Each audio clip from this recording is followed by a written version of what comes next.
kata kamano odhi na maber kendo koro watieko wantiere kar ka yueyo ber ma bende anyalo kwayo kendo yueyo machielo mbele ka koro kaya chako yueyo kendo yueyo ni osiko kata kamano usebedo yo makare wasebedo yo makare poch gi pak utayo chenro yo makare kochaki gazet weche manyien twak mo usebedo godo ong'ith are no chaka wacho ni iga ni koro kochako chenro yanga poch gi pak wamedo puonjo oganda kokalo e chenro moro amora magintiere kendo yuduru mos makende kuom joneno mabende neno ga nene e TV kawuono yudo thuolo mar bet kodgi yueyo ni yueyo ber ni romo gi mafan yueyo ber gima mafan sa omiyi ni kelno koro okwacham weche nitie moro manokore ni en gima nyalo miwa en ni osengo ni higani kwaluonge e chenro nyakobi en mano kendo to kata nawe ni msimu ni wa maembe odhi kata mnakelonwa mawembe ang'o oktimre wa Machakos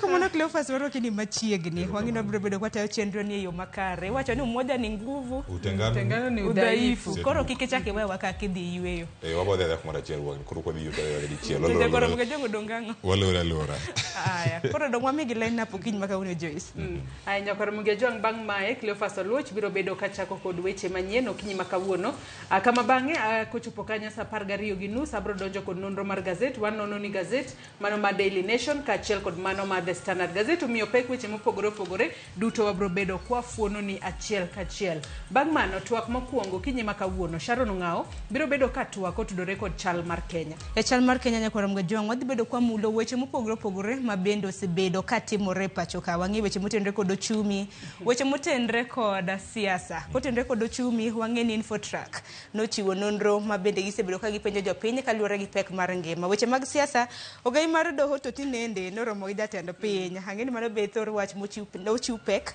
e gazet mar The Standard kod Daily Nation bang' mano to kawuono chieng' tich ariyo en chieng' orako Cleophas emoseyueyo makare nego be ni ene makoro ango golo koti otimo orako e kinde ma bende nyakwara Mugia Jwang' biro bedo ka nene TV kanyo Cleophas bende biro bedo ka timo orako mar studio ka kata kamano bang' mano to wang' wadonje chenro mar mbako romo kama biro bedo ka chako kod chal mar fwambo mago weche manyien mopogore opogore ma jon fwambo magwa luonwa e kor gwenge ma pacho kae bang' mano Cleophas biro bedo warwake mana kod twak otwage kotudore kod weche mag somo wang'e kinde mane ntiere yueyo nogol duoko mago mag KCSE nyaka sani ng'uro sebedo makoni kod kocha nitiere jotend skunde moko mimonjo ni skunde gi ok notimo makare en chaki sisi chogol ka Cleophas pod ni yueyo to Cleophas bende oro weche mag somo geno mara nong'iyo weche go makare no wane yueyo kendo nyakora Mugia Jwang' gigi mosebedo kata katimore wadhi do thuolo mano mar twak kod achiel kachiel ka wantie ka kod jogo ma wuok e sekta mano mar somo odiochieng' ma kawuono wabeda ne kod ng'eyo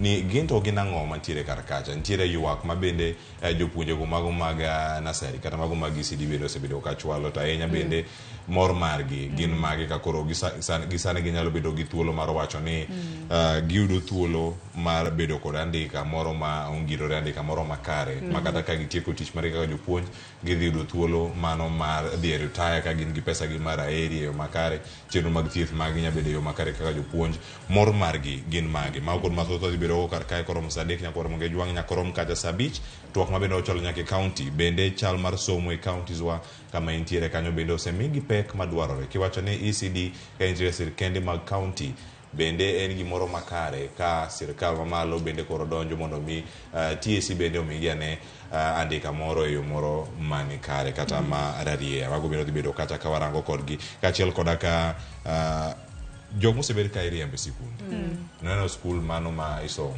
mantie kaunti ma Kakamega gino mano timore mano buogo ji gidhi gimonjo skul wacho skul okotimo maber TSC wacho ni haya skul wadaro jopuonje te apaka biriyo mantie ka japuonj maduong' bende owe kata gi BOM bende ndio gintiere gi TSC number to poko ndik gi e yo moro ma ongirore magari nyalo wacho ginya bede skul buok ma kamano ka koro ntiere sikunde wadhi bedo ka kod jalup jagoro mano mar NAT ma bende bedo kod studio kar ka mondo mi watwakane mathoth kotenre kod weche gi duto mantiere e sikunde onego bed ni tayo kendo rito jopuonj e yo machal nade to jopuonjre bende ngimagi nitiere kama chal nade tudri kodwa kochako sani nyaka giko e mbui mekwa duto te mag Ramogi TV, Facebook, X kachel koda mano bende mar YouTube, Instagram gi TikTok idwa kacha Ramogi TV ka imiyowa pach kokalo SMS line wa main 2-3-6-00. Tudi koda mbui meka duto te Facebook fan page mara iyuda Cleophas Oluoch X @Cleophas Oluoch. Nyakwara Ramogi Ajongan bende nyalo tudri koda Facebook page mara ibiro yuda Joyce Odur. Mbui mara mar X ibiro yuda @joyceodur_. Nyakoro mga juang itudri koda mbui mar Facebook yuda gi nying mar Sharon Ongao. Bedo koda nyaka giko mar chendo makama nikech ma en rupe. Mokwongo oyud thuond weche.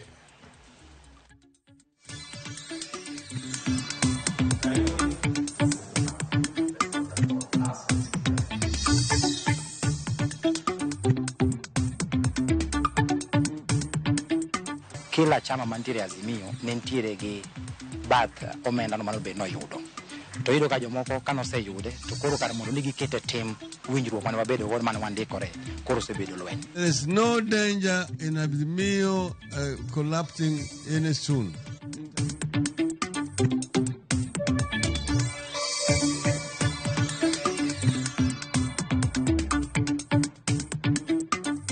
Even those who are dying of HIV, most of them do not die because of HIV actually. They die from tuberculosis.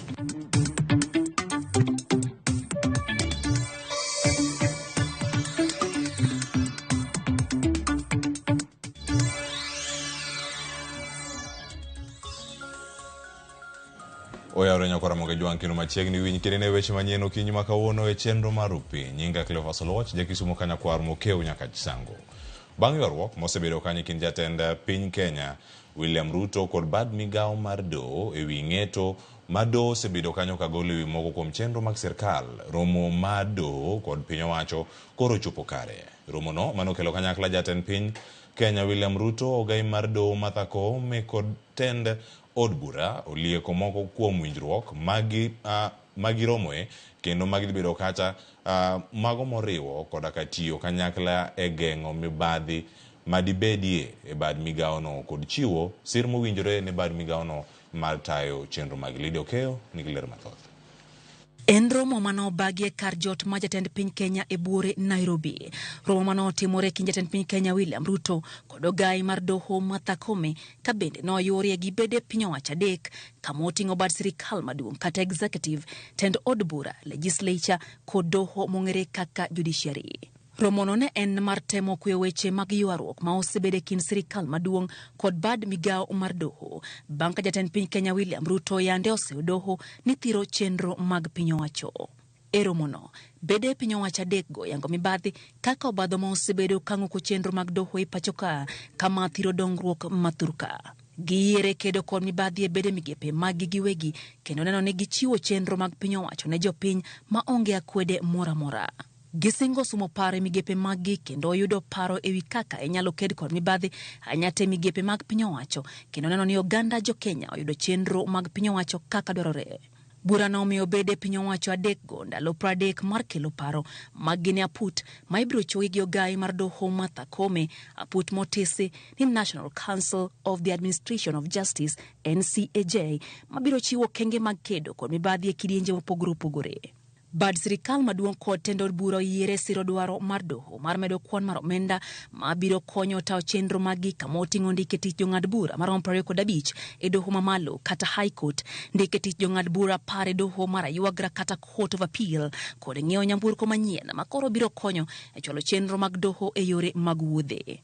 Bad sirikal maduong' kod tend od bura bende oyiere tawo chenro magi kaluwore gi chike ma pachoka kendo omiyo ng'eto mag doho luor mowinjore. Romo makama biro bang' jatend piny Kenya William Ruto kod ogai mar doho landa yanga negi kore goyo mbaka e weche ma osebedo kakelo fwere e kind piny owacho mar Kenya Kwanza kod doho ma pachoka. Anataka mazungumzo na nimekubali mambo ya kuzungumza. Nilisema mwenyewe tarehe 2 tunahitaji mjadala kwa mambo ya ufisadi Kenya.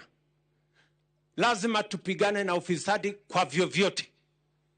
Na hatuwezi kukubali ufisadi ihujumu maendeleo ya taifa letu la Kenya. Might have received reports because we have the various machineries and agencies that are charged with the responsibility of correcting information.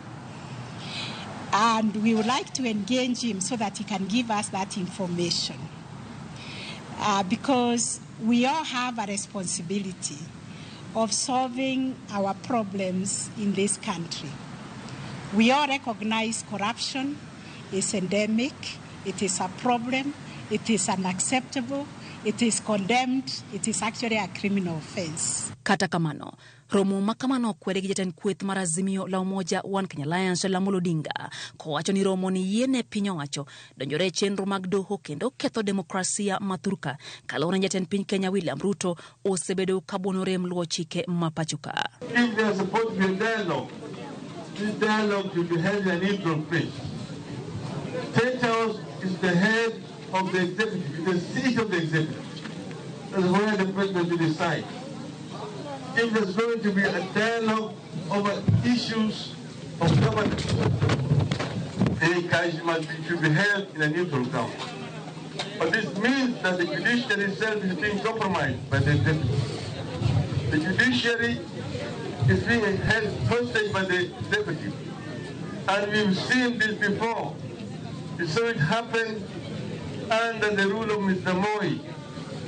And we have tried to caution the current Chief Justice not to go to bed with the executive.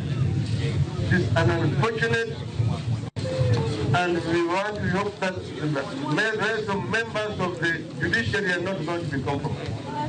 We want the judges to remain firm and do their work in accordance with the law and the constitution of our country.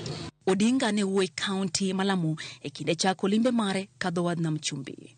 Wenge koro rango piny owacho mapachoka kabende gibiro tawo chenro magi kalore gi chike mapachoka kinde jatend piny Kenya William Ruto to osebedo kabuono chwalo chenro moko ma ok oluwore gi chike mathurka. Kama chal nyakoro moge jwang ywaruok moko yagore kanyo ni koro gidore riwruog siasa mar Azimio la Umoja One Kenya Alliance ka jokanyo nigi ng'ur mopogore opogore ka achiel kuom weche makelo liet en pok mano mar omenda ne duond buche. Tend Azimio ka otele kod Raila Odinga to mako chung ni Azimio pod otegno mak mana ni nitiere pogruok mar paro. Walter Nyambaga nigi mathoth. Azimio ne ochugi kendo ma osir kod duond buche ma ok tin ne 20 yiero mokalo. Bang' yiero, weche osebedo maka kod kacha mamulo chung ma duond buche. Ma jokanyo mamoko kuom gi liekore ni nene pek wi kaka ita chenro mag riwruogno mar Azimio. Ogai mar Azimio la Umoja One Kenya Alliance Raila Odinga kalose kaunti ma Lamu kinde limbe mare chenro mar ndiko jokanyo mag duond bura mar ODM.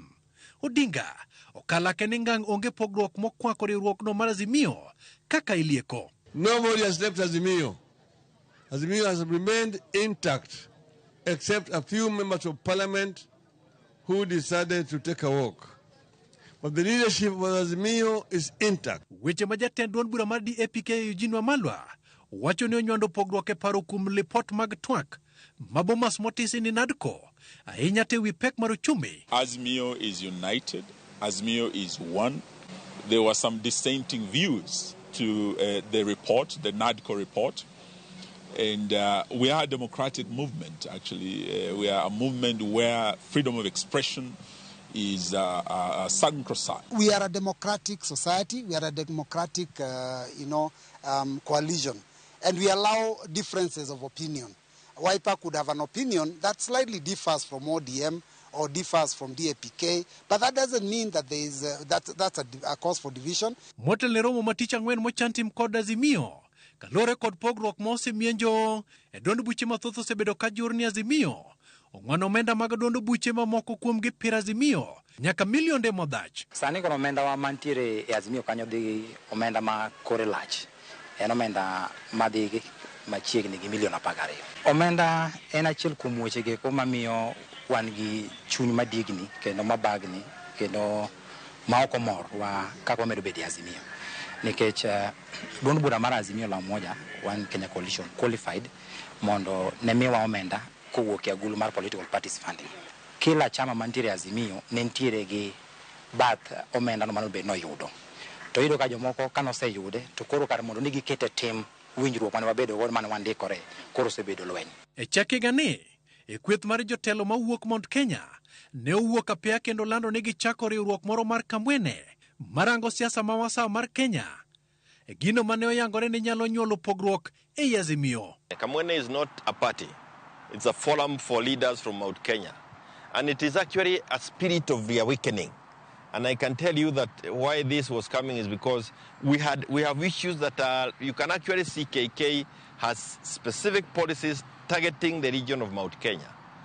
And even as we continued addressing them within Azimio, there was need for us to focus on them more closely and even critically. Penjo maduong' ni to enang'o ma pogruok nenore kinde ma duond buche mag siasa ochako pilore gwenge kendo ndiko jokanyo kaka yor yaro mbi margi. Within the constituent parties, when people see ODM the cost recruiting, when people see DAPK in Western recruiting, or Wiper in Ukambani recruiting, or NAK Kenya or Jubilee in Mount Kenya, they are mistaking this for probably the parties pulling apart. There is always speculation. When you don't see Kalonzo in a function, you start imagining that Kalonzo is no longer working with the team, or you don't see one of the other principals.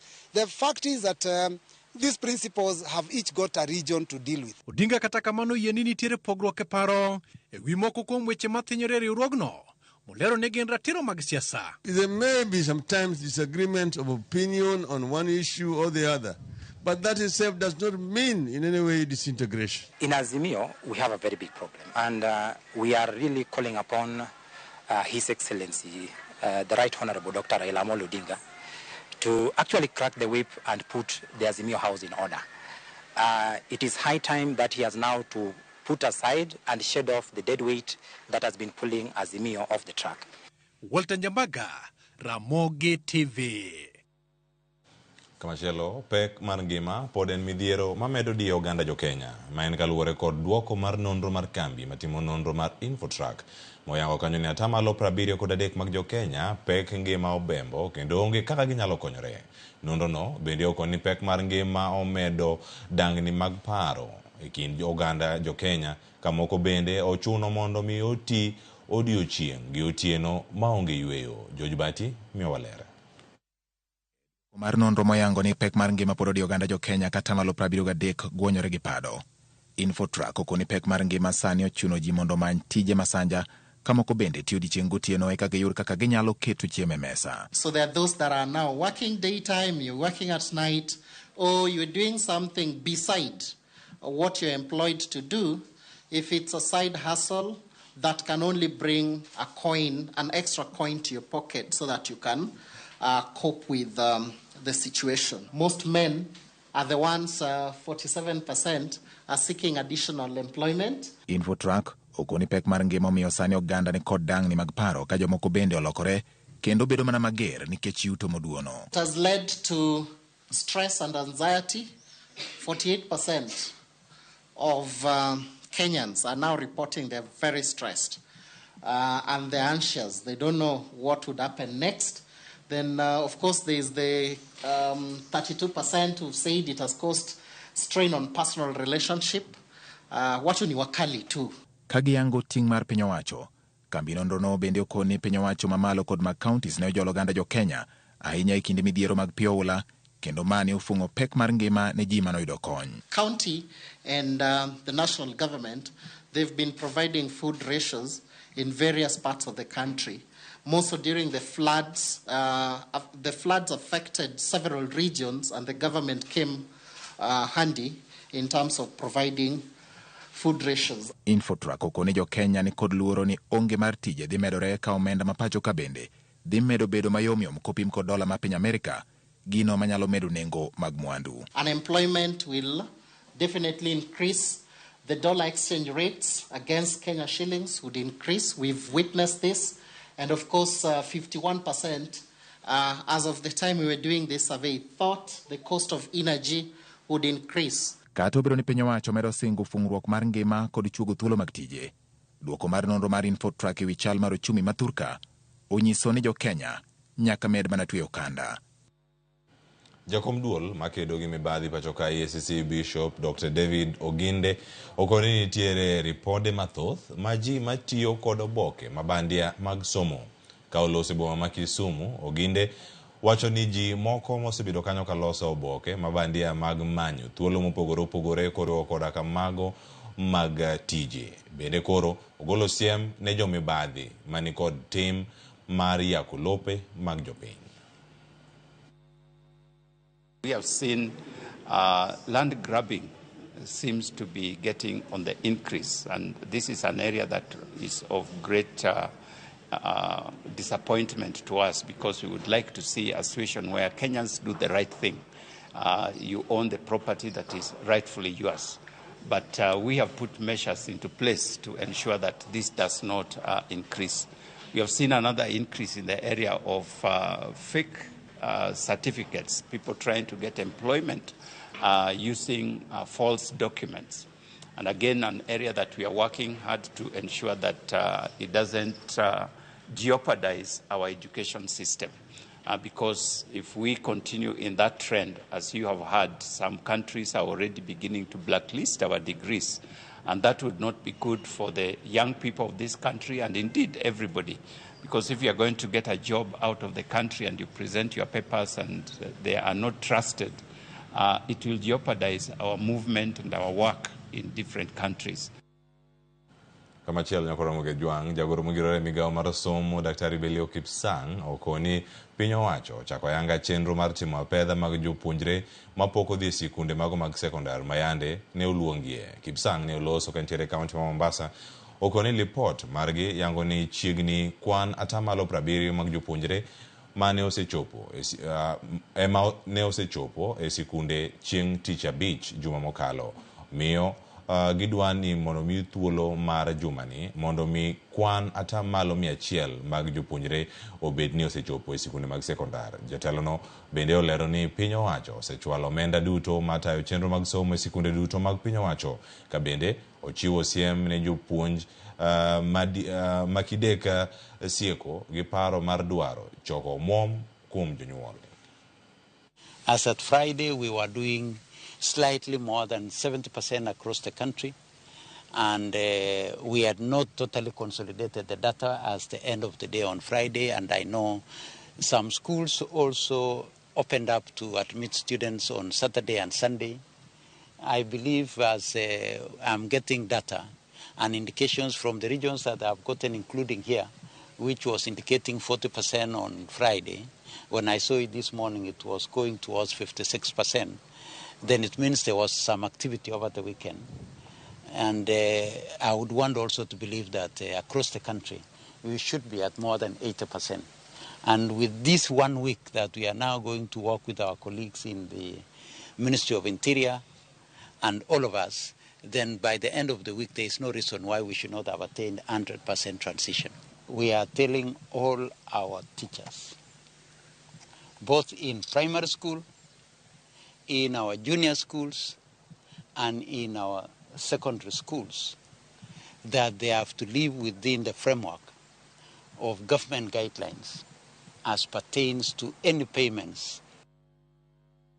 Nyakora Ramogi Juang kwa wuok e kaunti ma Mombasa mane makelo giko mag weche manyien yana mono miakale ote mabendo osebedo kae kuchwalo mondo miwa paro kotenore koda weche manyien mabende wakelo ni okinyi ma kawuono e mbui mago mag Facebook. Boaz maka Mirianga wacho ka ni waru maber e gweng' ma Utoma Awendo sub county gi min ot Masi minot mara Masi Boaz, kendo waneno weche manyien mag rupiny e yo makare. Amston Agoro awinjo rupiny kantiere capital. Christine Oduor mar Tabuk awinjo weyo makare. Danisho Toyo loud and clear kawuok Madhare area 4A erokamana ahinya ka intiere kar kae. Viki Mpoa wan kare dala mar Nairobi kae amor kod chenro mar rupiny wan makare. Wacho ni mos na danwa Clarissa Kech kod owetena duto ka gintiere gwenge ma Utende, Kobura Dala kod Ng'ia Lego Magari Village awinjo weyo malera ahinya. Erokamana nya kuom ote mari ka imedo chwalo gi kachiel kachiel. Okinyi ma kawuono joma moko bende mapontiere mbui mar Facebook kacha makono wa kaka gichiew kendo yudo chenro yo makare. Esther Dhiambo owacho ni antiere yo makare kendo ng'uono ma Nyasaye oseuma. Liliana Nyango ntiere kar Karozi Nyateng Nyar Michael kachiel koda Kamasi Otieno, Cindy Man, Linet Wasonga, Vitalis Ochieng' Wuod gi Mkarario wacho ni Cleophas Aruyo makare chenro mar piny gisane luwo chenro yo makare kata obedo ni Kenya onge demokrasia do itiyo godo marach gi sirkal ni. Awuoro Sophie D oyawre Wuod Kisumo antiere chenro. Karo Nunga oyawre ahinya in bende Nyasaye mondo mi oumi kamoro amora minje kendo chenro. Olago Jachuma oyawre ahinya kendo machiegni chenro ka inti kata kod John Mwanji Ramogi Jwang' waduogo kae Joyce Oduor nika gi nonro mag gazet wadano ni gazet ma The Standard kama kawuono nitiere wechego mag doho kachiel koda ka sirkal gisebedo ka gitiyo e yo machal nade. Gazet ne siling 60 osemede kama intiere kosoyo ka pod ondike ni siling 60 ka in Tanzania en 1,700 Uganda iuse siling 2,700 nyiewe mondo misamo wanone imbe walidhe kod achiel kachiel ibede kod siso mar nyiewe mondo ibed kod ng'eyo mathoth mantiere kar kae. Dakika dong' 2 to chopo sa 12:30 watieko weche manyien gi ka na kelo weche manyien nyinga Cleophas Oluoch ja Kisumo kanya kwar mokeo nyaka Chisango kete mane Ramogi TV.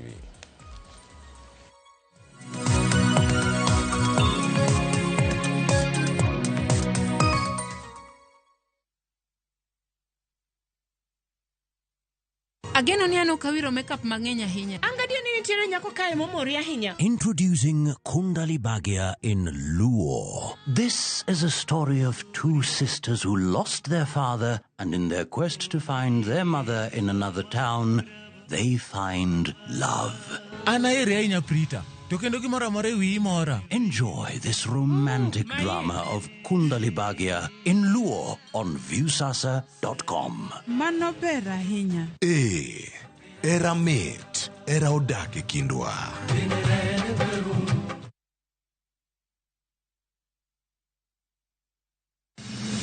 Chieng' tich adek ka tich adek en oketho piny to pod ogoku. Ji dhinyore te kanyo kar jopiny. Magi duto yudore mane Ramogi TV.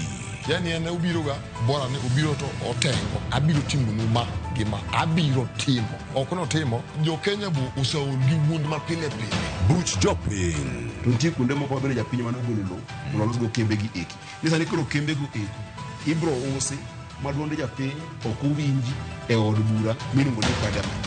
Nyinga Trevor Ombija jandingo panga jo nyakach dendo nombija tai nyakwar guok kocha pesa. Tich adek sa 3 otieno kik bari.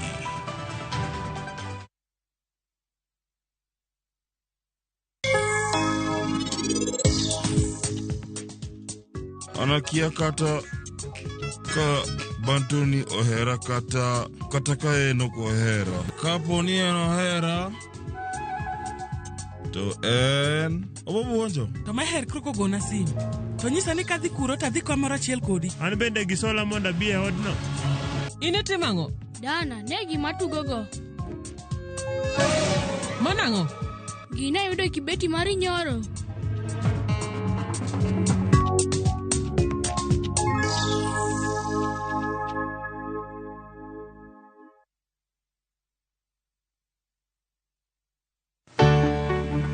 Mar maua, pidho jamni, magi te gin yore mag pur.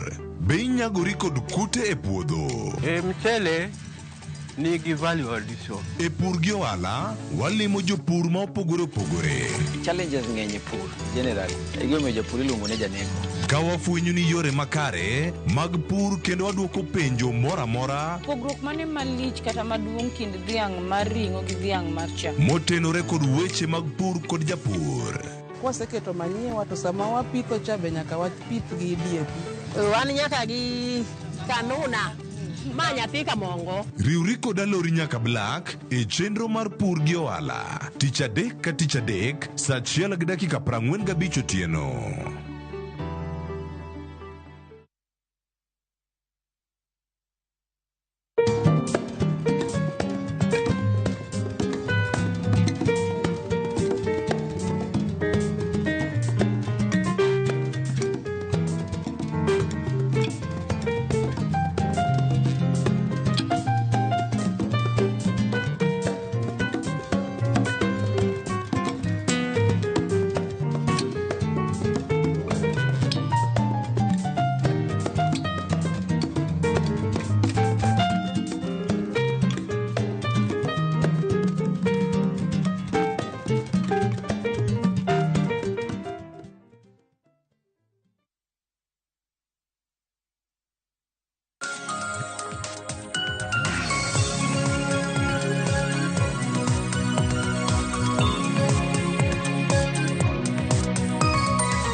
Machiegni nyakwara Ramogi Jwang' nonro mar gazet Okinyi makawuono mitayo kod an Joyce Oduoro. Okinyi makawuono nyakwara Ramogi Jwang' antiere kae kod Cleophas Oluoch mar mondo mi walidhni gazet. Cleophas osekelo ni weche manyien kendo nyaka sani bende koro entiere kae mar mondo mi walidh gazet. Wantiere kod gazet mano mar Daily Nation kaachiel kod mano mar The Standard. To kaka pile walidho ni mana gazet mar mondo mi bed kod siso mar ng'eyo gigo mantiere gazet momori obed mano mar The Standard kata Daily Nation. Inyalo dhi nyiewo ibed piny isom e yo makare. To mana kaka Cleophas osenyisi, gazet mar The Standard omiyo pek weche mag doho. Ka jatend piny Kenya William Ruto odiochieng' manyoro noromo kod ogai mar doho mano Martha Koome. Magi gik maneno ka gazede gi duto omenyo kaachiel kod weche mag somo kod weche mopogore opogore. Cleophas machiegni nonro mar gazet. Erokamano ahinya Joyce, kendo wada ledha wakon nyakwara Ramogi Jwang' ni gin gik mage mabende omi pek kar kae kaachiel koda ka yore mag nyalo dak e kinde ma uchumi bende oidho.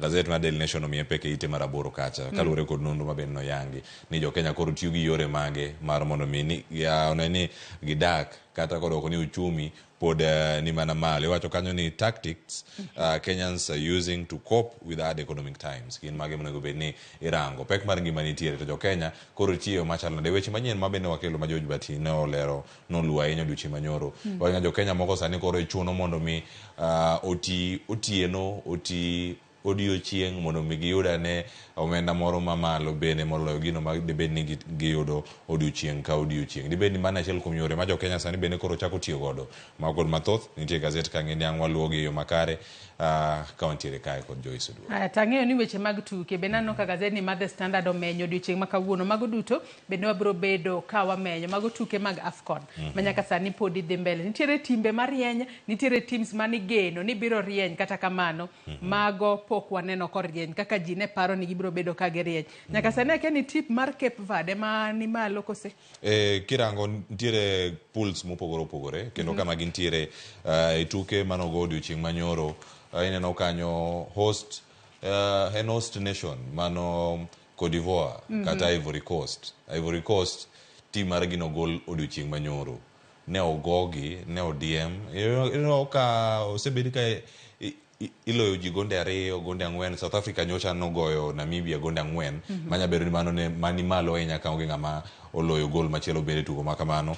Tim ni mabende jatugo masulwe Didier Drogba ne tuge mano mar Ivory Coast nyoro ne ntiere pap kacha mano kama gintiere kanyo e boma mano ma Abidjan kendo gima ntiere ni tukegi igoyo e pinygi to koro gin be gisewuok e tukegi nimar ok gidhi e rounds of 16 mabende neno mana timbe kata pinje 16 kende kama gintiere e pool ma Cape Verde ntiere. Cape Verde ni malo nimar bende oseyudo loch magi 2 kirango kacha points magi oseromo kacha 6 gi wiye mar Ivory Coast kama gintie. Guinea bende koro noyudo loch margi kama ne gintiere kanyo mano kama ne gintie mano Equatorial Guinea noyudo loch mar Guinea Bissau to bende ne ogo kod Nigeria mano odiochieng' no manyoro. Dongeri isematie lidho ne nyakwara Ramogi Jwang' weche mag agin mago magintiere kaka kata kamano Cleophas adwa ni wachak kod gazet mar The Standard Okinyi makawuono. Gazet mar The Standard bende ema aneno ka omenyo weche mag tuke malo kanyo gin gi penjo ni will Cameroon stand and be counted. Kata kamano Cleophas oselidho ni matin gigo mantiere weche mag tuke. Nikech ng'eni Cameroon nogo Senegal nogo Cameroon gonde 3 kuom achiel mano kama gintiere kar kacha. Tiende nang'o ma bang' mano bende Sise ma bende en kocha margi ma Senegal wacho noduogo ter nyaka hospital kaluwore kod wacho ni kwiri moro machalo mar malaria nomaki kachiel koda ka jotugo mamoko. Kata kamano igeno ni tugo makoro Senegal ochomo mbele ka bende Cameroon bende bedo kacha ka gocho odhi chalo nade mago tuke mag AFCON. Akiani in bende kawuono riwri mana gi Jaka Black giri gintiere kada kuku mar AFCON tok weche manyien mag migago mar mondo mi med lidho ne nyakwara Ramogi Jwang' gigo matimore e weche mag tuke mago mag AFCON. Kata kamano Cleophas dahera ahinya to kata kamano anga dhi mbele gi yueyo. Wachako gazet mar The Standard Okinyi makawuono. Wach maduong' ma bende gazet mar The Standard omenyo nyakwara Ramogi Jwang' en kotudore kod romo mano mar jatend piny William Ruto kaachiel kod ogai mar do Martha Koome ma bende notimore odiochieng' manyoro. Cleophas nyaka sani penjo makoro ipenjore kae en ni kapo nono romo ma kamae koro nyalo miyo jo Kenya geno margi e wi doho doho mar yudo ratiro yo makare nyalo bedo ni rumo. Wang'eyo ni nyaka sani okinde mopogore opogore pacho kae osewuok oko ka gikwedo romo makamano kaachiel kod jogo mapingo kweth mapingo piny owacho. Gisewacho ni romo makamae ponono ok en romo makare, ni nyalo bedo ni ponono sirikal koro dwa mako doho mafuanda. Mar mondo mi gino ma sirikal dwaro, doho biro bedo ka kala ma ponono onge ng'iyo ni ratiro oyudi kose oyo. Kata kamano nitiere gik mopogore opogore ma bende aneno ka gazedni mar The Standard oketo kanyo ni sirikal ne osingo miyo doho. Achiel kuomgi en budget, ka bende nyaka sani ne osingi mar medo budget madhi ne doho kanyo. Wach machielo ne en mar medo jong'ad buche. Nitiere jong'ad buche 25 mano nego bed ni iyiero manyien, mago mag doho mamalo, kaachiel kod jong'ad buche 11 mago mag doho mar apil. Nyaka sani bende nitiere weche mopogore opogore mano motudore kod miyo nyamburko mago jogo matiyo e bad migawo mar doho e pacho kae. Mago moko kuom singo ma bende sirikal nosingo ne doho e pacho kae. Singo makamagi moko kuomgi waseneno kochopo kare, moko kuomgi ponono pok ochopo kare. Cleophas Joyce, ka wanone kendo wanyalo kata range ageni picha no mano mantie gazet mar The Standard, ka wanyalo nene nitie gini miwacho ni nitiere body language kata kit kaka ng'ato wuotho, kata kaka wuoyo, kaka ochung', kaka inyalo rangi, kaka ochung'. Joyce neno picha mantiere karka. Ageno ni mae gazet mabende odhi nyaka gwenge ma Kaluo, ma The Standard. Iwacho ni Ali Dispatch to bende wanyalo mana geno ni ponono mabe gazet manitiere online, nikech inyalo bedo ni gazet mantiere kae opogore kod mano kata mantiere online. Nikech ma online tabedo ni emogol mogik to kete kacha. To Ali Dispatch kan tiere. Angene ka wanyalo thuolo mar nene kar kanyo kama wacho justice on trial as Ruto Koome meet. Gima nitie karka, Martha Koome kako chung', kata kako wuotho, gi kaka Ruto bende wuotho. Joyce, Ruto jatend piny Kenya nigi ranyisi kanyo kowacho ni ane jatend piny. Martha Koome to bolore kama. Kinya nene kata kit kako makore karka. Gik ma timore kata motimore odiochieng' manyoro kalure kod gazet machalo kama. Waseyudo akweda mawuok kuonde mopogore opogore machiegni ahinya mantie karka. Nitiere jalupo gai mano mar LSK Faith Odhiambo e mbui mare mar X ma bende nowacho kar kanyo jakom mano ma JSC ma bende en ogai mar doho Martha Koome. Gigo mane jatend piny Kenya ne olieko ni nitiere mibadhi moko kuom joyal buche kata bado ne oluongo jayal bura mano Esther Maina ma bende no wacho ni nong'ado buche yo ma ok ne kare, kata kamano noko chwalo neno mano riga shago e kinde mano loso ka gigi duto ne timore. Okinde gi giwacho ni twak ma jatend piny Kenya kod Koome ogai mar doho ok en gino madhi nyago lemo moro amora ka ne giloso weche mag mibadhi go gik mantiere karka. Ere kama omule, ere kaka idhi lose e gigi duto mantiere karka. Jatend piny Kenya kane oloso e rallies kama ne nitiere oko kae, noko wacho kacha weche moko ni nitiere joyal buche matin ni dwaro gin mondo mi omedgi. Noko lose weche mag nyamburko mag joyal buche monego bed ni nitiere. Martha Koome riembo nyamburko marom nade. Nyamburko ma teko ne dorom kata gi teko mar jatend piny Kenya mano timo campaign mare Lexus ma modho mauta dabal kama intiere cha. Magi duto noko wache kinde man jatend piny Kenya ne nitiere kanye e rallies ka. Kendo gima ntiere ka iwacho ni magi gik moko man jatend piny Kenya osingo. Jatend piny Kenya nok sing gigi kinde mano loso machiegni. Gimo kelo twak en weche mag mibadhi. Tere kaka inyalo bed ka irange kendo ilose yo makare. Gigi duto kan jatend piny Kenya lieko. Martha Koome nowacho ni gigi duto kamane omulogi kendo nowacho gi achiel kachiel. Owacho ni magi ting' mado ntiere godo mag neno ni chwalo bura makare bende ochopo kare ne jo Kenya. Nowacho ne jatend piny Kenya ni wabiro iri wakwayo mondo mwaro mondo milerno mathoth ma dibo ni ng'eyo kotene kod weche mag mibadhi. Debe ni ka gichopo kata to weche mag mibadhi ponono ne ok mipe kata ne ok omul. Wacho ni mano bende mipe ke ite mar 4 kod 5 e gazet mar The Standard ma bende wanyalo yudo mathoth kantiere karka ahinya e weche go mag mibadhi. Kare wacho ni magi mag direct interference kachalo koda ka independence mago mantiere karka. Debate ni executive moting'o jatend piny Kenya nyalo bedo ni omako od bura mano mag legislature omako moro achiel omako mafuanda doho bende koro ntiere karka. Piny dhi bedo ni ochomo kama chalo nade. To kwang'iyo mana wach makamano mana kaka isewacho no mie peke it gazet mar 4 mano mar gazet ni mar The Standard nyaka Ramogi Ajwang kaachiel kod it gazet mar 5. It gazet mar 4 nitiere kanyo jotelo mopogore opogore ma bende ochwalo pachgi kanyo ka gikwedo wach makamano. Nyaka sani koro wantiere kanyo kod Dr. John Haminwa mano senior counsel. Nyaka sani koro wacho ni ogai mar doho doho kachiel kod jatend piny ok onego bed ni giromo mar mondo mi gitwagi kotudore kod kaka onego bed ni timo gik moko. To wang'e ni kaka onego bed ni timo gik moko en kotudore kod kaka joyal buche onego bed ni ng'ado bura e doho kacha. Kopogore kod mano, wantiere kod Eric Theure, mano jatend LSK. Nyaka sani koro wacho ni nyaka sani koro jopiny moko kuom gi ponono ok dwa dhi kate doho kacha ka koro gintiere kod luoro ni ponono ok gibi yudo ratiro margi e yo makare. Wantiere kod Bobby Mkangi ma bende en okil. Nyaka sani koro wacho kae ni ponono romo makamano biro miyo ratiro ok bibedo kachopo e yo makare. To mana kaka wasewacho Cleophas, it gazet mar 5 kanyo bende Azimio owuok oko ka kwedo romo makamano. Raila Odinga e kinde ma bende ne gintiere ang'e ni gichako limbe mag kadho wath nam chumbi. Gin bende giwuok oko ka gikwedo romo makamano e kinda jatend piny Kenya William Ruto kaachiel kod ogai mar doho Martha Koome. Raila bende owuok oko ka koro kwedo weche makirore ni Azimio ponono barore. Wacho ni nyaka sani Azimio ochung' kumoro achiel kendo ochung' motegno maonge pogruok moro amora e paro. To waseneno pogruok adiera kata kamano en okwedo ni mago gik maliekore alieka kendo koro oseyowa kaka jofwambo ni moko kuomwa ndiko gigo kata wacho gigo mok gin adiera. Aya, jofwambo to wanto wandika gik mowachi kata gik mantiere oko kanyo mana mondo mi wakoni gigo matimore kar kanyo kod Ramogi Jwang mondo mi beda ni kod ng'eyo. E counties bende piny kanyo Joyce ite mar 4 ochopo nyaka ite mar 5.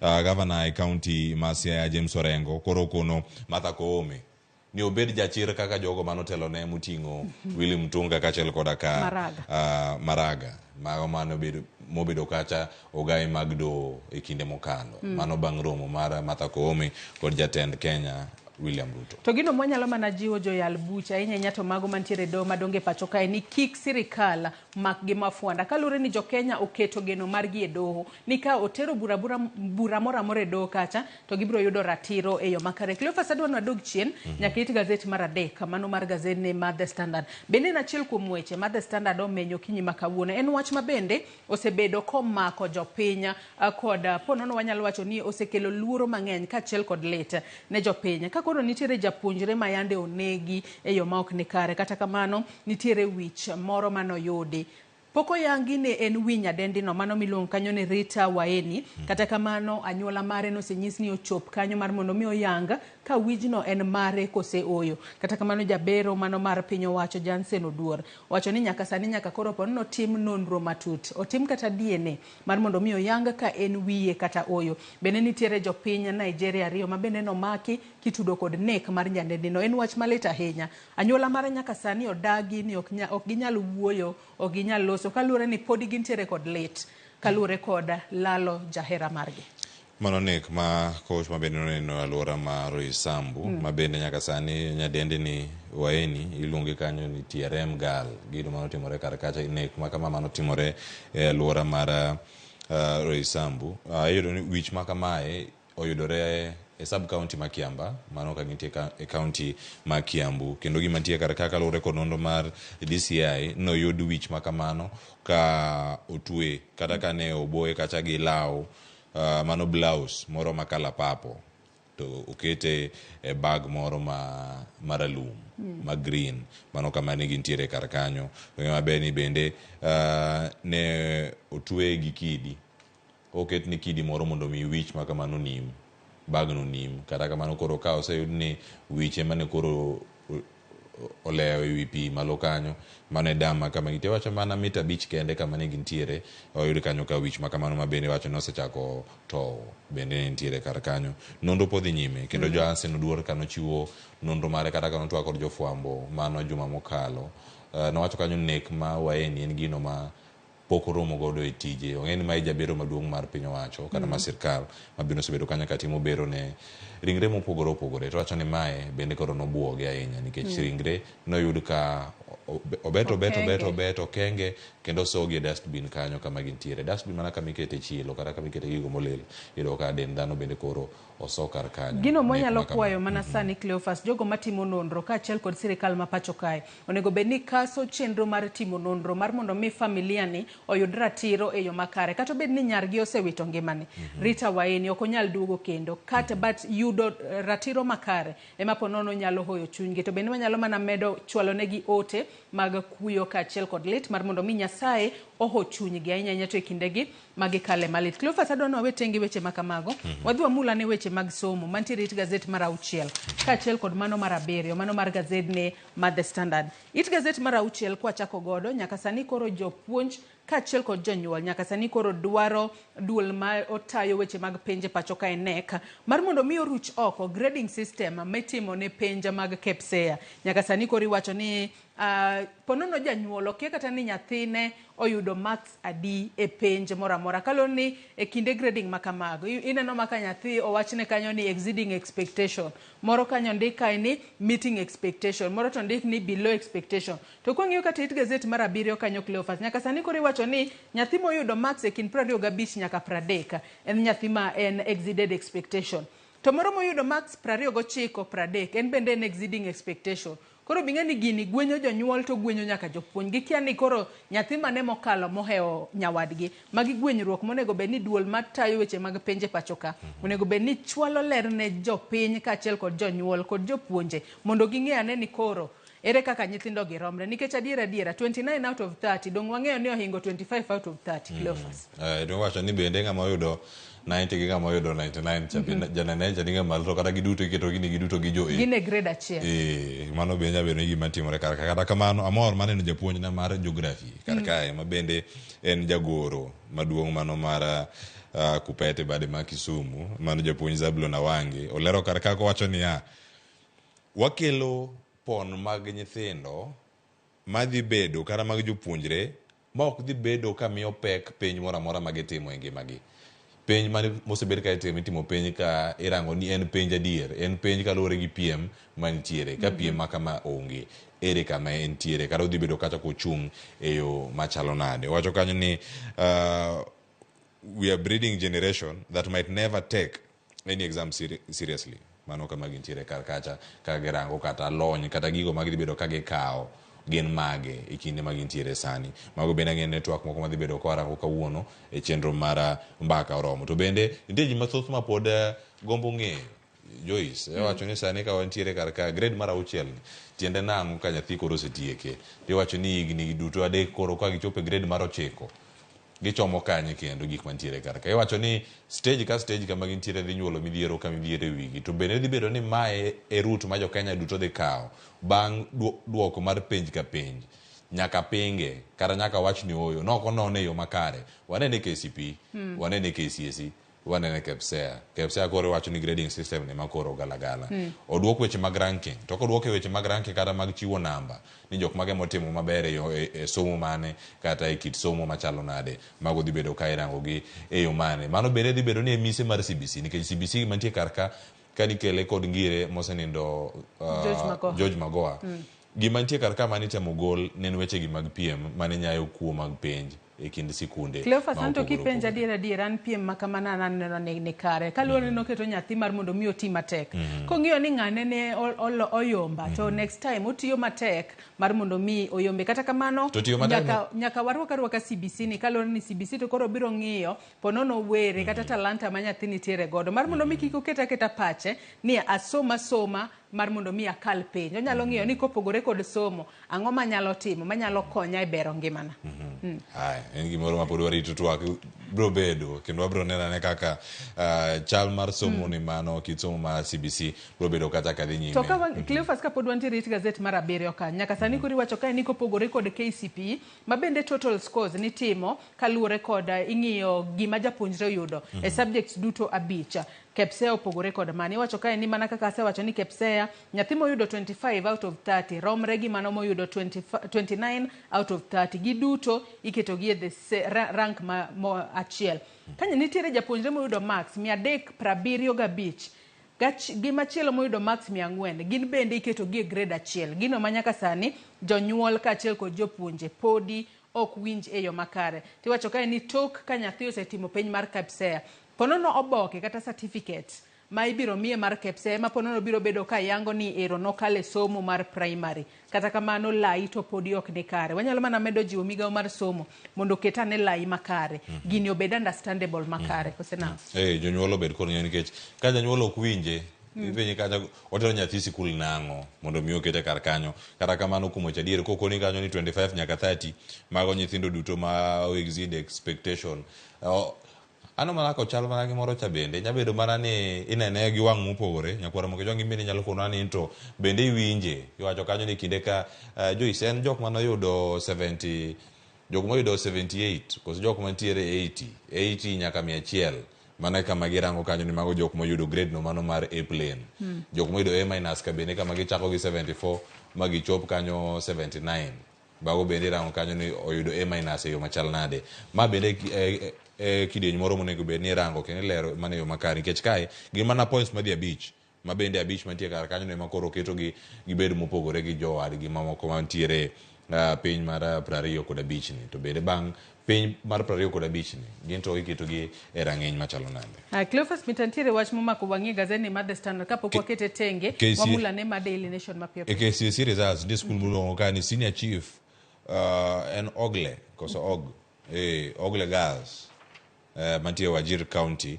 ma bende no nyiso duoko maber ahinya e sikul no nyithindo duto mane nitiere no yudo points matero gi mbalariany kendo koro wacho ka ma school mantiere remote giduto kama gintie giwuok ka gidhi e som mbalariany kochopo igani mano kama gidhi bedo kar kacha iwacho ni kama gintiere kilomita maromo 110 mano kawuok e boma ma Wajir giduto school no yudo means ko maromo 9 mano 9.1 ma en grade mar B kama gintie nyithindo 10 manotimo mano yo aboto e sikul no giduto ne giyudo C+.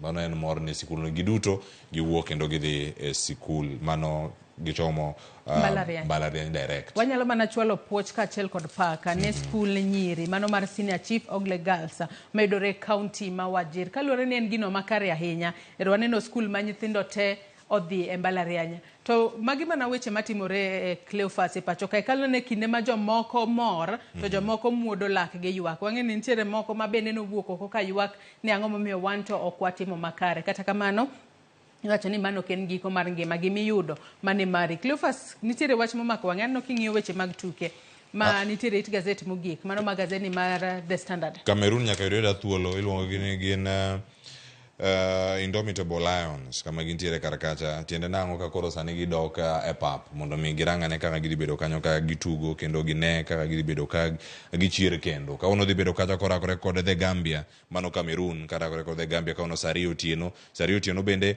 Gini dhi bedo karakore kod Senegal nyaka sani Senegal ni malo e group gi kanyo ka irango Angola kod Burkina Faso mago bedo tuke madhi chako kacha Sabich mar Otieno Mauritania kod Algeria dhi bedo kacha bende karakore Sabich mar Otieno mago tuke ma bende dhi bedo kar kacha ng'eni wan gi chenro moyiedhi mag kuku mag Afcon ma bende weche ma kamago dhi bedo ka wanono. Hai waketenge gazeta mano ma The Standard wamula ne mano ma Daily Nation mana mapiyo piyo weche moko wamule The Standard ema bro bedo kwa menyoni mana mapiyo piyo nyakwara Ramogi Ajwang e gazeta ma Daily Nation kwa nyalo mana ng'iyo wach ma gazeta ma Daily Nation omenyo kata omiyo peko kinyi makawuono wantiere kanyo kod gazeta wantiere kanyo kod neka mano mar nyadendi Rita Waini mano ka gazet no ma Daily Nation bende omenyo kanyo nyaka sani koro wacho kani how killers brought weapon online mago mana wanyalo wacho ni gin maling'ling manyaka sani koro nyiedhore lela kotudore kod neka mano mar nyadendi Rita Waini kata kamano mana kaka wasewacho wageno ni sirikal biro bedo ka timo nonro matut mar mondo mi familia mar mosenino Rita Waini oyud ratiro margi e yo makare ratiro makamano bende onego bed ni iyudo mapiyo ok ni bura deko e doho ahinya maponono nyalo miyo kata familia bedo kod toni ponono kibiyudo ratiro wach makamano mipeke it gazeta mar ariyo kanyaka sani nitiere jopiny Nigeria ma gin ariyo kae wach ni bobed ka itweyogi kuom thuolo mar ndalo 8 wach nyinggi kae kaka William Opia kaachiel kod John Bull Asibor ma bende no maki kitudo kod neka mano mar nyadendi Rita Waini wach makamano nitiere it gazet mar ariyo kwang'iyo wach machielo ma bende gazet ni mar Daily Nation omiyo pek Cleophas wach ma bende ok ne wamulo kata matin kendo kaneno kata ka gazet mar The Standard omiyo pek nyaka sani wacho kae ni big job cuts loom for civil servants nyaka sani koro nitiere weche mopogore opogore mosebedo ka mienjo ahinya kotudore kod kaka sirikal osebedo ka ndiko e tich jotije mag piny owacho nyaka sani koro osebed kinyiedhe lela ni nitiere joma wuok ponono oganda dot moro mindiko ma ng'eny moloyo oganda dot machielo. Mano ma bende ponono nyalo kelo akweda mag dhoudi e pacho kae. Gino ma bende osebed ka ikwedo matamra gi nono, Cleophas. Aya maka magintiere ka omiye peke ite mar 7 kendo kanyo nitiere kaka opangi kaluwore kod dhoudi mopogore opogore. Oganda mani malo ahinya kuonde ma omiye oganda tich e sirkal mar Kenya, Kikuyu ni malo. Nyalo mana dhi it gazeti mar 7 kanyo mar mondo mi Nyakwara Ramogi Ajwang' en bende one ane ni gin dhoudi mage maponono iwacho ni ondik ji e tich ahinya moloyo jomoko kaluwore ni weche makamago. Nyaka sani koro osewach ni akweda mag dhoudi en gino ma iwacho no en gima kare, nyalo kelo kata pogruok e kind jopiny. Kwa nyalo mana dhi it gazeti mar 7 kanyo mar mondo mi wane ane ni to gin dhoudi mage, Cleophas. Mana kama gintiere karka dho mano ma Agikuyu nitiere karkanyo ka eneno kwan magintiere go karkanyo pod thoth mano wacho ni en gross over representation. Mano kama gintiere karkanyo. Kalenjin bende nitiere kod gross over representation. Gross tiende ni en okalo okalo kiewo. Iwacho ni ondik gi mathoth makoro gini bende koro okalo kiewo. Oganda Luo waonge mabor ahinya, wantie thuolo mar namba 3. Kanyo atamalo mag tije kaka osebed kanyo ka ipoge, wantie kanyo koda atamalo 10.65. Mano kama gintiere karkacha. In posting number ino kanyo kama girome 29,000. Mano kama gintiere kanyo. Ino ka gipogore malo ka gidhi nyaka 51,000 mane thuolo ma namba 1 kama Kikuyu nitiere. Iluwo kata kod Kisii, Baloya, Mijikenda, Kenyan Somali, kaachiel koda ka Masai, Turkana ni thuolo mar 9. Mabende wacho kanyo ni magin under represented. Ka nitiere under representation kata kwan magi kama gintiere sirkal tin ahinya. Iwacho ni kwan mag jo Turkana mondike e sirkal e public service romo mana 2,015 ka jo Masai 4,705. Oganda jo Somali mabende ni e sirkal tie sirkal ineno kanyo mandi public service romo kacha 7,000. Jo iseno kwan moro manya bedo kani buogo oganda ahinya ka wantiere kod gross under representation. Gross under representation ma en mar Kenyan Somali. Ya penjra kani kama en gross under representation. Machielo mantiere piny ma en 0.8 ni en ang'o ok en gross. En under representation. En under representation. Moro cha en gross. Nyabedo ni mane ma okalo tong' ahinya.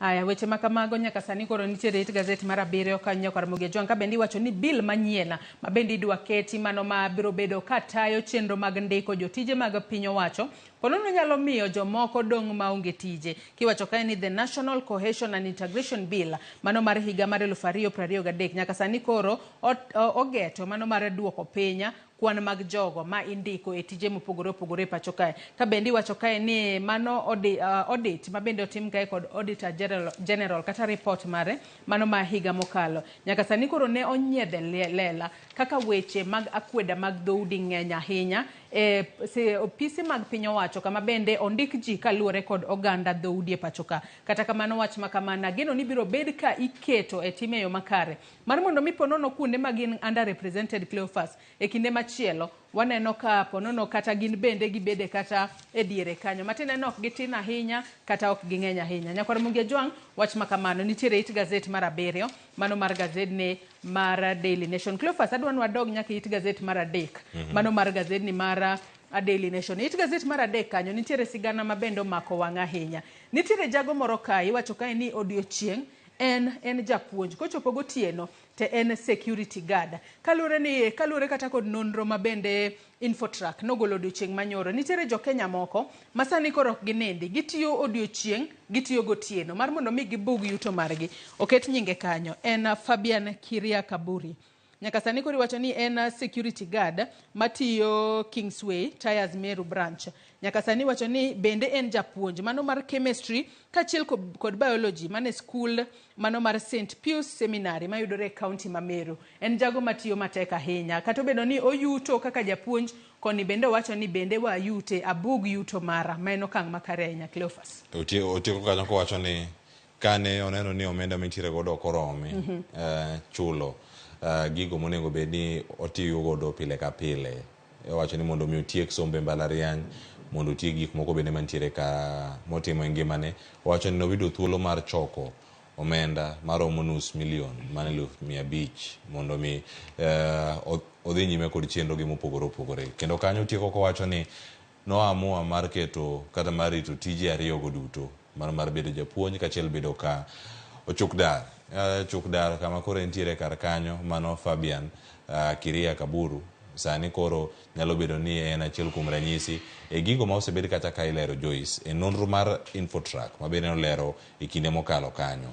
Gino ma giwacho ni sani jo Kenya moko manyo tije ariyo minya bedo kitimo gotieno itimo godiochieng' mondo mi yudane yuto mari man kare kata minyalo bedo kata ka iwacho ni mae kama daer mar bete. Koro en poch gi pak ne japuonjni ma bende en Chukdar mano marito kambi moro ma bende nitie pacho ka. En gimoro manya wacho ni oganda moko manya bedo kata karango ngima ne wacho ni osebedo ka olokore are ne ochak timo tije gi ariyo to bende o manage gi machal nade nikech wacho ni jok moko ohero nindo.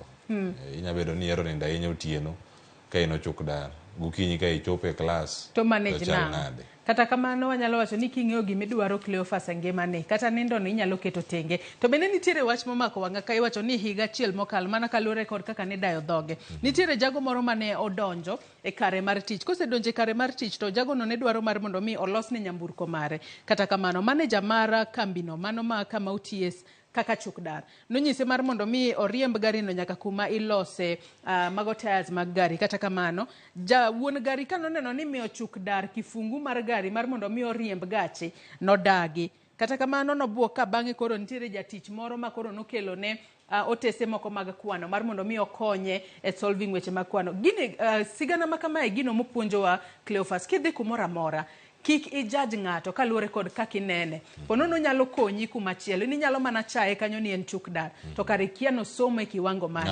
Ikia ni chan mane mokete kacha. Ogo matrix. To kochopo e balancing equations. Ondiko ni balanced equation chuth. Ino ipedi kajo ni 2Na is equal to 2CO2. Kwa Ramogi Juang. Ka ichopo kumora mora. Ine county ma Kisumu. Iriembo michopo downtown kacha. Ichopo Kamas. Iyudo ng'ama loso nyamburu kocha kacha.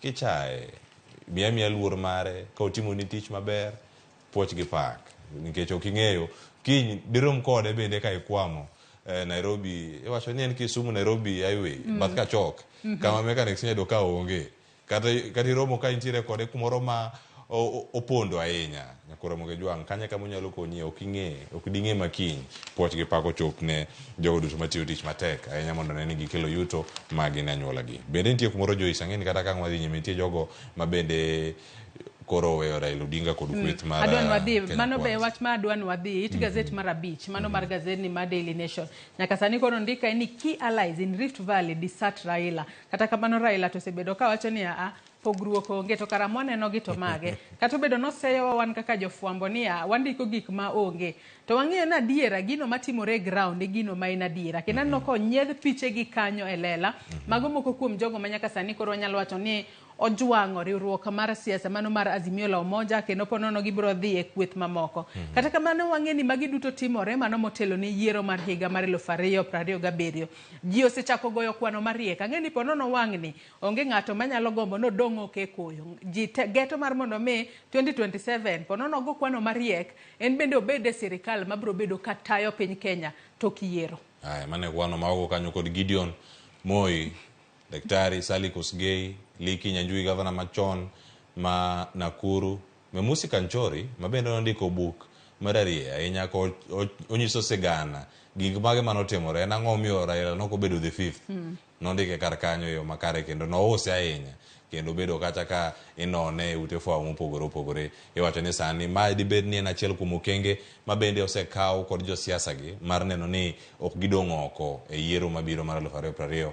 Kod abiriyo, jolony weche mag siasa, kachiel koda ka jonon weche gi mag siasa, bende koro ochiwo pachgi e gazet mar Daily Nation e ite ni mar abich. Bende gima giwacho ka Joyce, en gigo motenore kod siasa, kachiel koda ka dwachgi giwegi. Gima dhirogi mondo mi gidong' chien. Iwacho ni magi nyinge moko Joyce mabende osebedo ka ne nie thuolo manyime ahinya e kinde mag campaign mago ahinya mag yiero mokalo. Sani iwacho ni gikawo back seat kendo koro giweyo Raila Odinga mane nogayo margi e yiero mokalo mondo mi koro oganda mawuok e kweth mar Kenya Kwanza mada monje gi weche mada monje kod paro mopogore opogore oyedhe nyime mondo monje kaluwore kod gwenge magi wuoke kama Sally Kosgei wuoke daktari kama Gideon na Moi wuoke kama Memusi wuoke kod Liki Nyanjui gin moko mabeni nyawacho ni kweth mar Kenya Kwanza noyudo ombulu mamalo ahinya. En governor county ma Nakuru sani Susan Kiika ni kweth mar Kenya Kwanza kama Sally Kosgei bende wuoke wang'e county ma Nandi gi alwora mar Elgeyo Marakwet kocha bende wang'e gik matimore Gideon Moi kama wuoke Baringo bende wang'eyo thoth jotelo mantiere Baringo duto noyier e duond bura mar UDA bende ka irango Memusi Kanchori kata ko onge e od bura nen ja lubang Raila Odinga ma bende omi thuolo mondo obed chief agent ma bende moko wacho ni mano achiel kuom mistakes mane Odinga otimo koso oyo ntiere buge kapod wantiere mane weche motudore kod siasa adwa wadhi it gazet mar 6 mana mapiyo piyo kapok wachieko nonro mar gazeta nyaka sani koro wanyalo chacha ni gin jo ODM gine makoro gisewuok oko ka giywak ni nyaka sani koro sirikal ma pacho kae ponono temo mar thiro weche mag demokrasia e pacho kae kalure kod ng'ado omenda mar budget kata omenda ma e budget ma iketo ne duond buche e pacho kae nyaka sani magi weche mopogore opogore makoro giwacho kae ni state aiming to kill parties by cutting funds weche mabendo wach kanyo kod ODM nyaka sani koro wang'eyo ni e hik budget mabende nosom higa mokalo mano mar hik omenda mar 2023 nyaka sani koro iwacho kae ni omenda madhi ne duond buche pacho kae ne ong'adi ma nyaka sani koro en milion 867 gino manyaka sani koro duond bura mar ODM wacho ni nyalo thiro wechego mag bedo kod duond buche mopogore opogore e pacho kae gino makoro gikwedo matamra gino waneno ka jakom mar ODM John Mbadi embe neno loso kanyo kochwalo duonde giwacho kae ni en illegal budget cut mabende ne otim kod sirikal mar Kenya Kwanza makoro temo mar thiro weche mag demokrasia e pacho kae Cleophas mana mapiyo jakom mar ODM John Mbadi bende wacho karaka ni en gino ma ok ni kare kendo gimantie ka owacho ni ng'ado budget ni biro rocho chenro mago mag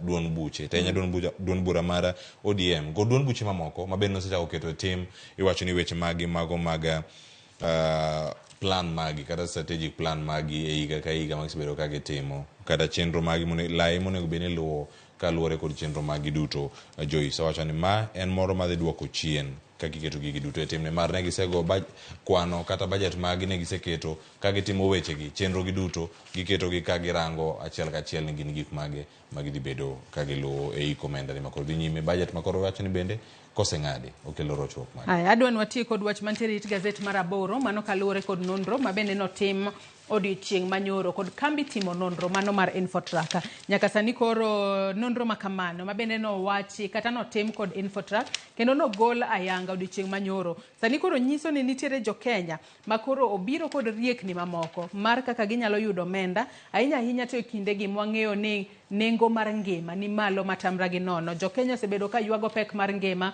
ji koro wacho ni nyaka sani koro nyaka wane kaka wanyalo survive nyaka wane kaka wanyalo dhi mbele iwacho ni mbele pod pek kata kamano nyaka wameda dak ngima wa mapile ka pile jo Kenya mathoth sani koro timo tije ariyo gotieno godiochieng' onge nindo wanyalo mana dhi it gazet mano mar 8 mano mar gazet ni mar Daily Nation kata kamano Cleophas kwang'iye kanyo nitiere atamalo 78 mano mar jo Kenya manyaka sani koro nitiere kod achiedh nade makoni kod kocha kaluwore kod nok mar omenda ginyagore mar mondo mi ponono gibed kod omenda moromo maginyalo dak godo e yo makare.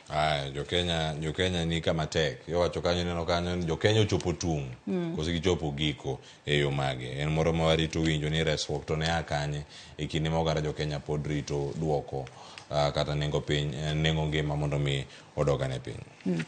Cleophas gi kanye madon watie godo nonro mar gazet okinyi makawuono koso nitiere wach momako wang'e ka wadloro nyakwara mogo jongo yudo thuolo mar dhi ite mar 12 osom kanyo gimomiyo jod bura odagi kendo kwedo nywako kambi mano mar Muoroni kod Chemelil kaluwore kod jaod bura mano Kuria Kimani owacho kar kanyo ni riwo kembegi mar Muoroni kod Chemelil dhi kelo lal mag tije kendo ka lal mag tije gi oneno oganda jo Kenya moko dhi bedo ka onge ang'o ka onge tich kendo mano dhi miyo oganda moko bedo kama tek ahinya kama gintiere. Cleophas, watika ne kod machinglo mabende nitiere it gazet mar 17 kata katun mantiere it gazet mar 17 mano mar gazet ne mano mar Daily Nation ka waloro nonro mar gazet kwa ng'iyo joma pichni gi nitiere kanyo gin jogo mwang'eyo kata nyaka Ramogi Jong maneno kinyi makauno nyalo pongo gi wiye ni ng'ama orwako nanga makwar no en ng'ama nitiere kod tai mano maratong mantiere diere no en ng'ato ng'ama ni mbele no en ng'ama okulore no be wang'eye Cleophas. Eno penjo mantie wiye kanyo. How do we reinvent this wheel? One graft ni en gimoro mantiere karka. Mano kedo gi mibadhi. Kedo gi mibadhi. Onego bed ni time yo machalare. Jogi ni ok ni wakiagi. Maratong moroko tai maratong te measurement tape mantie karka angeni Sharon ngao biro kod twak angeni gazet ni bende ang'ukelego bila no jewa bende olernwa ni jomoroko tai maratong gi te gi Martha moroko law marakwar ang'wacha kamano kama gitie Martha Koome picha no chalo ni mano en nitiere kata Moses Wetangula ni diere kanyo mano speaker mano mar od bura mamalo nitiere Attorney General Justin Muturi gi jatend piny Kenya mabende nitie karaka kama girango Cleophas penjo nyalo bedo nang'o miyo jatend piny Kenya okulore jogi emochung en ochalo ng'adwa pondo kose nikech wuon graph ni bende koro omule yo makare kane gitwa kod Martha Koome koso ne giweye mane penjo maduong' mantiere karaka jatend piny Kenya nodhi rally kowacho ni war on graft iwacho ni moko kuom joyal buche ni chilo mag mibadhi sani chilo no ni kanye dibed ni will ni ema koro bende ka oluore tile ni mano mar war on graft ni idarange yo machal nade mane penjo ma Justin Muturi penjo Martha Koome Wetangula ni ka kod Martha Koome how do we reinvent this wheel ageno ni twak machalo ng'ao dhi bedo godo wadhi do duoko moko kotere kod twak machalo kama Joyce don koro walot nonro mar gazet gi kanyo nyaka Ramogi Jong gazet momori e kin mano mar Daily Nation kachiel kod mano mar The Standard inyalo dhi nyiewo ibed piny isome yo makare wakaw yo madundo gi sani tok yueyo to nyawadwa Sharon Ong'ao duogo kod twak mokwongo e chenro mar piny otwak otudore kod chal mar Kenya omiyo med mana kete e Ramogi TV.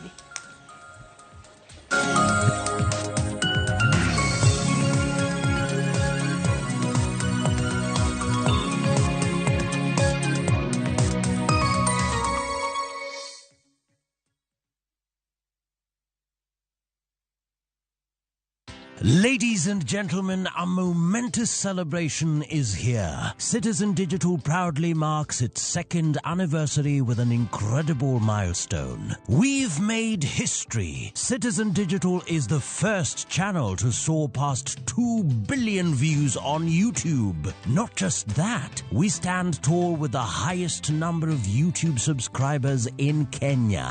Join us in this phenomenal celebration of achievement, innovation, and incredible support from you, our viewers. Thank you, Kenya, for making Citizen Digital the #1 app for your news, entertainment, and a great deal of engaging content.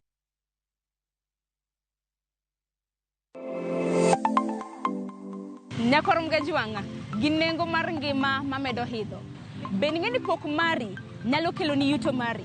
Talent ni nyaka isweti. Ok ni en talent ni koro irie tiendi ni talent koro biro no. Ng'ato ka ng'ato nitere gi pok mare mana Nyasaye omiye. Iyudo kata mana nyuola kwiri ni kik idhi nyis ji to kok inyiso ji ng'ama biro ng'eyo onge. Chieng' tich ang'wen chakre saa 2:30 nyaka saa 3 mar okinyi mar mondo mi wami jip makare kalure kod pok mabende intiere godo. Omiyo tudri kod an Sharon Ong'ao. Chieng' tich ang'wen chakre saa 2:30 nyaka saa 3 mar okinyi e TV mar Ramogi kwa kilo ni chenro mano mar pok opogore.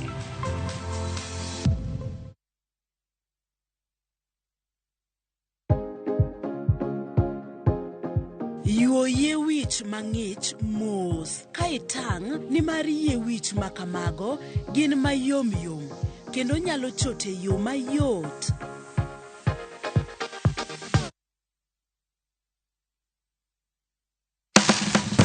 Tudri kodwa ka wayango kit chiemo mopogore opogore mawuok e pinje maoko koda mago ma iloso pacho ka.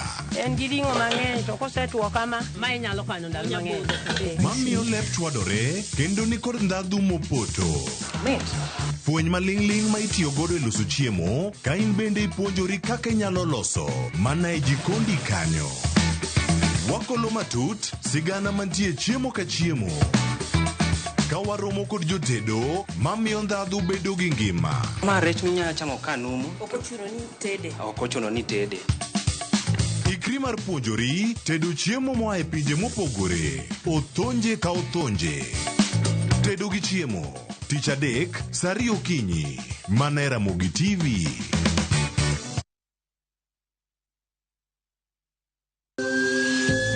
Ikri ne wuoth makende mar puonjruok weche thieth kod rito ngima ji. Nitie gik moko mwanyalo timo mondo mi wageng' tuoni. Kochakore kar yeng'o nyaka kuonde thieth. Kiki muony yath moro amora kapok daktari opuodho. Wabiro wuoyo gi ji e yo mabiro mulo chunyi kendo miyo pachi yawre. Awuoyo about cerebral palsy. Anyalo nyiso jonyuol mamoko ni gimbe giluor. Ng'eyo en teko. To kodok korka ngima mar del, bedo gi ng'eyo nyalo kelo lokruok maduong'. Wach chanjo ma jomadongo ng'eny ji ok dhi nikech ng'eny ji kia. Bende wariwo jowinjo wa e mbaka madhi nyime kokalo kuom nonro matimore e lela. Nitie program moro mabiro miluongo ni penj laktar. Ober ahinya nikech opuonjowa gik mang'eny. Koda ka tudruok e yor mbui. Riwri kod Ruth Otieno e penj laktar. Wuok tich nyaka tich abich, saa 12 odhiambo, mana e Ramogi TV.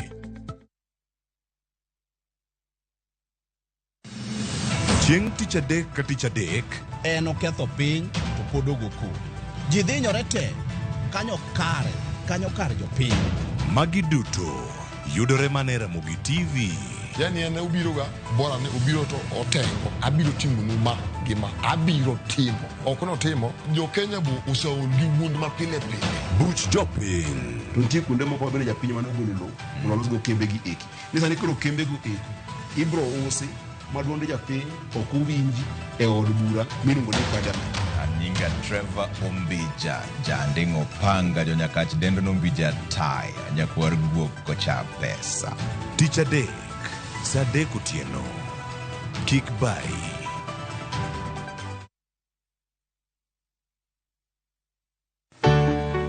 Pur mar maua, pidho jamni, magi te gin yore mag pur. Be inyagori kod kute e puodho. Mchele nigi value addition. E pur gi ohala, walimo jopur ma opogore opogore.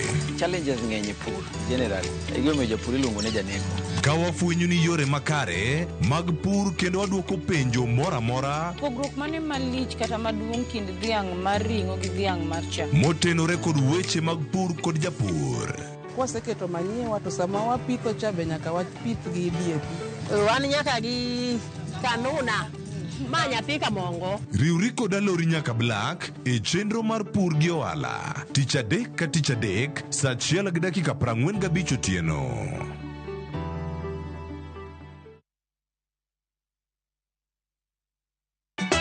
Ka osiep motegno kod johot moherore ritore. Nyako cha.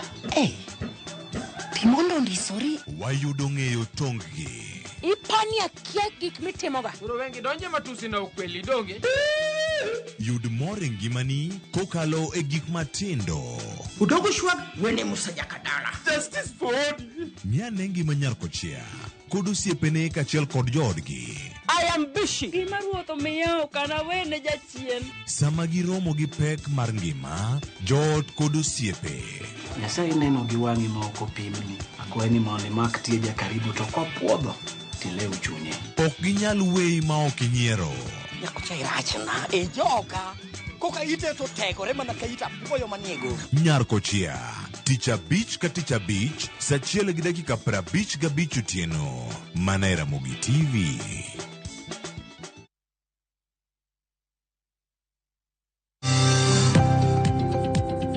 Ohala gi mwandu, wakelo ni jolony e weche ohala. It is important mondo wan kaka joluo wabed gi dongruok. Wafwenyo ni adiera matut mag timo ohala. Tijni kidwa time en mana mashin mar luoko to gi kuminya yude pi. Wawuoyo e wi yore makare mag timo ohala. Kisechopo level mabedo brand, onego ni gimoro amora mitimo en gima timo ang'o makelo pesa. Wakonyi dongo handi ka wamiyi yore mag kano mwandu. Investment group kawache mana gi nyinge no en choko pesa kasto ikete kamoro kasto golo nyinyo mabiro konyi e kinde mabiro. Omiyo wakwayo ni ji duto ket pesa gi e savings mondo wapuonji kaka gibiro tiyo kodo. Riwri kodwa chieng' tich ang'wen saa 1:45 otieno mana e Ramogi TV.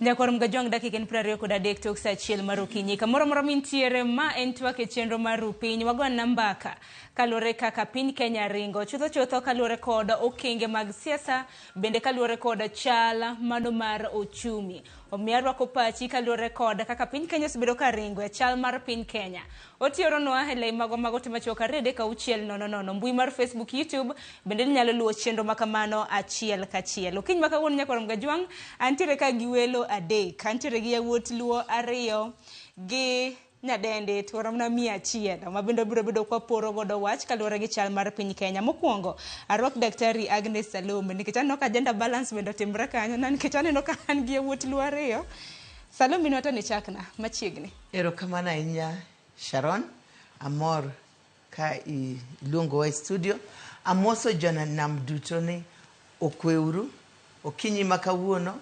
wan ka e radio marwa e TV station marwa mar Ramogi wado wacho gima tagowa kaka joluo erokamano machiegni nya bilen bende no selalnwa hinya chakre higa mokali bende roki ni machiegni erokamano ahinya Sharon amor moso jothurwa duto no yaore ang'eyo ni koth chwe kaluo yandan kaluo weekend ang'eyo ni koth chwe kaluo ramoso no yaore en twak marwa erokamano ahinya ng'eni Januari ochako maber Januari ochako gi koth gino marwa ni ji pidho chama gada guko bende wakili hin bende roki ni machiegni erokamano ahinya Sharon to kendo nyikwara Mogajwang arwako uwe chenro ni mondo watwagi kendo wasum rieko mopogore opogore arwako ukenya machiegni oro kachako kodi daktari Agnes Salome aseni ni rombe mopogore opogore ma bende osebedo ka dhi nyime kaka TV mar Ramogi ma bende wasebedo kata mna kwa menyo marach gi maber ni ahinya kaka piny Kenya rengo dwach nang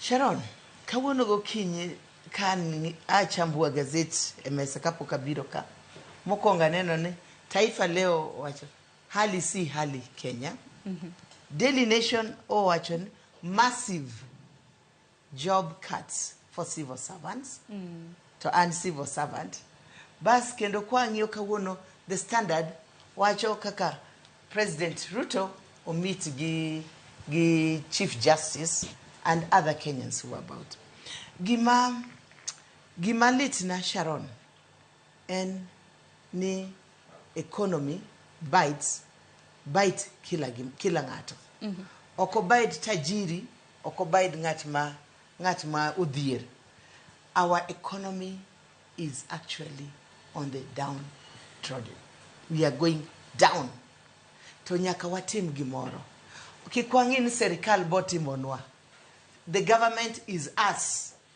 we have to act nyaka watim gimoro lakini gima litna e chunya en ni kawang'io kaka economy is being affected one mon we are being affected recently you saw the massacre of a young girl ang'o mamiyo nyathi ng'ato ringo kuom a foreigner bas ng'ada ka gweno midwa tedo saa 6 it tells you that the economy is not only biting the upper citizen even the students in the university ntie gima timore monego wang'e e Kenya wasani yeah and we need to address that ang'eni mago duto te odhi bedo kwa losa inyanya kalure kod chal mar piny Kenya wang'eni kambi matimo nonro mano mar Infotrack bende nogolo nonro penjo ma bende gisebedo ka gipenjo oganda mapacho kaendi kalure gi chal mar piny Kenya gada guko ka wakili maber gi marach ni kata mna kapok wachako tok makama maber onge maber ka chako gik moko richo te Kenya kama waneno kochomo mokwongo wachopo kama koro kwa dhi bedo gi judiciary kaluore kaka nyoro ne waneno ka ogai mar judiciary no the state house mondo chak negotiate bang' ko negotiate tineno ka koro wuok komigi mtokni okon gini dhi migi budget to gi gik matindo machalo kama manyiso ni nodhi secho to kisedhi secho to ng'ama pidhi ok inyal ka lwedono manyiso ni koro waselalo judiciary to sama walalo judiciary to mana kaka daktari wacho uchumi bende rach koro gimoro amora nyalo timore to ionge gi kama wanyalo dhi ponde to judiciary no ema onego bed godo kama wadhi ponde koro ibiro denyo to ng'ama inyalo dhi ire mondo iyud kony be koro onge koro mano gima anya wacho ni ema rach mogik gi e sechegi kapod wadhi mbele gi twak maber to onge kata erokamano ahinya kani bila no jiwa in inene nade maber marach ana erokamano Sharon awinjo kaka jowetena wacho lakini an ga crusader mar hope kama wuokie Mathare sama iwacho ni ji gimopogre kod hope the next minute wabro chako neno ka ji lwar wuok grofas lwar piny ji dere koro an gima ntiere kod manyalo wacho kawuono ni amor ni president osegabedo ka acknowledge ni gik moko ok dhi maber to owacho ni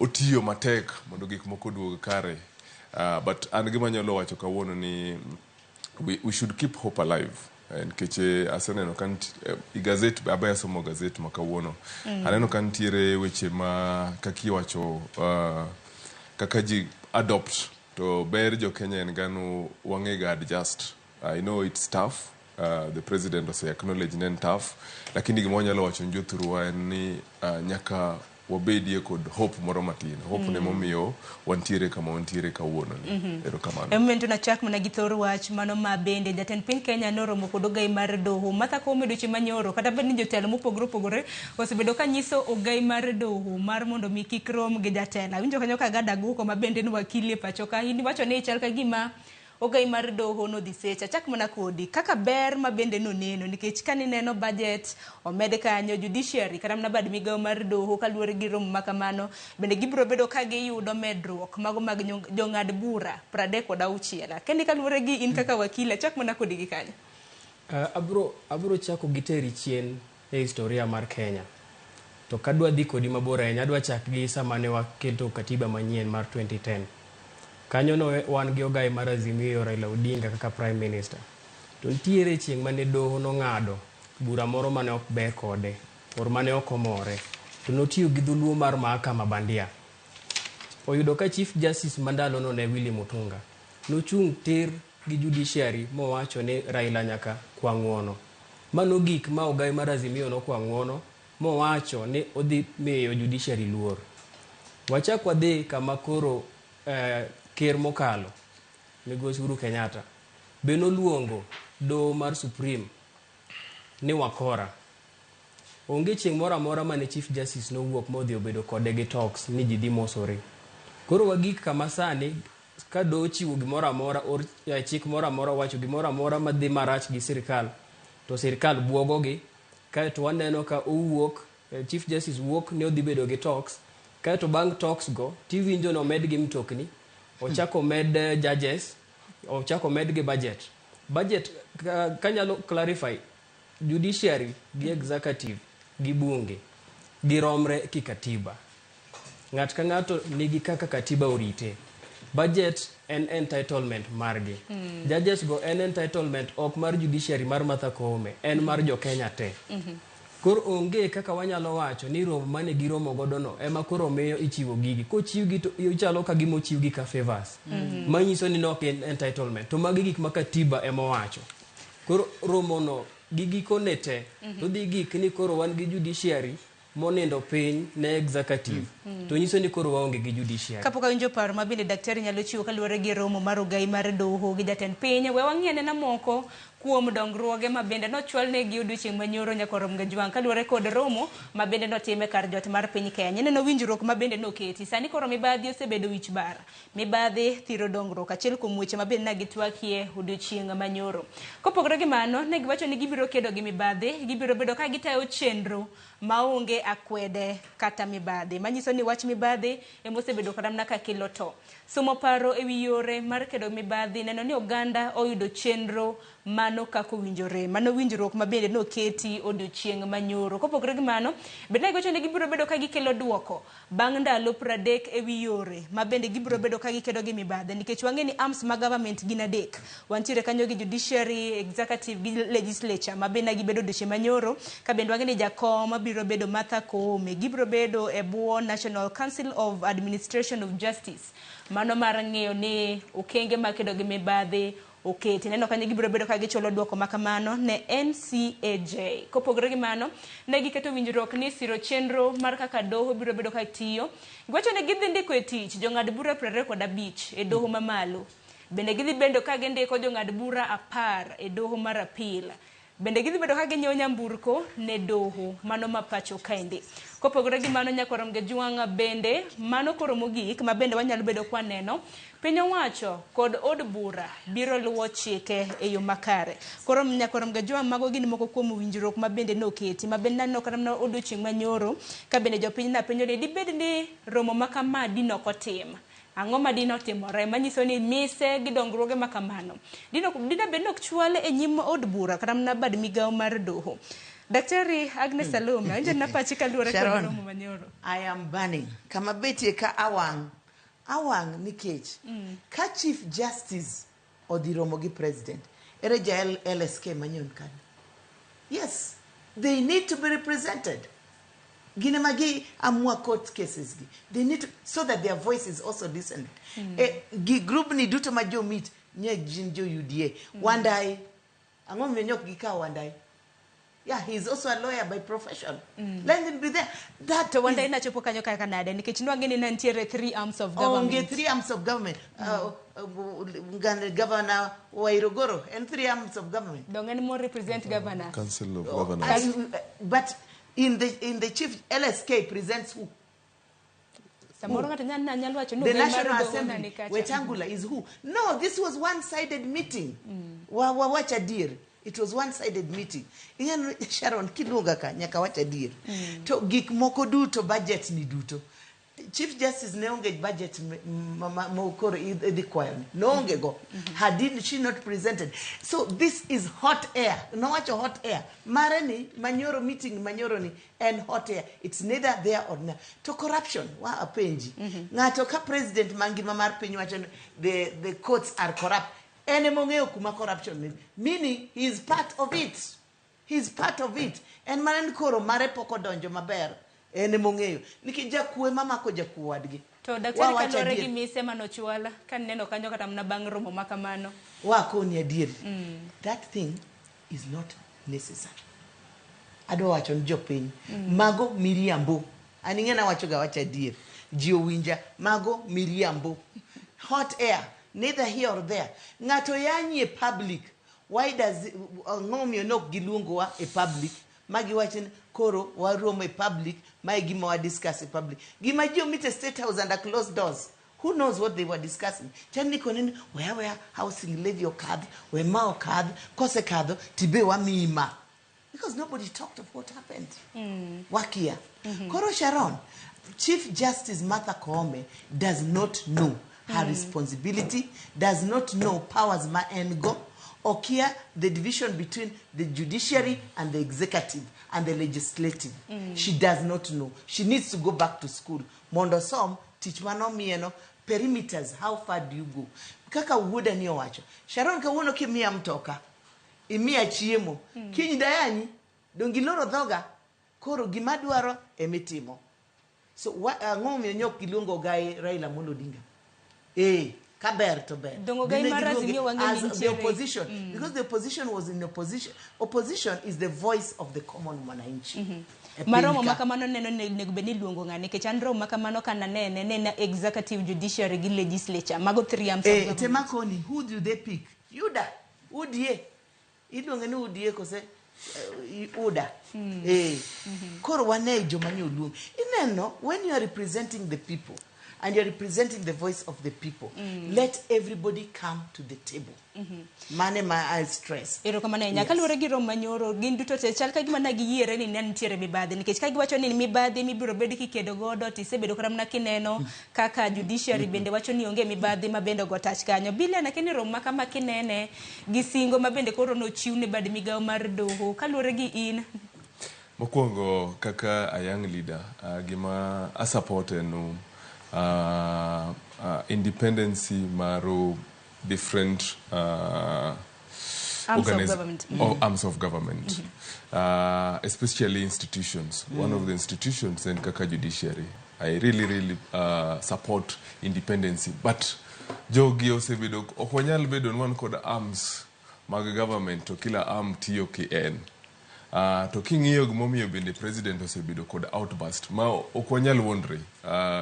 Wan gadier no e court magwa tinde jomang'eng sana ywak onomagilo nenen ge keso luok siji file lar ntiere mibadhi mang'eny mantiere institutions go to samo bet mwaloro itwa ong'enga mosebedo kawacho wachgi ong'eng jogwa umian kech mibadhi matimre kanyo president owuok woko bocho ntiere mibadhi mantiere institutions go ma bende kama betie kane wang'eyo at least wantiere kod ng'at mwang'eyo mosebedo kan tiere kod kesi court to file mare nolal nade koro wawachuru mana ma gimoriere judges manyoro ndikgo cases adi mag sirkal madhi court joma ng'eny madhi konyre kod judges momedgo kod budget momedi nino en jopiny nikech jopiny ema ywak ni case mare neno chak 2009 nyaka sani pok oyudo case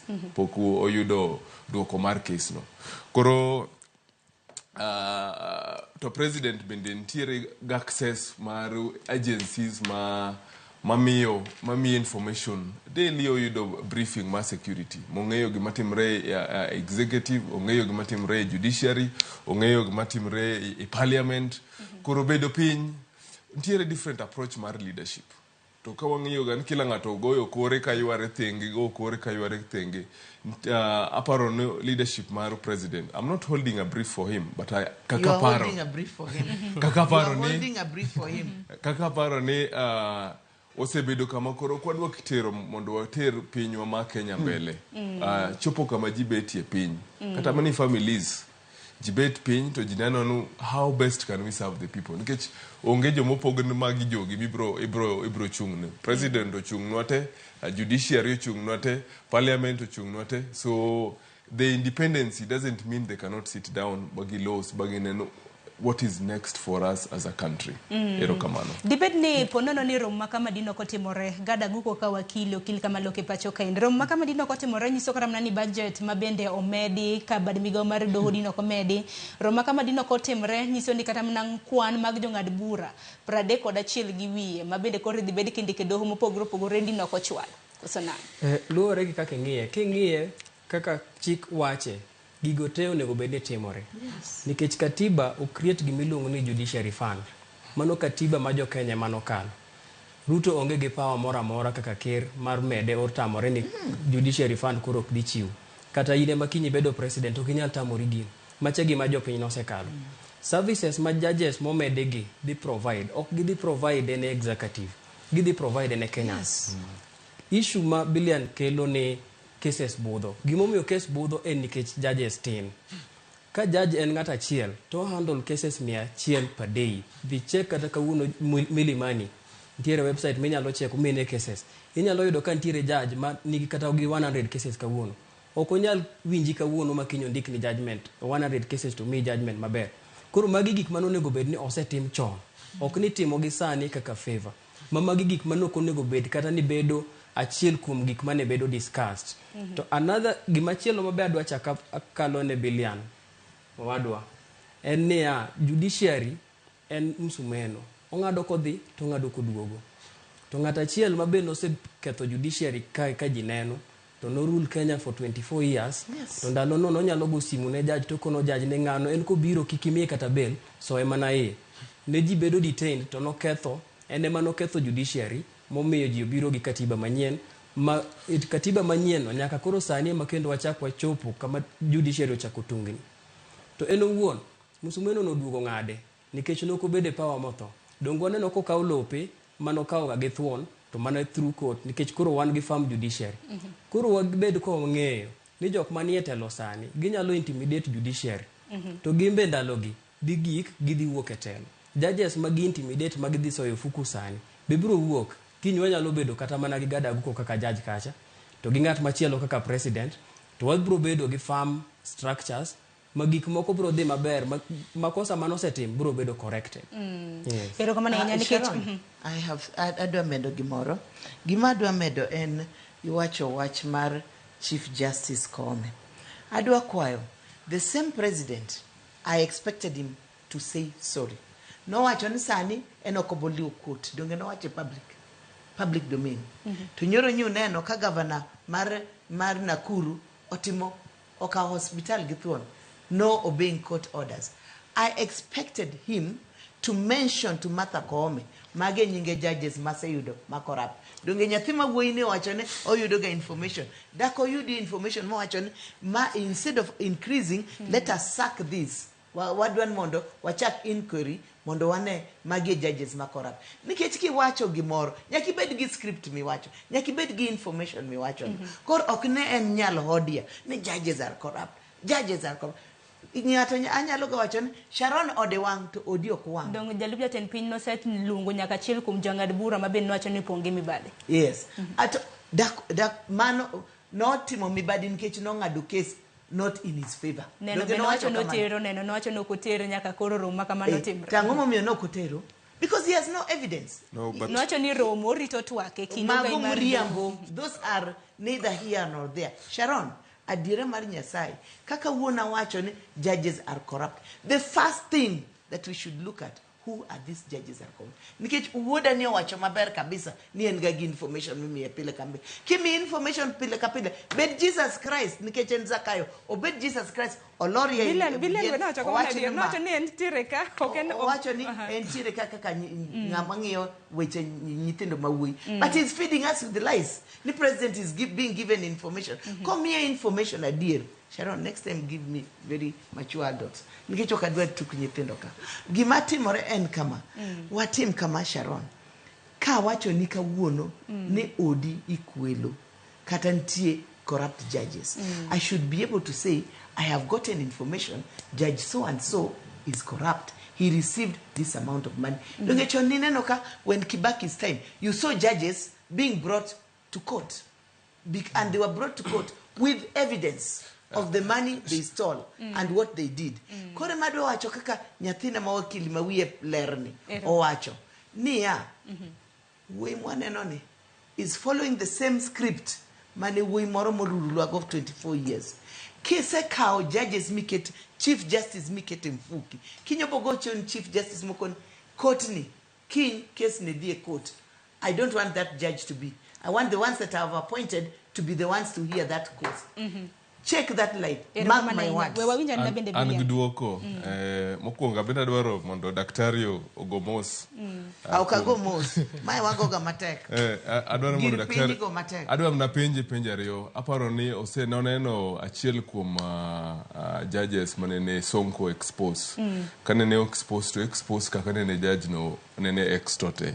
I hope neno. That is one of the examples mar mibadhi mantiere mantiere to okwa expect president ni mondo kiny kawuono ochung kod list ne judge ochieng in kod corruption judge ngane okwan kod corruption tiere gimiluongo ni doctor. In that meeting he could have told the chief justice my gimatimore kama kaka sayudo nyowa onge meeting no koro kwang'eyo gimanyo bedo discuss nukoro ka wabo ka ondam ni judges mwase wacho ni Martha Karua. We have given her information of what penjo ni moro na mane penjo number 2 aparo ko kod information no the president gets security briefings every day. I know that. That is obvious. Yeah, koro achiel kuom gik ma nyalo bedo ni no bedo discuss no corruption mantiere e migao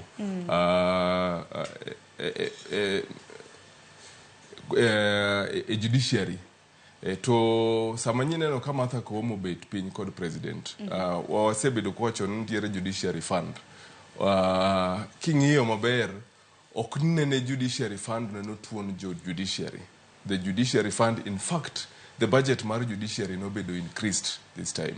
But seche moko inyalo ga bet piny in kod budget mari, to king'iyo tiyudo ka nitiere buche makrom. Mane maporo nitie ema nyobedo supplemented sama nyo gidhi bet piny. Koro wadwaro mana mondo sama nyo jogo bet piny nitiere arms of government. To arms of government, with due respect, maru Honorable Raila Amolo Odinga, achiel kuom gimotime ntete en jopiny. But sama nyo ji bet piny ok wa expect ni samora mora ma itimo meeting mar jotelo. To nikech Honorable Raila Amolo Odinga en opposition leader nego bedie. Onyalo bedo kod duol, but sama jogi obet piny, magi jok momi teko. Ang'ino gai mar Azimio en achiel kuom jotelo mabende osebedo ka seyo romo mano mar jatend piny kanyakla kod ogai mar doho kata bed nagi romo odiochieng' manyoro mane kar jot mar jatend piny mano buore Nairobi ka. Wawinjo ne nikech wang'eni ogai mar Azimio bende nitiere gwenge mago makadho wadh nam chumbi, nitiere gwenge mag Lamu bende manolose ka bende wacho no kwedo romo mano mar ogai mar doho Martha Koome gi jatend piny Kenya William Ruto. Wawinjo ne kanoloso odiochieng' manyoro kane nitiere e gwenge mag Lamu. This, in our view, is an irresponsible move. If there is supposed to be a dialogue, this dialogue should be held in a neutral place.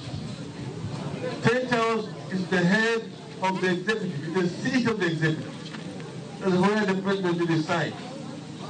If there's going to be a dialogue over issues of governance, the engagement should be held in a neutral ground.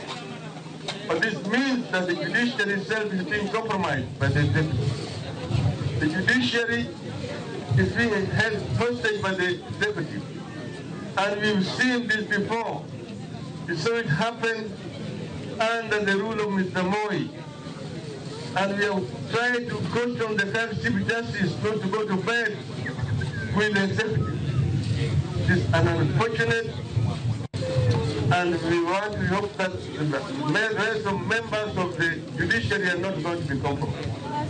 We want the judges to remain firm and do their work in accordance with the law and the constitution of our country. Nyakorom gajon ginero mabende jatend duond bura mano mar odikaram na jatend kweth mar Azimio Odinga na wacho ni romo makamano mabende ogai mar doho Martha Koome notimo gi jatend piny Kenya en mar mimo bad migawo mar doho. Bende winjo kanyo ka bende wacho ni romo mabende koro tim State House nang men ne bende gi yudo neutral grounds. Akani neutral grounds kalure gi wakili ni nene ni en mane to karam na romo mar bad migawo mabende jatend kweth mar Azimio wacho ni en mar mimo bad migawo mar doho. En wach misiro. En wach ayie gi gima jatend migawo ogai mar Azimio wacho nikech kata king'iyo nitiere gimiluongo ni stakeholders. Romo chaka ni wache kaka idwa ng'i judiciary mondo deliver justice ne Kenyans. No ken mondo gin ji ariyo giwinjre gibed osiep. En mar delivery to Kenyans. Koro nitiere jomiluongo ni stakeholders. Emomiyo kata king'iyo iluongo ni Judicial Service Commission monego bed ni ema in charge of justice to Kenyans. Ntie composition ne kako keti. Yudo ka Attorney General ni kacha to represent president. Ntiere ngama represent civil service. Ntiere ngama represent nyaka raia iye kacha. Ntiere joma represent judges. Ntiere joma represent magistrate e Judicial Service Commission. Manyiso ni sama Judicial Service Commission obedo piny to president chalo ka gima en represented, judiciary represented, joma tiyo ne sirkal represented, joma raia bende represented. Mondo ng'at ka ng'ato koro chiwo challenges ne. To mae kaka notime, LSK main stakeholder onge. LSK onge. LSK bende inyalo paro Eric Theuri bende nosekwedo romo mar ogai mar doho gi jatend piny. En be nosekwero nikech mano en romo mar individual interest. Koro LSK nonego bedi represented, nonego bed gi ng'ato bende ma represent raia. Mamano kaber ne nyalo bedo ogai mar Azimio Raila Odinga nikech en ema gi interest mar the second largest number mar Kenyans. Koro kokaw meeting to ket State House to ket mana group moro mar ji ma bende king'iyo gi to ng'ama maybe wakia ni to kuche nogo kanye en mana Martha Koome no kende. Jok modong ka wang'e teku mane gigoe kura. Maizo ni ji odhi obedo piny mondo gidhir interest gi mondo gichak tiyo gi judiciary kaka gidwaro. Koro nonego bed ni romoni inyalo kawe koponi ne en mar loso judiciary. Romoni ne wanyalo bedo godo office JSC kata mane Supreme Court. To jite ma stakeholders mar justice nikech raia be ma court serve mondo no bed represented. Don koro ose ne gisero mikar jot mar jatend piny Kenya singo bende gisechwalo. Koro we warita na singo ponono ni jong'ad bura ibro bed ka indiko kata oyo bende wang'ane na kapono nyamburko ma bende no singnu mane bad migo mar do ibro bed kichiwonu kata oyo ang'in kaka TV mar Ramogi Nyakorongo jwang'o biro bedo wang'i gi iti mar neno kapono ni singo makamano ibro bed ka ichwalo. Kopogore gi mano ang'ini Daktari Agnes Salumi kano chako twak ni loso kaluwore kod chal mar ochumi miwacho ni tek miwuoro tadiera chal mar ochumi Nyakorongo jwang'o thung'o oganda ma pacho kaendi mano kaluwore kod nonro ma bende kambi matimo nonro mar Infotrack nochiwo odiochieng' manyoro. Wenyo na sigana ma bende nyawadwa George Bati noloso nwa bang'e awinjo na pach welo ma bende antiere godo. E duoko mar nonro moyango ni pek mar ngima pod odi oganda jo Kenya kata malo 73 gwonyore gi pado. Infotrack okoni pek mar ngima sani ochuno ji mondo many tije masanja kamoko bende tiyo odiechieng' gotieno eka giyud kaka ginyalo keto chiemo e mesa. So there are those that are now working daytime, you're working at night, or you're doing something beside what you're employed to do. If it's a side hustle that can only bring a coin, an extra coin to your pocket so that you can cope with the situation. Most men are the ones, 47% are seeking additional employment. Infotrack okoni pek mar ngima omiyo sani oganda ni kod dang' ni mag paro ka jomoko bende olokore kendo bedo mana mager nikech yuto moduono. It has led to stress and anxiety. 48% of Kenyans are now reporting they're very stressed and they're anxious. They don't know what would happen next. Then, of course, there's the 32% who said it has caused strain on personal relationship. Watu ni wakali too. Kagiyango ting' mar piny owacho, kambi nonrono bende okoni piny owacho mamalo kod mag counties ne ojolo oganda jo Kenya ahinya e kinde midhiero mag pi oula kendo mane ofungo pek mar ngima ne ji manoyudo kony. County and the national government, they've been providing food rations in various parts of the country. Mostly during the floods affected several regions and the government came handy in terms of providing food rations. Infotrack okoni jo Kenya ni kod luoro ni onge mar tije dhi medore ka omenda mapacho ka bende dhi medo bedo mayomyom kopim kod dola ma piny Amerika gino manyalo medo nengo mag mwandu. Unemployment will definitely increase. The dollar exchange rates against Kenya shillings would increase. We've witnessed this. And of course, 51%, as of the time we were doing this survey, thought the cost of energy would increase. Kata obedo ni piny owacho medo singo fungruok mar ngima kod chuogo thuolo mag tije. Duoko mar nonro mar Infotrack ewi chal mar ochumi ma Thurka onyiso ni jo Kenya nyaka med mana tweyo kanda. Nyakorongo jwang' nyakwatwe manokanda iwinjo kanyo ni onge mar tije nyalo kata medo neno e kinde thuolo mabiro ka bende winjo ni kwana tamalo 73 kaluwore kod nonro mar Infotrack en ni oganda mapacho kende kwana tamalo 73 odak gi chan. Wach machielo ma bende Infotrack nomulen pek mar ngima bende wang'eni nengo mar nyiewo dola sani kipimo gi siling mapacho ka bende osebedo mayomyom. Sani ang'iyo kata ni dola inyiewe nengo mar pesa di dola achiel sani okiny masana ang'iyo kata na forex trade ka inyewe nengo mar 162.52 manyiso ni dola sani ki round off en 163. Daktari Salome awinja na pachi kaluwore kod nonro mar Infotrack kaluwore gi pek mar ngima. Erokamano Sharon, nyoro nyasendiko sama nya prepare mondo be a studio as a researcher. Nya neno it's 73%. That is mano penj maluar. Ka 27% kende ema nyalo ngima, meaning the middle class and the rich are on that. So the poor 73%. To Sharon sani kata kidhi street ineno jomani in the streets to promises one tutajenga tutafanya tumebomoa the problem that this government is doing is that it does not listen. Mwai Kibaki when he came to power no yudoka economy is zero kaka sani gilando ni yudoka coffers are empty. But Kibaki was a listener. nobet piny gi economist mokone ni baba tim kama med ji osara matin. Ineno kimeda msara kata kigolo taxes kuma abobet maber nikech nitie gima obedo increased e salary mara. Gimar timore sani ni msachi matin no emidwa kao SHF 2.75%. Parie ikao kanyo. NSSF osebedo increased. IMF wachon government tighten. IMF is not interested in Kenyans. IMF is interested mondo waduok gop gima wantiere. Neneno medruok mar gope mabendo abiro bedo kwa chulo siling bilion 800 gi wiye. Parie.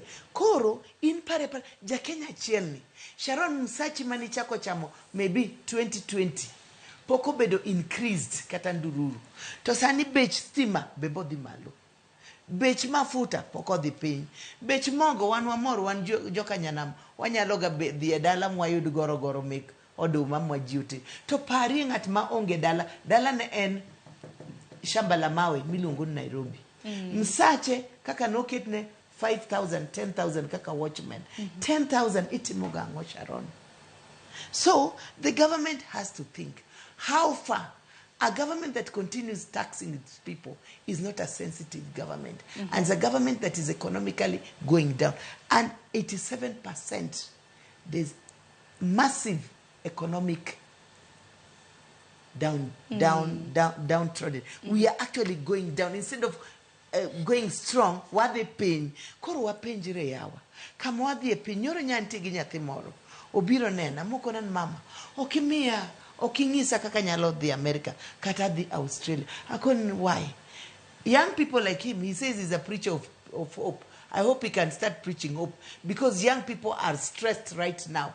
Gidwa wuok e piny ni. Nyithindwa oyie mondo gidhi bed farmers. Awinja na paro mabende billion nyalo chiwo ka record pek mar ngima. Nyithindwa sani thagore, especially the young people. They want to get out of their country. Can you imagine you are in your own country, you want to get out of it? Mano ngisi nango. Ningima oknyalre hali sio hali Kenya. Billion kaka jalne roma bende salo wacho ni wuode ko ni adwa mondo a remind daktari number one ni last election nana chung kaka mbunge Mamadhare to achiel kuom joma nogo na kura 17,000 mana yudo ne gin joma rowere e chama ma UDA. To adier nikech awuok Mathare kenda represent joma yang joma ojende okanya lase sama chaka wacho no okadwa whole brief ni ngata nikech bed ne atobo abadhi bunge joma ne onego bena voice shida mag gin joma Mathare. To king'iyo kechan Mathare to ajadala king'iyo ngima mantiere dala kod ngima mantiere Nairobi opogore nikech dala otin idakie nono pi iyudo nono ng'eny gik moko iyudo nono lakini nikech a represent urban ojende mang'eny osebedo kantiere kod ok stable. To as people who work closely kod joma ntiere government, we've also been airing this, but kila ng'ato kadonjo e sirkal ne bedu jatelo Raila Amolo Odinga ne bedi sirkal kila ng'ato ntiere kod plans mage. To kila ng'ato ntiere kod projection mage. To osebedo kwa winjo ka president wacho ni kutakuwa na storm before gik moko bed maber. Koro kaka chako kawacho ni anu advocate maru hope. Okachiu hope kende. Achiu hope kod I provide alternatives to my people. Mathare through my organization through partnerships. Kende koso kramna rowere kramna ma piny Kenya nikech inte koronge machal ka gima thungo wate. Gine thungo wate lakini seche moko wapenjre no before you ask the government nikech ochako wacho ni before you ask the government what can the government do for me tibendi penjri won what can I do for myself and what can I do for my people without even needing the government. Ntiere national government, to ntiere county government. So ntiere positions, to ntiere gik manyalo bedo tim. Sani ipidho Siaya marwa governor Orengo osekito chenro mar pidho rech. Koro jende mang'eny osechako ng'iyo alternatives. So before samwa preach mwa goyo sirkal to wabayo wach to waluongo ji nyinge mopogore opogore bende wang'iye at your personal level what are you doing to provide an alternative nikech goye koko gwacho no kaka kwa goye to we are not providing alternatives, we are not helping our people because seche dhi ndalo dhi gima wanyalo timo maber sama wagoyo government to bende we provide alternatives. Nikech providing alternatives bende nganyalo penjo ni lwasi mar ohala to chalo nade joket mwandu gin kanye nikech kata mna kinyo kata mna lwasi mar ohala ineno kata mna kwan mathoth mag mwandu ma Kenya yudo wagole pinje maoko mimi neno kata mna dola ukinyi makawuono ken 162 manyiso ni ok wanyal loso mwandu mathoth e pacho ka kopogore gi mano bende walose kaluore kod pek mar ngima wang'e osuru ma ojabedi kimedo kinde ka kinde sani koro walose new rates kata mna kwana tamalo manyiena mago mag osuru mar NSSF shift bende neno kana court of appeal bende nosewacho ni koro oyiene kaka chik manyiso ni chakre dwe mabiro ibro bed king'ado kwana tamalo 2.75 e osuru medo salary mana chiel kaka daktari na wacho akeni kaka rawerin bende wakile gada guko anja na paro mabendi chiwo kaluore kod pek mar ngima dibed ni fuongruok nyalo nene kinde thuolo mabiro kaka Billion bende wacho ni geno bende ber geno ka nitiere bende ber to kinde thuolo mabiro biro bende machal nade geno to ber kaka Billion wacho en mana ni geno no en mana inyalo mana bedo gi geno kaluore kaka ineno ka gik moko dhi to kineno ka pile pile gik moko dhi mana marach to onge geno minyalo bedo go king'iyo statistics ma Infotrack no golonwa ka nitiere gimoro achiel maparo ni ok gifwenyo kanyo gichiwo ne ande ne gini ohit sana joma gichakore 18 nyaka 26 kasto chako hit 55 and above nitiere age bracket maweyo dire kae mawacho ni ok obedo hit ahinya to gima ubro realize any age bracket modong kae ma ediere kae between 26 nyaka 55 gine ma between 18 and 26 tegemeagi to gi 55 and above tegemeagi because 55 and above is a retire 18 to 26 in school imanyo tich koro jogi gigi kama gin be gini oppress gi emomiyo effect bedo felt ne these other two groups kore momi ineno kata ka is it last week mane ntire jaduong ma 75 years old mano commit suicide Kirinyaga idhier nono gima nyalo miyo jaduong maromo kamano tim gima kamano tiyudo ni samoro ok oyud support to gimomiyo ok oyud support en nikech joma nie iga madiere kae ni pesa tema giyudo ma seche ma motere nyathine school gine ma embe koro dwani mondo family ne odhi kamoro e gima timore kae kendo kichake neno that same report ineno ni only 5% mar Kenyans emodak comfortably mang'eyo chiemo to ninda maber ma onge makosa manyiso ni ji atamalo 95 sandore ok mor koro king'iyo gimonego bed ni watimo ikompare sirkandni to gi mar Mwai Kibaki ibro yudo ni Mwai Kibaki kanodonjo in 1 or 2 years GDP mar Kenya noedo gi atamalo 6 to gima Mwai Kibaki notimo mopogore gima en Ruto ker masani gimotemo timo en ni odwano med tax ne ji to samo medi tax yudo ni komedo tax ne employees kane an gi employees abich to med gi tax gini ambe reflect na kaka wuon ohala nikech ambe koro nyaka gol mo ichulne gi osuru nikech koro nyaka chulne gi osuru koro mondo me amba cushion myself mondo amba med bede ohala kane gin abich adhi golo ji 2 to dong 3 to ji 2 go gin kise lose tich chandruok dhi neno ne familias to gi jok mane gi support to ker Kibaki gima en notimo no reduce taxes ne kemni to gohala koro samo reduce tax ne kambi gohala to kambi gohala ji mang'eny ne bedo gi that motive mar yawo ohala kendo oandi no be yudo ka i-maintain to sami maintain modhi maber no timedo employee e kaka ji noyudo tich e kaka economy be noyudo to manene diere kwana tamalo 77 gada mabende ni wacho nikech Infotrack wacho ni jok ma wacho ni pek mar ngima iwacho ni e kinde higni 18 gi 26 gi jogo eko mabende to wacho ni hikgi oniang higni 55 kadhi malo kwana tamalo 77 margi wacho ni pek mar ngima othungo gi daktari bende wang'ie gwenge mabende pek mar ngima iwacho ni ongirore ahinya gwenge mag Northeastern kwana tamalo 78 gwenge mag Coast kata mna kadhodh nam chumbi kwana tamalo 76 Central mago gwenge mag Masawa kwana tamalo 74 Rift Valley hoho marokak kwana tamalo 73 mago ganda mabende wacho ni pek mar ngima oketo gi kagi kacha to Sharon Ineno magi duto, at least Nyanza poko ketie kanyo, nikech wan godo ma wan gi bando. Rift Valley, which was the food basket, penjiri nango matimore. Koro adwa duoki chien.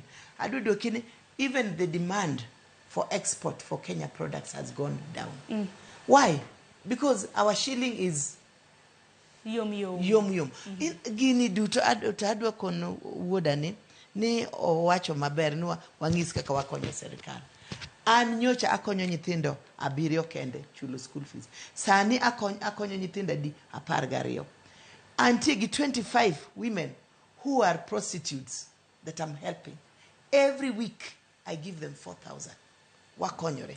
Koro in pari okanyal timo kamano pile ka pile nikech msachacha benadwaro mondo med okomedore.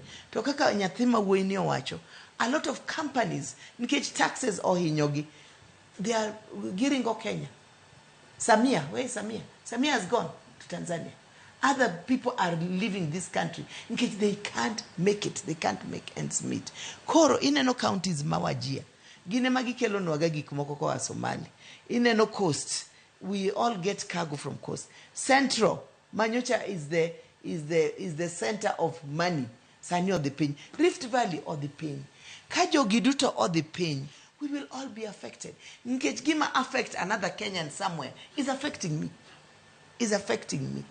To nyaka wabed piny, nyaka president oye, mondo bed piny, luongo dialogue. Onego luong dialogue economist. Ma kong'iyo ni ma wa uda moa oa ginene oa azimio. Obed kod gi piny. Okoni jo kama gini hinya. Wanyalo timo nango. You can't defend on few people who cannot tell the king that the king is naked. Yes, yes, and get advisors mochul. Lakini sache moko, advisors niko neno kaka character mari. Nyalo chana, okadua ketho tija. Nikech kila ngato different tije. To bede gi joma bokoni adiera, kaka adiera ntie. Mondo kichoko parono, iwacho nkoro adier wang'ie. Owacho massive corruption. Massive corruption is also in ministry. Is also in tendering. Do we have systems in place? Has Owalo, who is in the digital platform, been able to put systems in place that can check corruption in these companies? Why you do ghost workers? How do those ghost workers come in? Magopoko address. Who is bringing them in? There's desperation. Ghost workers chamo in pes nyithindo matindo monego bed katiyo. So we need to look at that. Aneno kata imbedhi tabe adwa ringo kamoro. Sani kakinena ka Adhika children who were pregnant, Manoriembe school. We started a school for them. Today I'm meeting the ambassadors' wives of the European Union. Mondo aneka konyalo konyo nyithindo. Mondo gisomo gi nyithindo. So the economy has to be addressed as a Kenyan project. It's not a one-man show. Manakamano bila nin benda mi paro mano thuolo kata na waka uywe matinya kwa mgajwang nikech anno ka thuolo bende rengo matek ka wanwa duoko ya iweyo bende obro bedo bende kwa lose kaluore kod jotije manyawawa ghost workers ma bende daktari bende na wacho nonro ma bende duol mochung ne jotije ma pacho kaendi PSC no chiwo to migepe mopogore mag piny owacho bende naneno kaka bende no yudre ni ntiere kod kwan mamalo mag jotije michulo chulo sara moko winjore ne bende chulo sara ka uyo matin ote bende naneno mioro aduogo somo gi kodhi nyime gi twak makama.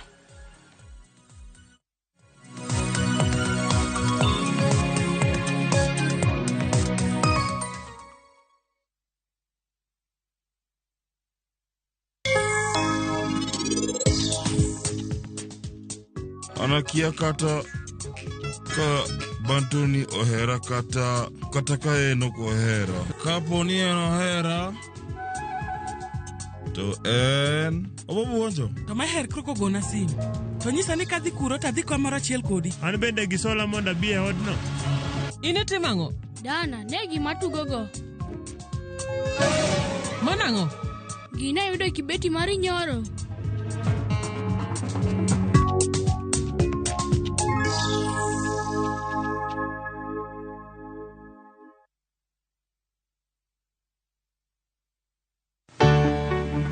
Mar maua, pidho jamni, magi te gin yore mag pur. Be inyagori kod kute e puodho? Mchele nigi value addition. E pur gi ohala, walimo jopur ma opogore opogore. Challenges ng'eny e pur, generally. E gima jopur iluongo ne janego. Ka wafwenyo ni yore makare mag pur kendo waduoko penjo moro amora. Pogruok mane malich kata maduong' kind dhiang' mar ring'o gi dhiang' mar chak. Motenore kod weche mag pur kod japur.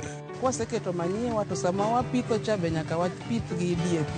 Wan nyaka gi kanuna. Ma nyathi kamongo. Riwri kod alori nyaka Black e chenro mar pur gi ohala. Tich adek ka tich adek, saa 1:45 otieno.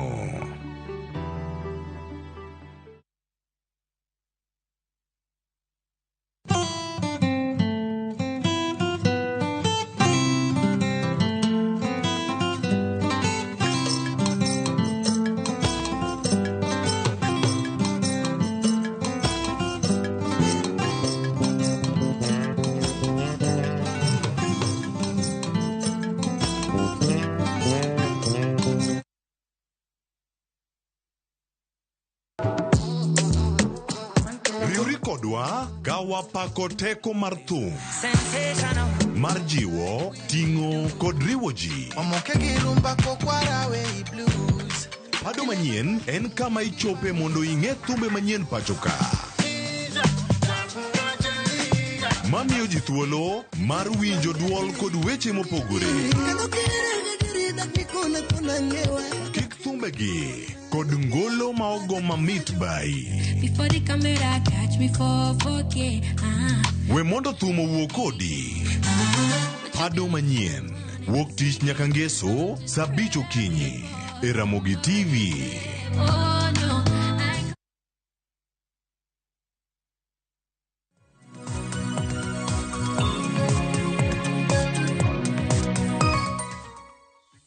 Korom gajwang dakika na paga dek tok sa riyo mar okinyi machiegni okang' mar ariyo wadhi gi twak e chenro mano mar piny okinyi ma kawuono wang'iyo chal mano mar piny Kenya. Nino ote moro kanyo kinyalo mana ketna ote achiel mar mondo mi wadhi nyime gi twak nikech pod wantiere gi thor weche mopogore opogore manego bed ni wamula. Asoma na achiel mano mar Ruth Nyathi Ochieng'.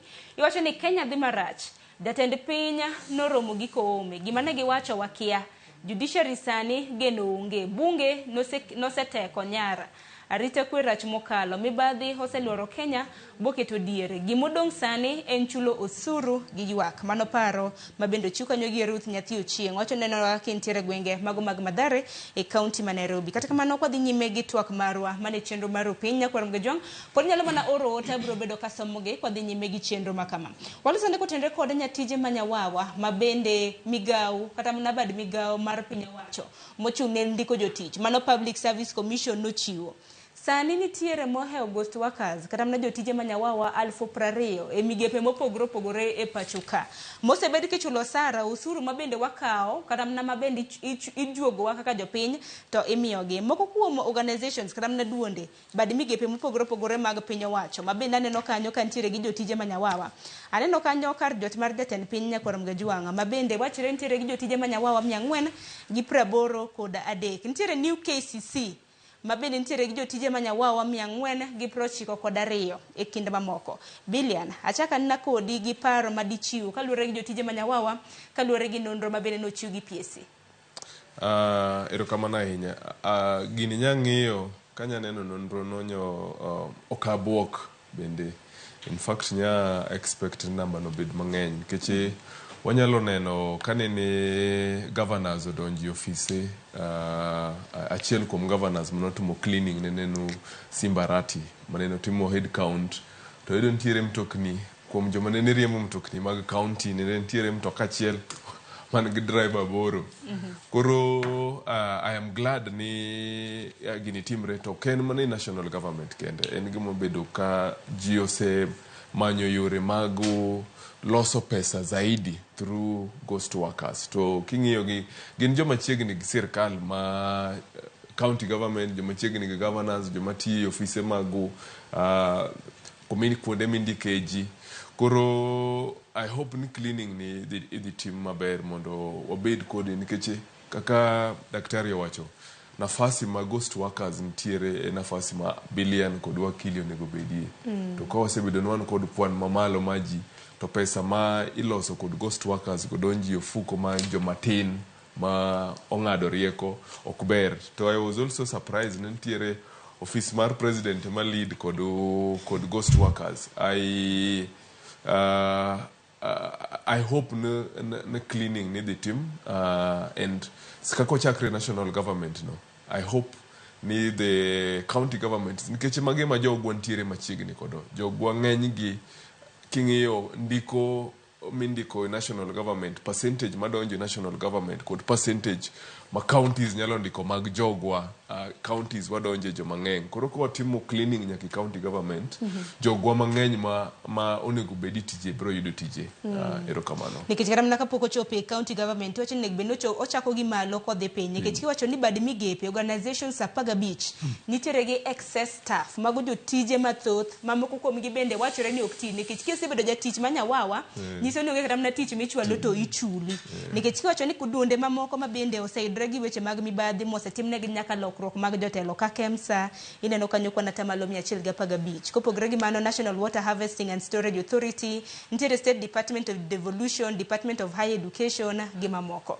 Gada awinjo na paro kotenre kod ghost workers 20,000 mantiere payroll mar piny owacho. Sharon, an gino kanyoro nasome gazet ne wan gi osiepe na moko mabe wakinde ne wakungo muoch mana gi nyiero nikech king'iyo ng'ama koro wacho no timo audit ene monego bed nondiko jogi tene ni ndika ni mondo arit ni dhodcha ma ng'ata madonjo ka obed ni ang'eyo kasto ka kigodhiambo tabiro ni an ang'e ni ji odonjo ka mana bich tayudo ka gin ji 30 maning'e na sefele tija monego bed ni adhi dala mokwongo to gini abro koni adier ma ibro ng'eyo mbele kama koro giwacho ni dwa gole jogi gini ntiere jomong'eyo nikech kaka State House ok inyal dhi midonji ok inyal beda payroll mar State House ma ichama msara ndalo gote ka onge jodito ma iye kanyo moketi bang' ka gisewinjore kaka gitime.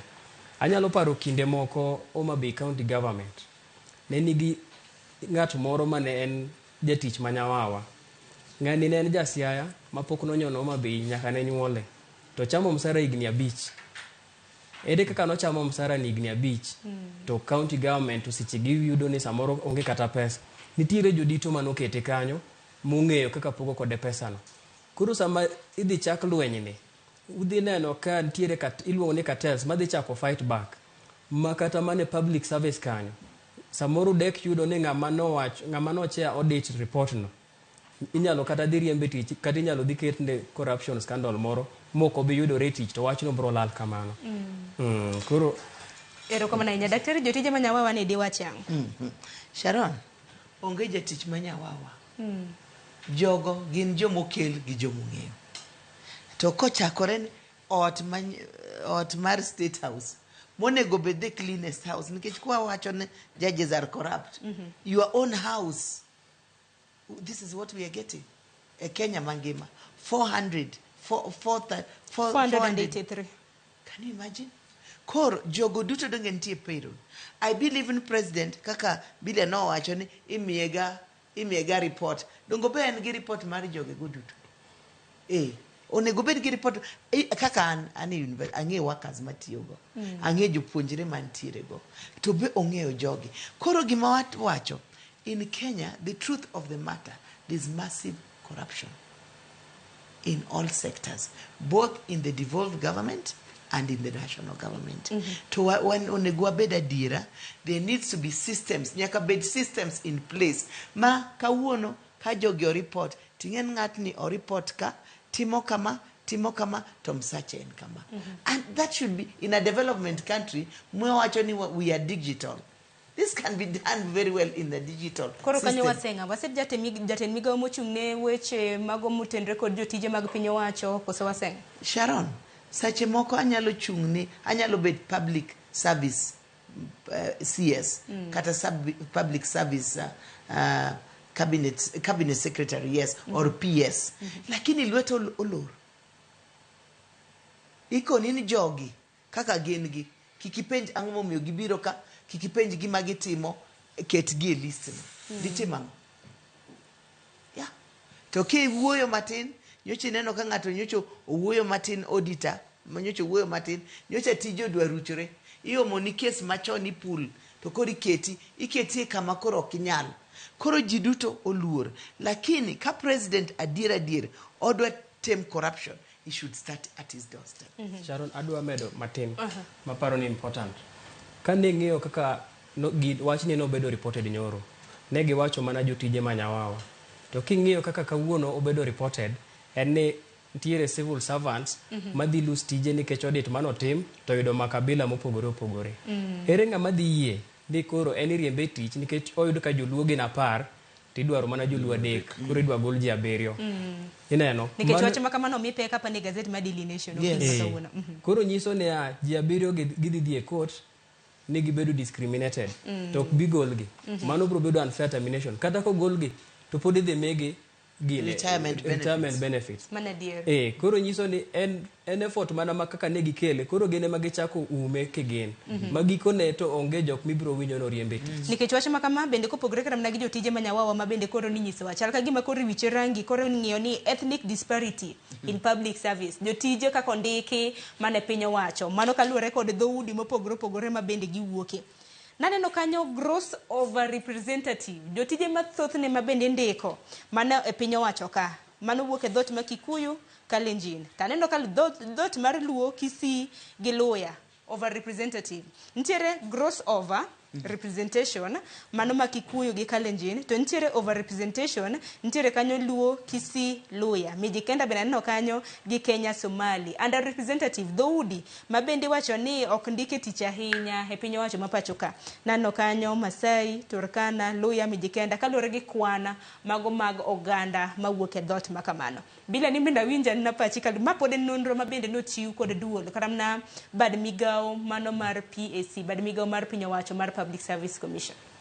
Aparo ni king'iyo nonro no kidwaro ng'eyo representation ting'iyo kodu general population maru jogo maru community no, ethnic community.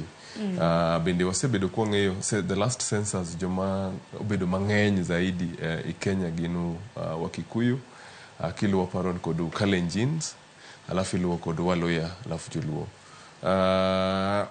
It's very good to do audits mondo wange kama ontiere nikech mara mingi ka wabet piny ka iwacho wach mar employment ntiere jok mani wacho ga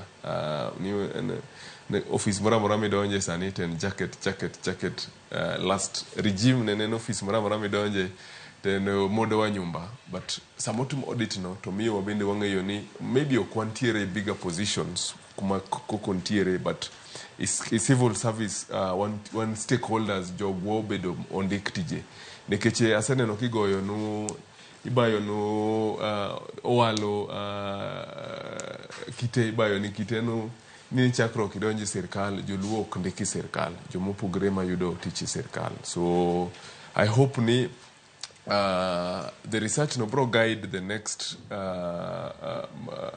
next time ka itimo kindiko ji tije mag sirkal but jok mose bedo e sirkal already kaka wakile wacho I don't think ni idhi riemb ji tich nikech the consequences mag golo ng'ato i tich ka nikech over representation sama nene i-apply tijno nene ki-apply kaka jaluo ne i-apply kaka ng'at mo qualify mondo bed oyud tijno. So it's a hard balancing inyalo yudo nu tich manondikie jogo joma nene nigi lony manyalo tiyo kanyo nene gin okuche kende. Bende paro ni kata mneki wacho ni ghost workers nitiere mok ti nikech wang'e ni nitiere matiyo to bende mar mondo miwach ni en ghost workers samoro ok oti tichule. Sharon, ghost workers en ok en ng'ama ti. Most ghost workers gin jok mobedo piny to pesa ma onego bedno yudo bedo channeled i account mar ng'ato mong'eyo noketo ghost workers. To daktari kadok chien ntiere organizations kaka Safaricom ma CEO kinyal kata ng'eyo ni ng'ano matiyo ka ng'ama tiyo kani nikech ong'eyo mna jok ma report kuome nikech organization nitiere kod bade ne nyaka Port Victoria. Koro ntiere kaka office ma president king'iyo jok mondik kuro are over 10,000. The president most of the time has bigger issues to deal with mar ng'iyo ng'ano mondik kaka ng'ano ma ghost worker maktiga kakani.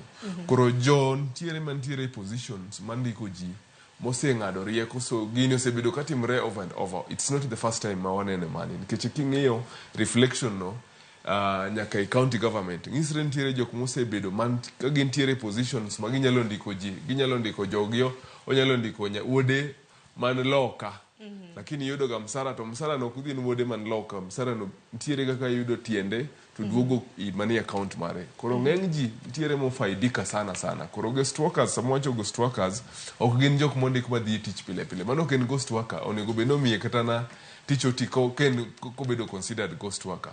But ghost workers gin jok mantiere i payroll, lakini ok gidhi tich, pokone giga, kota kuluonge no kiluongo register to ok yude i register kanyo. Kapok wadhi thor wach moro machielo, Daktari Salome, ng'ina karamna king'iyo karamna organizations, wachre kaluwore kod nonro mano mar PSC, organization mago bad migepe mag piny owacho 502 iwacho ni they have no comprehensive human resource management. Manyiso ni kaka itayo karamna weche mag andika e tich. Don't know ka mano kwan mathoth, bende nyalo karamna geng'o. Sharon, mano kwan mathoth, which mangisowa ni our systems are not working.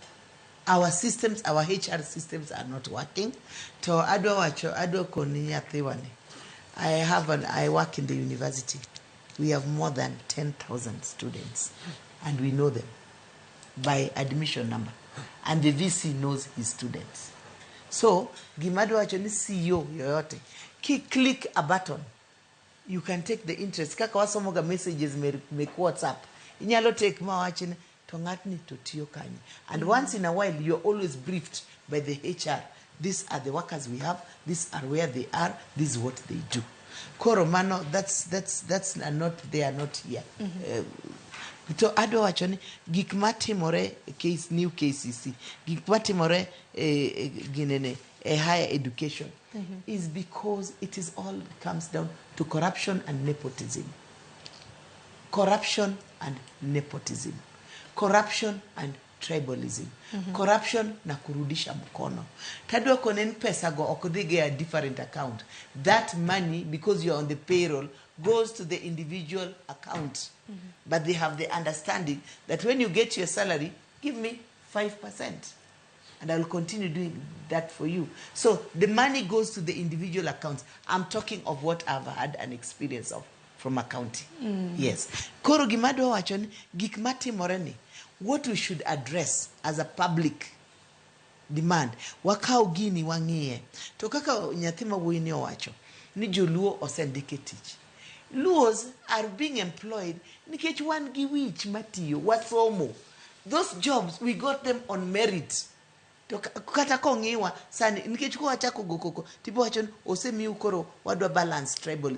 It's not about tribalism. It's not about tribe. It's not about population. Are people jogi nyalo timo tijini. Gin gi qualification. Nikech jomoko kaka ghost workers, moko chan ni onge kata qualification. Donge owacho maber kaka Simbarati ono timo.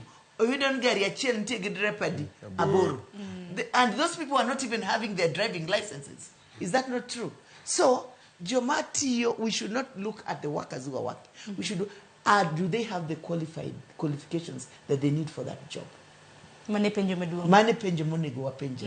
Yes. Ero kamana inya kata kamano warita neno ni ang'o ma bende ibro bed ka itimo ne jotije manyawawa gi bende ni ibro bed ka iywero register wadong gi dakika 5 mar mondo watek twak makama to ka kwatiko twak makama watika ndai kaka siasa osebedo ka renge pacho ka nde anyenya siasa mago mag duond buche mopogoro pogoro wangeni duond bura mar UDA gi mano mar Azimio kata mana kweth mar Azimio kokalo mano kweth mar ODM achini duond bura mar ODM bende osebedo ka dhi nyime gi sera mar ombulu mar timo party registration bende wangeni grassroots elections bende osebede ka itimo miyo kata mnogo ai mar Azimio bende nitiere gwenge mago mag kadhowadh nam chumbi mano mar sero ombulu makamano to penjo en ni dibed ni Azimio ongirore kosa Azimio barore nikech nitiere moko kuom oganda ma bende wacho ni nitiere pogruok ei Azimio wach mabende jatend kata mna ugai mar Azimio wacho ni onge pogruok moro amora wawinj kaka nolose gwenge mag Lamu kwatiko chenro makama.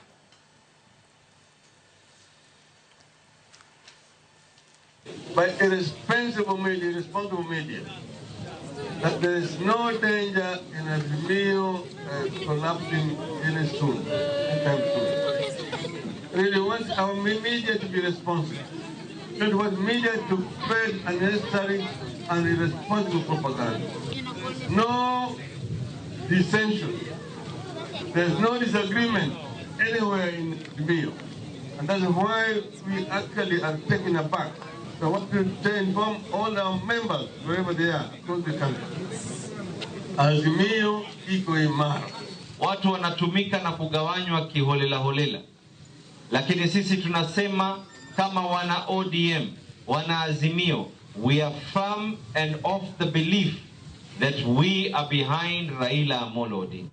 Nyakorom jwang' ma gin mokuom jotelo mantiere kweth mar Azimio ma bende nochiwo singo kanyo ni onge barruok moro amora e Azimio. Dibed ni jopiny wacho ni nitiere barruok e Azimio kaluwore gi pogruok mago mag moko kuom principles. Waseneno kanyo jatend Wiper Kalonzo Musyoka kinde machien nowacho ni obiro bedo kochung' e debe e higa mar 2027. Kopogore gi mano, wang'e report mar NADCO, mano mar twak mar thik. Nwaneno kanyo ka jatend DAPK Eugene Wamalwa, jatend Badona Kenya bende Martha Karua bende nopogre paro. Wang'eni Azimio bende nitiere gi romo mar adhai chieng' tich ang'wen, mano mar jumani, mano e kar jot mar Bomas of Kenya, mar mondo mi gilos odgi. Gada, awinjo na pachi kotenre kod mano gi wachni mogik. King'iyo historia mar jakom Raila Odinga, ibiro fwenyo ni nitiere kaka otimo ga siasa ne. Obedo ga gi partners sama ji ni election, to ka ji otieko election, ka ji rito machielo, tiyudo ga ka ng'at ka ng'ato dhi mondo strengthen party ne monde ka ji oduogi. Ma gima notimo gi Mudavadi gini, en gima osetimo gi Kalonzo, ng'at ka ng'ato dhi, to kata mana Kalonzo ma ok yango ne lando no dhi chung president. Ose lande ding'eny, to gikone to ji duogo winjore.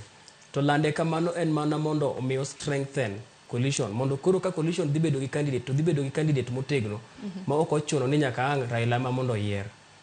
To ng'wech mar Raila ne ringo sani ni ok en gima ochakore kawuono ma ji chako wacho ni koro otemo mondo oyud route ne. Ma gima nochako timo gimoro November kochake gi Homa Bay, nodhi Siaya, osedhi Vihiga, odhi Bungoma, sani ne en Kilifi kaeto kendo koro en Lamu. Ma gima osebedo kotimo as a party, otemo strengthen party ne. Kose strengthen party ne, to ji duogo bedo piny to ji winjore. Koro ano kane gimoro amora manyalo miyo ng'ato wach ni Azimio opogore. Onge samoro gwacho ni kaluwore gi principles mago mag Azimio gisebedo ka gintiere gi gwenyruok mar paro. Gwenyruok mar paro en gima kawaida e siasa. Ng'at ka ng'ato nyaka bed gi pache on every single issue. Ok ochuno ni ka ji nie coalition achiel to un gi issues apar, nyaka winjru apar go te. Apar go ng'ato dhi kawo stand e ochiko, to ng'ama chielo dhi mana kawo stand e auchiel, to as long as ni pod gi feel ni gin gi the common move, to pod gina pamoja. Koro gwenyruok e paro en gima kawaida. Wachni mogik watieko dibedang'. Wachna mogik en ni mondo walemne judiciary, an kaka wakili, nikech ka wawe judiciary modonjo e ofuk sirikal, to onge kamoro amora ma jakom biro ringo, ma japiny biro ringo kadhiye. Gie seche gi ka en gi shida, ok inyal ringo midonjo e office president ni mondo ikwaye kony. Ok inyal ringo kaka idwaro midonjo e bunge, mano koro National Assembly. But inyalo ringo midhi e court maonge ng'ata ng'ata maloroni. Koro kanyo kende e kama konyruok wanyalo aye, ma kok warite to wane ma wadhi hinyore, to kendo wadhi hinyore e higni mang'eny kapok wakonyo shida. Erokamano ahinya. Kani bile no jiwa ini nene yo machal nade. Bende nitiere pogruok e Azimio koso Azimio ngirore, nikech kata ka nisomo gazeto, achiel kuom gazeto kiny makawuono bende napenjo ni moko kuom jotelo manwanene Azimio kata mana mawuok e hoho mar Okak, mano Rift Valley, gin kanye, Gideon Moi ginene kanye. Ok adwa loso mang'eny e wach mar riwruok mar Azimio kod kaka gitiyo, but gima ng'eyo en ni siasa lokre kinde ka kinde. Every election, king'iyo faces manene kod Uhuru Kenyatta last election, king'iyo faces manene kod Raila Amolo Odinga last election, en ji luwo interest mag gi mopogore opogore. So ang'eyo gima dhi timore no mbele kanyo, nitiere joma dhi feel no both sides, both ODM kod UDA no diwa kata jogi ok represent views maga kod mag my people, nkeche ng'eny gi jing'iyo chiko itgi ni jopiny, koro ing'iyo ni jopiny kumi nitiere wacho nade. Koro lokrok dhi bedi, aneno ka i gazet nitiere achiel kuom leaders, figures mawuok Rift Valley, labda gisechiko itgi giwinjo kaka jopiny wacho. Last election waneno ka, before election waneno ka governor ma Murang'a ondiko no Uhuru Kenyatta barua kamani kaka jopiny wacho. To koro ang'eyo nitiere gimang'eyo i Azimio riwruok margi strength margi. So I hope ni gibiro neno mano, but I know ka wadhi mbele, there'll be people will change camps, people will jomoko biro weyo nyaka siasa. Waseneno jok mane nene mistari mambele last election mapod koloso kata bang election.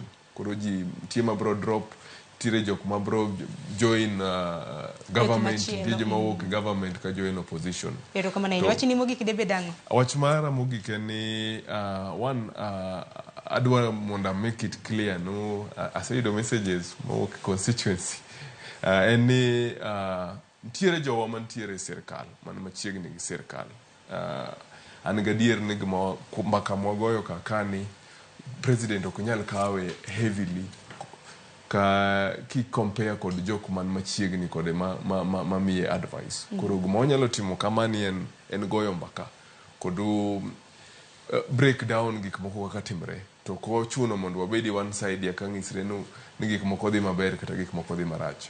Koro kwayo mara pile aoro jogwa mantiere ma joluo mantiere sirkal I remind gin the only ratil mibro pimu kodo the reflection mar gima president osetimonwa e Nyanza bro wuok mana kuom gima otimo kodu stand ma ochung kodo mar make sure ni interest mag jogwa mawuok Nyanza obedo represented. Mane mara mane. Ero kama nainya Daktari Salome, in bende awinjo na pachi kaluwore kod barruok kata mana kaponono ni Azimio ngirore mano motelo ne romo mar chieng' tich ang'wen mar jumani mane kar jot mar Bomas dwach mogik. Ero kamano Sharon, adwa wacho ni Azimio ok obarore. Ot ka ot loso mare, Kalonzo Bisani wuotho gi jo Wiper oloso kare. Raila be nyaka en ja ODM nyaka los mare. Martha Karua ntie gi nak Kenya. Eugene Wamalwa timo mare. Kata jo Mount Kenya jo Jubilee. Sani ntie group magi form miluongo Voice of Mount Kenya. Giwuotho from county to county. Ne gin Kiambu, sani nyoro nye gin Nakuru. Don kata mna Karua gini bene gi kamwende. Gin kamwenge. Koro jilosore. Election is over. So do you still look at each other? Ubete out ungire kama kose kila ngato strengthen party ne maka election obiro ibe iyudo jogi michungo. To kaka wuoyi ma wiye ler gi nyathi ma wuoyi ma wiye ler Billion bo wacho ni parties, only a fool does not change their mind. People can change their mind. And people are free. Kata an kawuono kanyal wacho ni abo agree gi ODM 100%. Ntie gimoro ma wacho ni kae taneno kwadhi marach. Can we change? So even Eugene Wamalwa gimanotim is right. Martha Karua, she has a right to have a different opinion. Nobody can hold somebody's opinion. And she has and right mar air her own opinion. But are they still together? They are very strongly together. Mano emadwakon Azimio is strong together. Weuru baba otim or strengthen party mar ODM mane marwa. Wachini mogik wachiko daktari. Wacho mogik adwa wacho ni serikal mar William Ruto obedie ng'at ma bet piny mawinjo wach. To kikibed gi promises mang'eny mokinyal timo. Waol gi promises. Let's walk the talk, not talk all the time. Takwayo no guy majoluowa mawacho ni gine serikal. Onge ng'at madhi e serikal. The government has the right to provide for the people. Whether you're in government or in opposition, we all pay taxes. Kikwa wundri. Wawacha dear. They are in government for their own needs. They are not in government for the... We have representatives of the people, MPs who are elected to represent the people and the people's needs. Koro wabed jo adira, makik wabed ni koro wawacho nwadi. There is no development that you're getting from State House. You don't wanna develop. Chani di idwaro transformer e dalani. Kori di mi transformer. Nikechini machigni. But let's be truthful. Wabed jo moluorore. Kikwabed jo maketho gik moko kata dwan mondo wabed used, for example, to show disrespect to Raila Amolo Odinga. Kaka gimanyocho timore ka Jaramogi at Ofafa Hall. Ng'ato no dhi e court ni mondo kik tim anniversary. Ano goya gi tear gas nyocha Joyce. Nikech e wach birthday cake. Kor mago gik makatimore yuan. Are we awane serikal ma has etiquette or no etiquette? Are we uncouth? Watim gik maber ni jopiny to wa reduce mzigo mar jopiny. Nikech punda miluongo ni jopiny all. Ok nyal tingo more taxes. Ero kama na inya Thank you. daktari, ero kama na inya geno nitiere, wagena nikech kata mana jatend piny Kenya wacho ni auka nyalo bedo to bang'e bro bedo makare. Kata kamano wagonu ero kama na inya gada guko wakili kombire twako kiny makawuono daktari Agnes Salome. Ero kama na inya kanyakla kod Billion Ojiwa. Ero kama na inya kumbiro twak. Wacho ni wanyalo bedo gi pogruok mar paro, mane kaka twak bedo mamit donge. Nyalo wacho mato ng'ato wacho ma ko wan wariwe to pod wan mana jopiny, wan joka dhot achiel. Ero kama na inya. Na korom ga jwang dakika 41 tok sario mar okinyi gi kanye makelo we giko moro mar twak kinde ka TV mar Ramogi. Wang'eyo kaka piny Kenya ringo ahinya kaluwore kod weche mopogore opogore ma bende timore.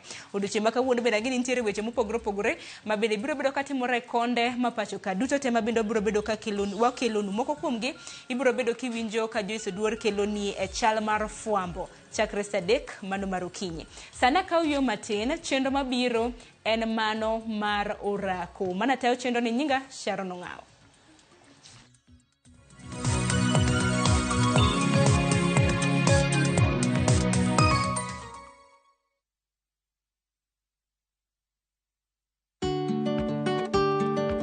Be ing'eyo ni chenro mar timo chudo kokalo kuom simbe mag ong'we yamo miyi thuolo mar neno makare kendo rango chudo magi kokalo e yor simo?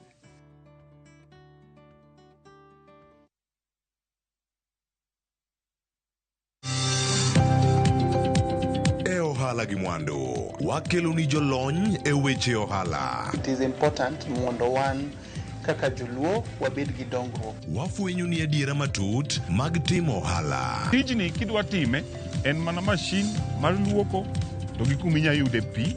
Wawuoyo e wi yore makare mag timo ohala. Kisechopo e level mabedo brand, ono bende gimoro amora mitimo en gima timo ang'o makelo pesa. Wakonyi dongo ohandi ka wamiyi yore mag kano mwandu. Investment group kawache mana gi nyinge no en choko pesa kasto ikete kamoro kasto golo nyinyo mabiro konyi e kinde mabiro. Omiyo wakwayo ni ji duto ket pesa gi e savings mondo wapuonji kaka gibiro tiyo godo. Riwri kodwa chieng' tich ang'wen saa 1:45 otieno mana e Ramogi TV.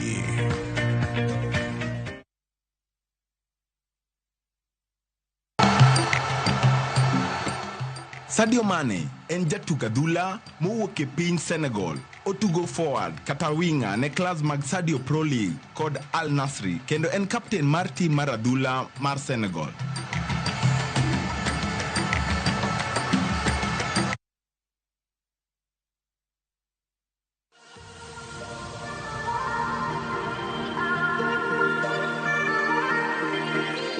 Machiegni urunyi kwa Ramogi Adwang, Aninga J Power, an kod Fito Yugi, ama kiero Akinyi nya Alego.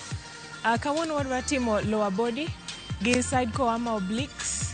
Wadhi timo sets adek gi kwano 12. Wadhi kao break mar 10 seconds kwa modho pi ama wayweyo. Mokwongo let's warm up. Achiel, ariyo, adek, ang'wen, abich, auchiel, abiriyo, aboro, ochiko, apar. Kaeto idhi piny achiel, kasi duogo malo, ariyo. Kamano, adek, ang'wen, abich, auchiel, imako wi matin, mano abiriyo, aboro, ochiko, apar. Kaeto irich korka cham achich. Wabro dhi apar kendo. Kik wiyi wil ni mae warm up. Waikore mar chako main workout. Achiel,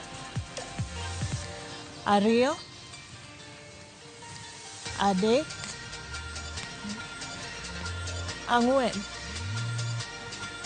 abich, auchiel, abiriyo, aboro, ochiko, apar. Warm up mar adek, imiya squat Iketo tiendi kang'iyo oko, kasto imiya soft knees, chest up, asto idhi piny, iyweyo, kasto iyweyo malo kae kendo. Haya, wadhi. Achiel, ariyo, adek, ang'wen, abich, auchiel, abiriyo. Make sure ni chongi ok dhi mbele kama, kasto kik ikulri ni. Kamano. Miya ariyo kendo, achiel, aeto ariyo. Haya, teng' tiendi matin. Haya, koro workout mokwongo, wachako gi leg. Mae muscle maduong'. Wabro dhi kamano endo nyaka muscle matin mogik. Haya, i-squat kaeto itap piny, kibiro malo ti-kick. Wabro dhi korka cham nyadipar. In ready? Let's go. Achiel, kasto igoyo kanyo. Ariyo, i-squat, kasto ikelo chongi malo. Adek, ang'wen, abich, auchiel, abiriyo, aboro, ochiko, apar. Wadhi korka cham. Achiel, ariyo, adek, ang'wen, abich, aboro, ochiko, keep going, apar. Ywe kanyo, inyalo modho pi matin. Wan gi 10 seconds amedo exercise mar ariyo. Now machielo no, idhi piny, kasti ikelo chongi on the side. Mondo wa target side koe. Wabro timo apar on this side. Haya, wadhiyo. Itap, kasti igoyo chongi kanyo. Tap, mana ariyo. Idhi mana mos. Ket kori malo. Mana abich. Mana auchiel. Abiriyo. Aboro. Ochiko. Apar. Waloko komachielo cha. Achiel. Ariyo. Nini dhi on the other side. Adek. Yaw chongi on the side. Ang'wen. Abich. Auchiel. Abiriyo. Aboro. Ochiko. Apar. Haiwe kanyo matin. 10 seconds kendo medo machielo. Achiel, ariyo, adek, ang'wen, abich, boro, ochiko, apar. Aya, machielo ni, i step forward gi tiendi ma korka cham, kasi iketo kori malo, ibiro i-rotate, tap, asiduogo. Itap, asiduogo. Wabro timo apar, wadhiyo ka in ready. Achiel, ariyo, dek, ang'wen, abich, auchiel, abiriyo, aboro, ochiko, apar. Waloko komachielo cha. Aya, wadhiyo. Achiel, ariyo, adek, ang'wen, abich, aboro, ochiko, kaeto apar. Kasto koro wabiro timo rotation, mae mar ang'wen. Wabiro timo rotation, idhi ka gimi guom, asitero kot. Ma iluongo ni chops. Wabiro dhi apar, wachako gi kor kacham. Wadhiyo. Achiel. Imina ngum. Ariyo.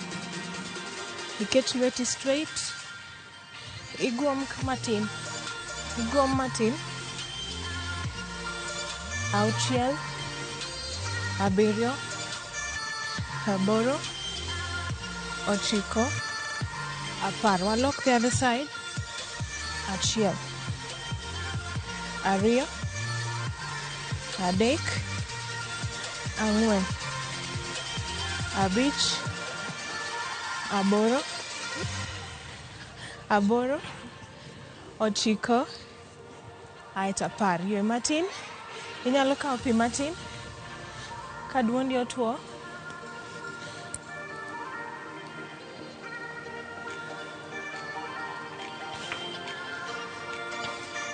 Five seconds, wachako kendo from malo. Mokwongo nen, iguom, kasti tap knee. 10 kwa on both legs, Aya, ka in ready wadhiyo. Achiel. Ariyo, mos. Kiyueyo maber.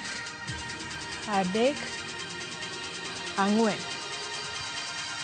Abich. Auchiel. Make sure ni kori nitiere malo. Abiriyo. Aboro. Ochiko. Apar. Waloko the other side. Achiel.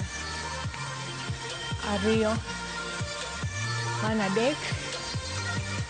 Ang'wen. Kamano. Abich.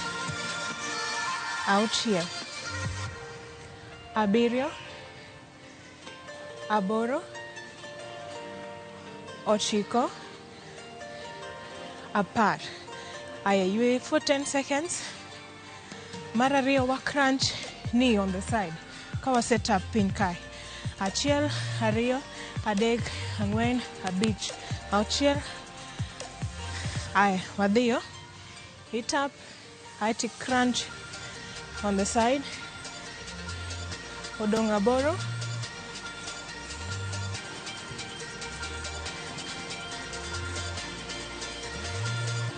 Odong abich. Kikiol. Odong adek. Odong ariyo.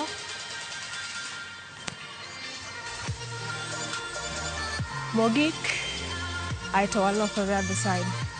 Aya wadhiyo. Tap. Aiti crunch. Good. Mano watiyo gi muscles ariyo. Leg. Kaito gi side ko. Ama kihero to obliques. Sami ting'o kamae, to make sure ni ting'o chongi malo nyaka kuma elbow ni nitie. Tiyueyo kichopo malo kae. Kikimak ywecho ni kamano. Ywe matin.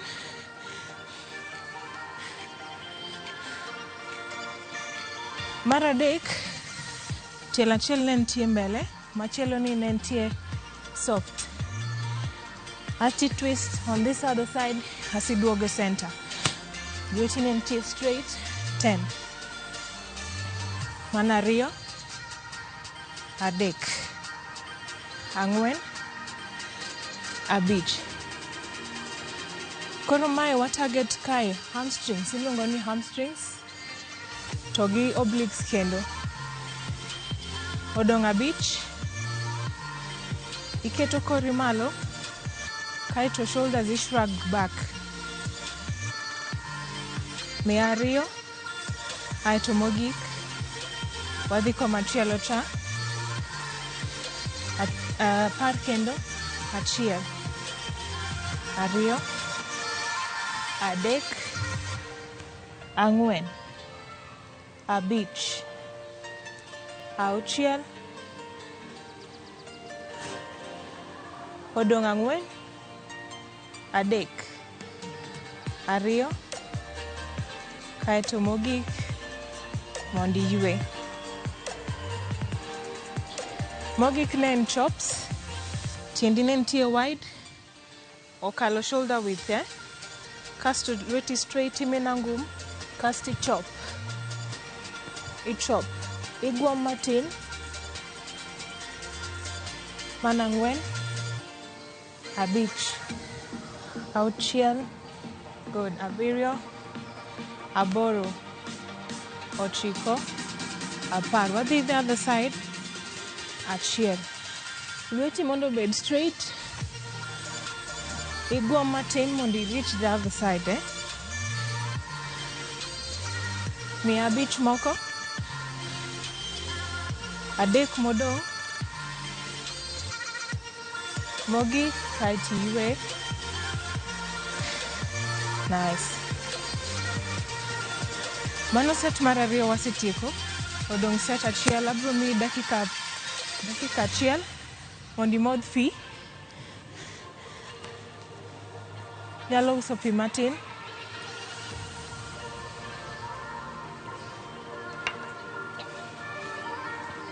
Wabro dhi set mogik. Counts pod en 10. Ae paro mokwongo. Squat, kasi iting'o ni malo. Wabro dhi 10. 3, 2, 1. Wadhiyo. 1, 2, 3, 4, 5, 6,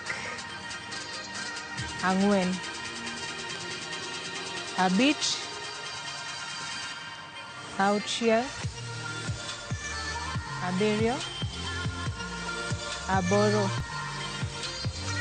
8, 9, 10. Wadhi komachielo cha. 1, 2, 3. Kamano. 4, 5, 6. Kain form maber tibro winjo ka leg remo. 2 modong'. Hai, ywe tiendi. Machielo wa crunch kwa dhie bathe. 5, 4, 3, 2, 1. Wadhiyo. Haiti crunch. 2, 3. Kamano. 4, 5, 6, 7, 8, 9. Aya komachielo cha. 1, 2, 3, 4, 5, 6, 7, 8, 9. Aita 10. Kendo ywe tiendi. Erokamano nyikwa Ramogi Ajwang'. Watieko part mokwongo. Wabro duogo bang' dakika 1.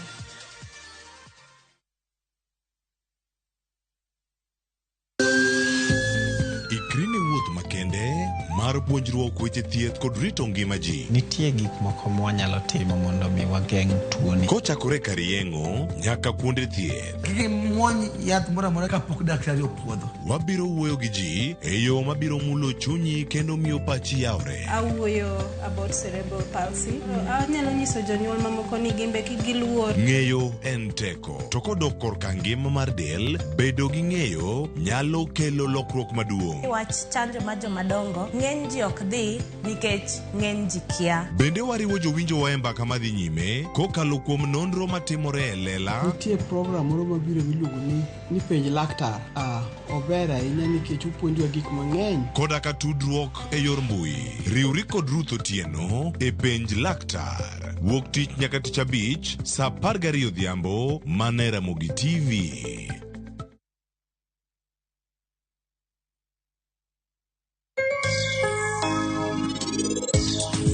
Penj laktar ka wawacho ni ngima en mwandu, kanto to Otieno kendo en ga morna mar bedo kodi odiechieng' kodiechieng'.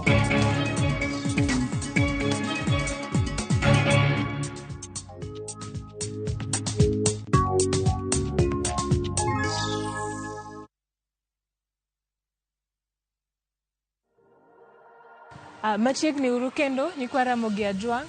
Ageno ni usekao yamo. Koro wadok e set mar adek. Mokwongo, wachaka chaka from malo. Tap, aito, knee up. Mar ariyo, adek, ang'wen, abich, auchiel, abiriyo, aboro, ochiko, apar. The other side, bende achiel, ariyo, adek, ang'wen,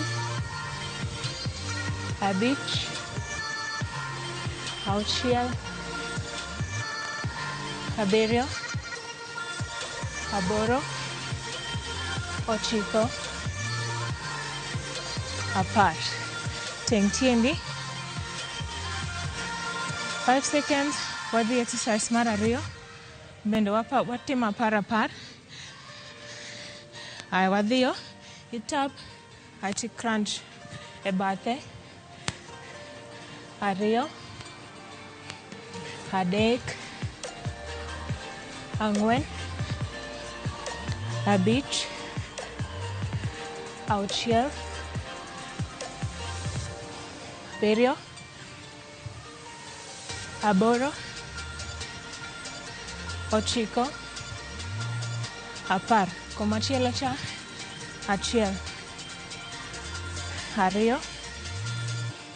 Adek. Ang'wen. Abich. Auchiel. Abiriyo. Aboro. Ochiko. Apar.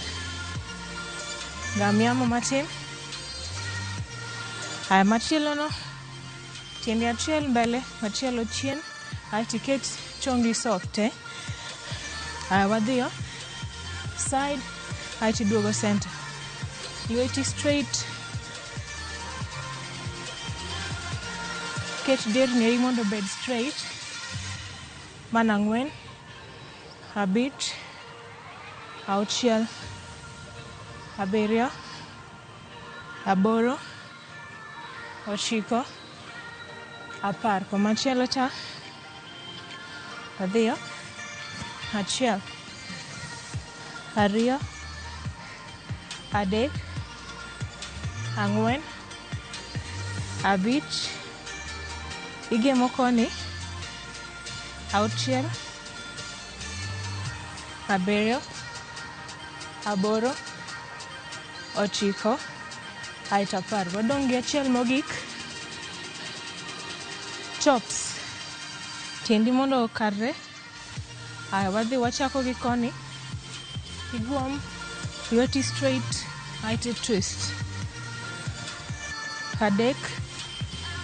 Ang'wen. Abich. Auchiel. Abiriyo. Aboro. Ochiko. Apar. Komachielo. Achiel. Ariyo. Adek. Ang'wen. Abich. Auchiel. Abiriyo. Aboro. Ochiko. Apar.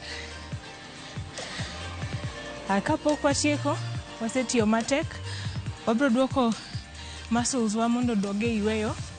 Ok wanyal tieko kamano endo, mondo kiny wanyal wuotho ya. Koro wabro stretch, tiendi mondo karre kendo. Chop nyaka piny. Make sure ni chongi obet straight mondo wa stretch hamstrings bende. Kaesti dhi komachielo cha. Lweti korka cha modong' piny, korka chich odhi malo straight.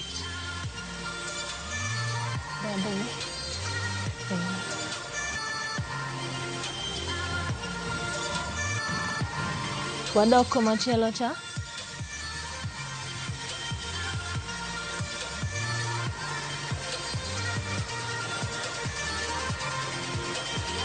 Kel tindi machiegni.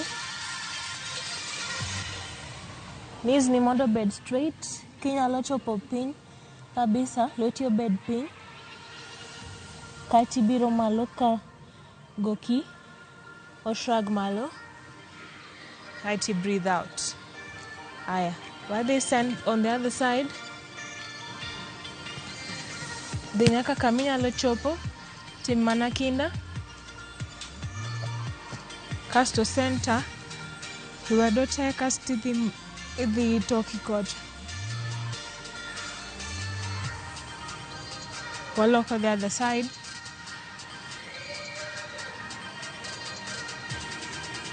Mogik, ikaw back breathe. Kasto ikelo lweti e dho chuni kama. Inyalo wacho nani? Namaste. Ero kamano kuom timo kinda, nyikwa Ramogi. Wabro nene oru kendo kiny sama chal kamae mondo watim kendo orako machielo. Ero kamano.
Jichukulie 30 days third-party cover for your motor vehicle kwa thao moja tu and say goodbye to expensive motor vehicle insurance. Pata bima kutoka Direct Line Assurance. Kujisajili bonyeza *487*4# na uweke number plate ya gari yako, ID namba yako, email address yako na ulipe thao moja tu and your digital cover will be sent to you instantly. Collect your sticker at your nearest Total service station. Dial *487*4# upate third-party motor vehicle insurance valid for 30 days pap. Ni thao tu.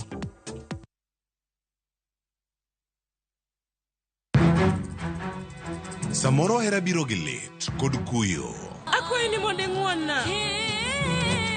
Samoro hera biro kod luoro kata mana mirima. Ketoga singo mag mriambo kende. We ang'isi adier Sarab Jit Singin. Hango na gimora mora ka. To pende ini wacho miriambo. To samoro hera fwenyore kuom nyathi matin maonge ketho. Jogi paro ni pifo param ofua ahinya. To paronwa ni ok rach hero ng'ato kendo. Ok wachak wadhaw kendo. Mokwongo param dwaro ranyisi mar adier. Joot rito kendo joot nyalo kelo lit. Kaka nene chal ni podi iyo wang' koda. Dibed ni in podi paro gima an natimoni. Kata kamano, joot pod gin joot. Sarpanch ji. Dawe an madhi kuongo tugo. Asewacho ni an ema dhi kuongo tugo. Choti Sardani. Wuok tich nyaka ngeso saa 2:15 otieno. Mana Ramogi TV.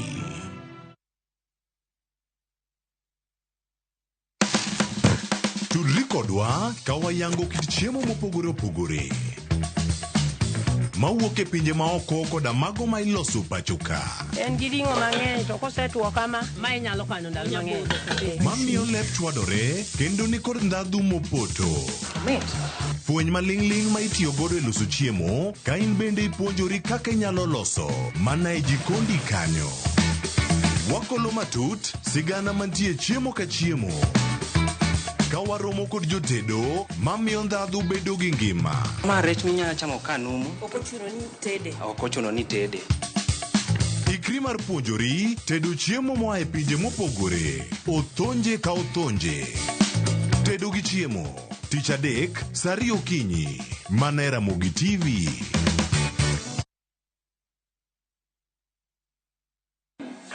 I'm in the body, Bai. Winj mit mar thum kendo imiel radar. Kik od belo bai. Belo Number 1. Gi twak mamulo rowere gi oganda duto. Ka in gi nyako ma tiyo, oneno mbele mayot moloyo nyako ma ok osomo. Wakelo ni jongolo mopogore opogore. Mane mbak ndalo chakre wuok tich nyaka tich abich saa 8 odiochieng'. Mane Ramogi TV.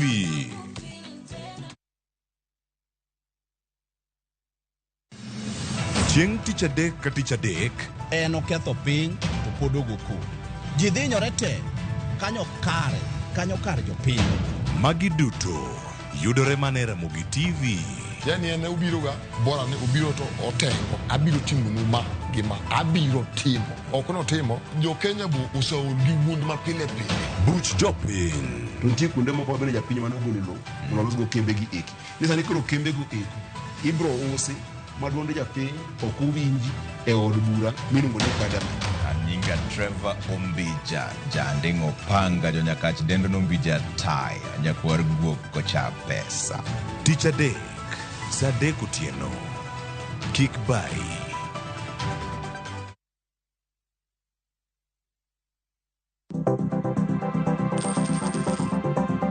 Mondo mi ikungo omenda e yo mayot kendo e yo mowinjore, onego ibed kod paro mar kungo dwe ka dwe, juma ka juma, kata odiochieng' kodiochieng'.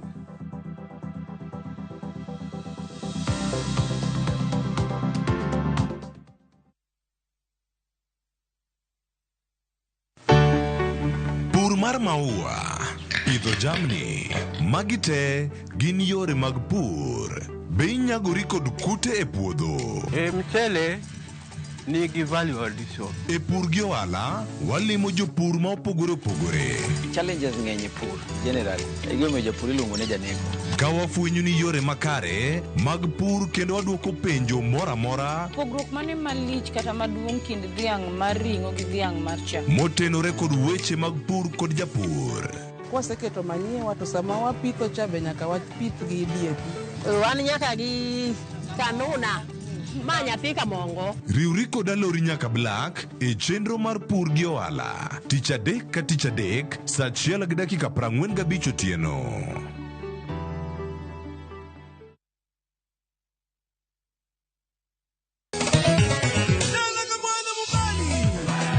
Ngoma Owake en od jothum. Ngoma Owake akelo ni mix mokwe.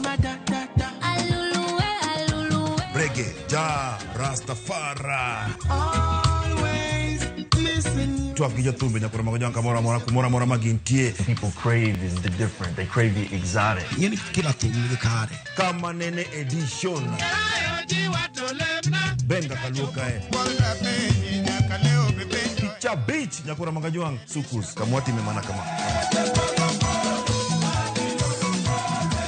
Kitemana Ngoma Owake nyinga en Papa Viken wokich tichario tichadek tichangwen tichabich sapar gidaka paga beach nyaka saa pagario warom.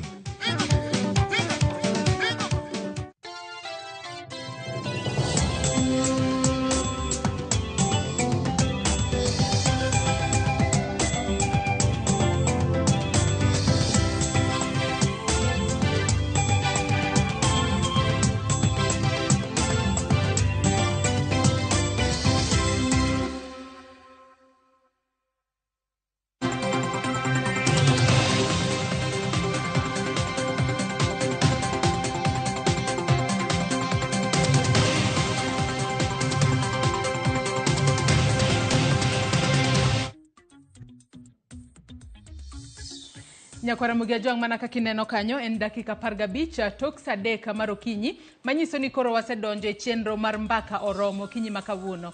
Pile ka pile ka wadonjo e chenro mar mbaka oromo to wachako kod chal mar fwambo.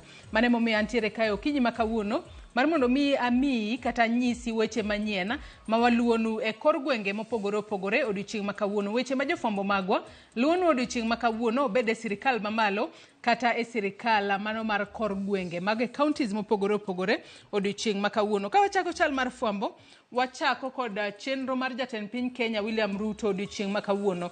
Jatend piny Kenya William Ruto odiochieng' makawuono biro bedo ka timo limbe e kaunti ma Nakuru. Ka bende igeno kanyo ni kango chopo kanyo gimoro odiochieng' obro bedo ka entiere Gilgil Technical Training Institute manitiere e kaunti ma Nakuru. Mane chenro ma jatend piny Kenya William Ruto biro bedo godo odiochieng' ma kawuono. Chenro ma bende wabro bedo ka waluonu achiel kachiel odiochieng' ma kawuono. Bende wabro bedo ka wanyisi kata wamenyo ni moko kuom gigo mobro bedo kowacho e kinde mobro bedo e kaunti ma Nakuru odiochieng' ma kawuono. Kopogore kod mano, nyako Ramogi Ajwang' mineno kae mae en ogai mar Azimio la Umoja, One Kenya Alliance, kata jatend duond bura mar ODM. Nyaka sani wang'e ni duond bura mar ODM osebedo ka wuotho e kor gwenge mopogore opogore ka gitimo chenro mano mar ndiko jokanyo manyien kata jo Kenya manyalo gombo mar mondo mi odonj e duond bura mar ODM. Chenro ma kamano nitiere ka dho wath Nam Chumbi. Odiochieng' ma kawuono Raila Odinga biro bedo e kaunti mano ma Tana River, mago mayudore e gwengego ma ka dho wath Nam Chumbi. Ka bende chenro ma kamano en mar manyo jokanyo mopogore opogore manyalo donjo e duond bura mar ODM. Nyaka sani wang'e ni nitiere nyaka duond bura mano mar PA ma nyaka sani koro noseduogo e duond bura mar ODM. To ken mana mano kende, ODM bende osebedo ka wuotho e kor gwenge mopogore opogore ka gitemo lombo jopiny mar mondo mi odonj e duond bura mar ODM. To magi duto ODM timo ka giikore mano ne yiero mar higa mar 2027. Wanyalo mana wacho ni nyaka sani duond bura mar ODM osechako loso odgi ka gigeto yiero mar higa mar 2027. Chenro mar ODM ka dho wath Nam Chumbi, nyako Ramogi Ajwang' wabro bedo kwaluonu achiel kachiel kendo wabro bedo ka wamenyo ni moko kuom gigo ma ODM biro bedo kawacho e kinde ma gibro bedo e kaunti ma Tana River odiochieng' ma kawuono ka gintiere chenro mar manyo jokanyo manyien. Kopogore kod mano, jalup jatend piny Kenya Rigathi Gachagua odiochieng' ma kawuono biro bedo ka oloso kod jofwambo ka entiere kod MCAs kata jotend wards mayudore e kaunti ma Nyandarua. Ka bende romo ma kamano biro bedo ka timore e kar jot mano mar jalup jatend piny Kenya mayudore e kar dak ma Karen mano buore Nairobi kae. Romo ma kamano nyako Ramogi Ajwang' ne chakore kar saa 2 mar okinyi. Mane achiel kuom gigo ma bende waluonu machiegni odiochieng' ma kawuono kendo biro kelo ni kuku mar romo ma kamano. En ang'o momiyo jalup jatend piny Kenya Rigathi Gachagua ong'ado bura mano mar romo kod MCAs mawuok e kaunti ma Nyandarua. Mana kaka senyisi ni romo ma kamano e chakore saa 2 mar okinyi kendo nyaka sani ponono podi odhi nyime kata podi oserumo. Kata kamano inyalo bedo kod geno ni gino mane gilose e romo ma kamano wabro bedo kwa kelo ni achiel kachiel odiochieng' ma kawuono. Kopogore kod mano, wach machielo ma bende waluonu odiochieng' ma kawuono en kotudore kod romo mano mar Lake Basin Development Authority. Directors mag Lake Basin Development Authority odiochieng' ma kawuono biro bedo ka romo. Romo ma kamano biro bedo ka timore e magawa moro mano buore Nairobi ka. Ka romo ma kamano biro bedo ka chako kar saa 5:30 mano mar okinyi. Jofwambo magwa biro bedo ka chopo kuro achiel kachiel kendo biro bedo ka wamenyo ni mago directors mag LBDA giromo mar mondo mi gipor wach e wi ang'o. To thothne gin directors mawuok e gwengego mag Nyanza Region State Corporation Directors. Wabro bedo ka walero ni matut ni romo ma kamano en ang'o kata agenda mane ma romo ma kamano nitiere godo e kinde ma giromo odiochieng' ma kawuono. Wach machielo ma wabro bedo kwaluonu mineno ka nyako Ramogi Ajwang' ma en jadolo mano Paul Mackenzie. Paul Denge Mackenzie ka achiel kod joma moko ma bende itudo kod ketho odiochieng' ma kawuono gibiro bedo ka gichopo e nyim doho mano mar Mombasa Law Court mano ka dho wath Nam Chumbi. En ka achiel kod joma moko itudo kod neka kata thoe mag joma opogore opogore ma bende noyudo kotho e bungu ma Shakahola mano ka dho wath Nam Chumbi. Mackenzie ka achiel kod joma moko itudo kod neka mar jogo mane lemo e kanisa magi. Ji maderom 429 nowito ngimagi e mane kanisa mano mar Good News International. Ka bende jofwambo magwa e kaunti ma Mombasa biro bedo ka luonwa chenro ma kamano achiel kachiel e doho odiochieng' ma kawuono mar mondo mi wabro leroni ni tok maundu ma kamano ma bende oyud ni Mackenzie ka achiel kod jowetege ma odonjnegi ponono doho biro bedo ka chwalo negi kum mane kalure kod tho mar ji mathoth ma bende nowito ngimagi e bunguno mashaka hola liekore ni kalure kod yalo ma ok ni kare mama Kenzi ne yalo nego jogo ema nomiyo negi tueyo maonge chiemo gino mane okelo tho magi gino manyaka sani oseyudi ni en ketho chik kendo koro nyaka koro kaunegi chik mowinjore kalure kod pen chike mapachoka ka wuok e kaunti ma Mombasa wadhi nyaka e kaunti ma Homa Bay. E kaunti ma Homa Bay gino ma jafombo maro e kaunti ma Homa Bay Ali Abich biro bedo kaluono odiochieng' ma kawuono. En kotudore kod kaka lakteche e kaunti ma Homa Bay nyaka sani koro gichungo ng'anyo margi, ng'anyo ma yande gichano tok poro wach kata tok chopo e winjruok kod ten county e kaunti ma Homa Bay. Nyaka sani koro lakteche go okawo okang' makende mano mar chungo ng'anyo margi, ng'anyo monego bed ni gibedo godo tok lalruok ma bende ne gibedo godo kod sirikand kaunti ma Homa Bay. Koro lakteche wacho ni ng'anyo koro onge, gidog e tich e yo makare kendo koro gitine jopiny jotuo kik yud midhiero moro amora kapo nono dine gidhi e ng'anyo. Kata kamano ng'anyo ma kamano koro chung'. Mane wach ma jafombo marwa e kaunti ma Homa Bay Ali Abich biro bedo kaluono machiegni odiochieng' ma kawuono. Adwani watie kod wach ma bende waluono achiel kachiel odiochieng' ma kawuono e kaunti ma Migori. E kaunti ma Migori chenro mar pogo basaris pod dhi nyime e kaunti ma Migori ka basaris ma kamago odiochieng' ma kawuono ibiro bed ka ipogo e kar chung' od bura ma Suna West mayudore e kaunti ma Migori. Jafambo marwa Jojo ma biro bedo ka chopo kanyo achiel kachiel kendo biro bedo konyisowa ni ponono gin jopuonjre adi ma oyudo resruok ma biro somo e yo makare kalure kod basari ma koro osechiwnegi. To basari ma kamano en mar omenda maromo nade? Jafambo marwa e kaunti ma Migori biro bedo kaluono chenro ma kamano mar pogo basari achiel kachiel odiochieng' ma kawuono. Nyakora Ramogi Jwangi kanye machopo gode giko mar chal mar fuambo okinyi ma kawuono. Kata kamano pile ka pile e chenro mar mbako romo tok chal mar fuambo to wabedo kod twak e chenro mar mbako romo. Nyawadwa Cleophas Oluoch biro donjo kod twak e chenro mar mbako romo ka wanono chal mar somo e pacho kae. Omiyo med mana kete Ramogi TV mar mondo mi twak makamano kik bai. To kaka pile twak makamano bende wakelo ni achiel kachiel e counties magwa. Jofombo magwa biro bedo ka chopo kuma intiere. In bende nyiswa ni nyaka sani chal mar somo e pacho kae to ni nade. Aka uyoyo matin gi sani tok yueyo to Cleophas duogo kod chenro mar mbaka oromo. Kikidhi mabor.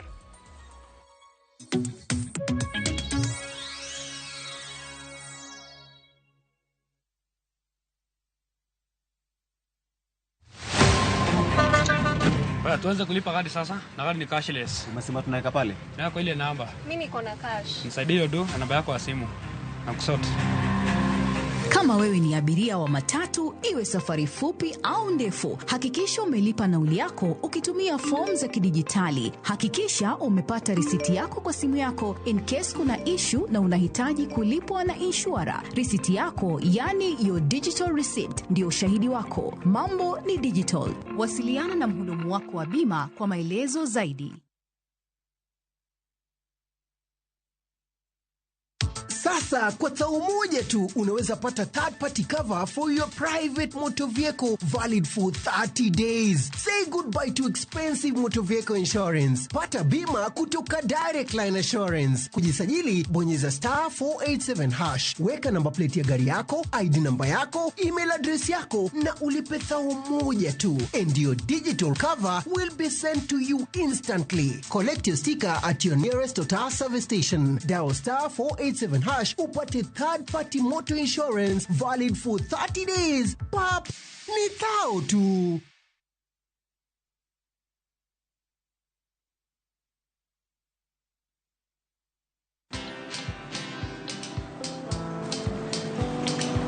Niaje? Ni kama unashangaa kwa nini naangalia simu with so much focus, eh? Usishangae sana. Nimekuwa ndani ya story kabisa. Ni kama ile hali ya juzi. Ni kama nilikuwa hapo iki happen. And when this new market was being opened, ni kama nilikuwa hapo tu. Hata vile local tourists were for a special rate at the coast, I was there. And when this new road was being commissioned, I was right there. Na hata wewe unaweza kuwa ndani ya story wherever you are. Just download Citizen Digital. Stay informed on all the news and events as they happen across the country, the continent, and the world at large. Download Citizen Digital, Kenya's #1 news app.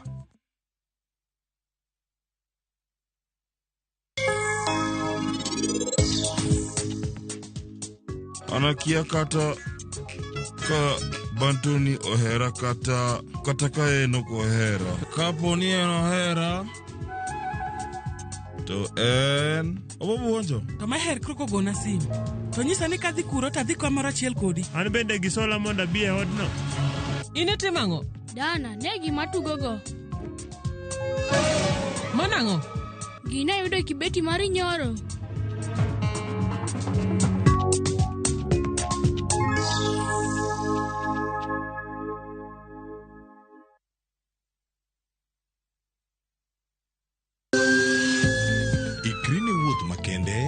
mar puonjruok weche thieth kod rito ngima ji. Nitie gik moko mwanyalo timo mondo mi wageng' tuoni. Kochakore kar yeng'o nyaka kuonde thieth. Kiki muony yath moro amora kapok daktari opuodho. Wabiro wuoyo gi ji e yo mabiro mulo chunyi kendo miyo pachi yawre. Awuoyo about cerebral palsy. Anyalo nyiso jonyuol mamoko ni gimbe kik giluor. Ng'eyo en teko. To kodok korka ngima mar del, bedo gi ng'eyo nyalo kelo lokruok maduong'. Wach chanjo mar jomadongo ng'eny ji ok dhi nikech ng'eny ji kia. Bende wariwo jowinjowa e mbaka madhi nyime kokalo kuom nonro matimore e lela. Nitie program moro mabiro miluongo ni penj laktar.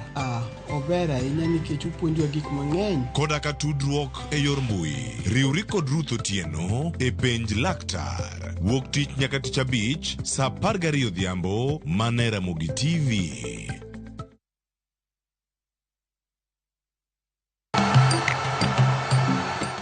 Victor James Osimhen en jatugo adhula mowuok Nigeria. Otugo kaka striker ne klab mar Serie A Napoli gi tim mar adhula mar Nigeria.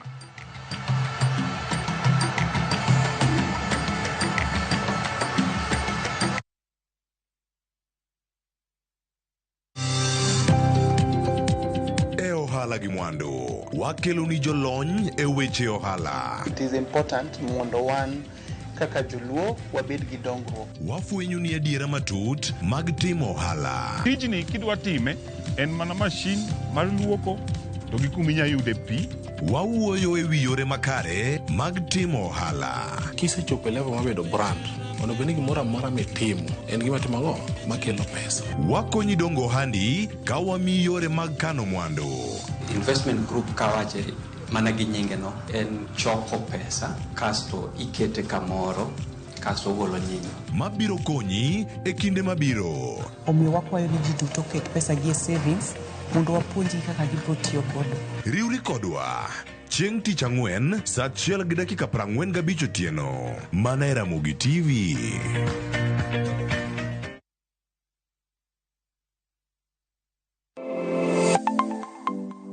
Nyakorom gajuanga ginengo mar ngima mamedo hidho. Ben ng'eni pok mari nyalo kelo ni yuto mari. Talent ni no nyaka isweti. Ok ni en talent ni koro irie tiendi ni talent koro biro no. Ng'ato ka ng'ato nitere gi pok mare mana Nyasaye omiye. Iyudo kata mana nyuola kwiri ni kik idhi nyis ji to kok inyiso ji ng'ama biro ng'eyi onge. Chieng' tich ang'wen chakre saa 2:30 nyaka saa 3 mar okinyi mar mondo mi wamiyi jip makare kalure kod pok mabende intiere godo. Omiyo tudri kod an Sharon Ong'ao. Chieng' tich ang'wen chakre saa 2:30 nyaka saa 3 mar okinyi e TV mar Ramogi. Kwakelo ni chenro mano mar pok opogore.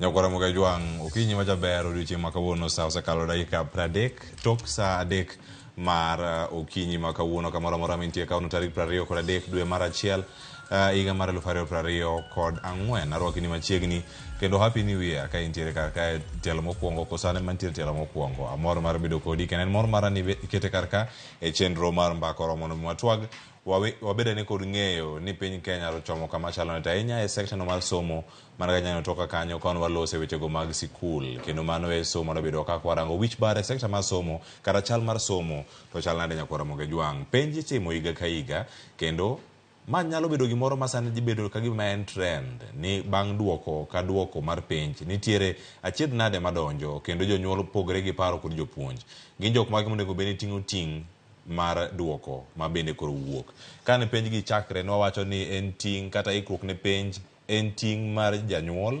japuonjre japuonj kaachiel koda ka jogo mantiere e sekta mar somo ka duoko osewuok jonyuol seyo sikul kuom duoko marach mobire sikul waseneno ka TSC chiwo kum magi ne sikunde mopogore opogore waseneno skul no mantie kaunti ma Kakamega Isongo wano kacha japuonj maduong' ero nodar jopuonje mamoko bende odar kar kanyo owegi mana gi jopuonje mag BOM tiende nang'o ka gigo bende timore nyakwara Ramogi Jwang kata kopogore gi somo mago mag primary kata mago bende kinde mantie ka mago mag CBC gi weche pod thoth nimar jo klas 9 osedonjo e sikul moko pok odonjo iwacho ni dwaro 100% transition tiende nang'o ka ji moko osedonjo e sikul moko podi to moko bende waneno kacha chieng' Jumapil sigana manolosnwa kod nyawadwa Jo Juma onjo kanyo ma wuok e kaunti ma Migori jal makoro notimo penj nyathi manotimo penj mar klas 8 to bende koro donjo e skul klas machielo bende koro bedo matek koro chune mondo mi odoga ni chien kama onego bed ni odonje ni mar onge kod fee